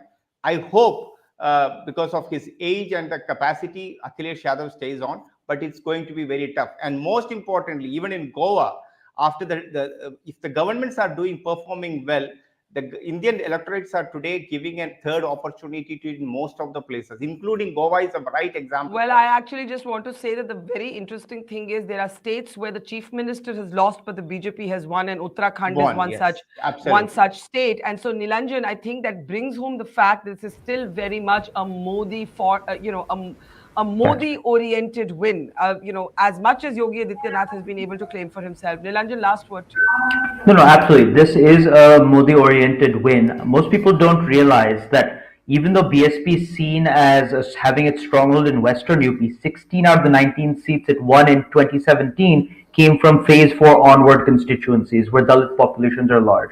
As the BSP collapsed, a lot of those votes did go under Modi's name due to ration, due to what he represents, to the BJP. We do know that that is something that did happen. And I've been saying from the very beginning that the SP actually hit on all cylinders. It promised certain kinds of caste consolidations. 35%, 36% vote share is exactly where we had pinned that number if all of those consolidations took place. It's just that BJP's vote share didn't drop. The good news for Akhilesh, I think Parth would agree with this, when you travel, of course there's talk of Yadav Raj, Kundagarh, but Akhilesh himself is not actually associated with it. He actually has the capacity to frame a broader politics beyond Yadav Raj, right?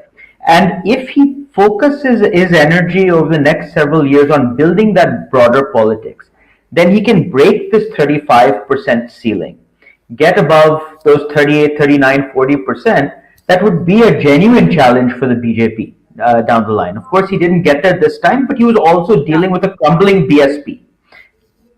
Yeah, and a BSP that probably, whatever percentage of votes it picked up at 13% probably helped the BJP further.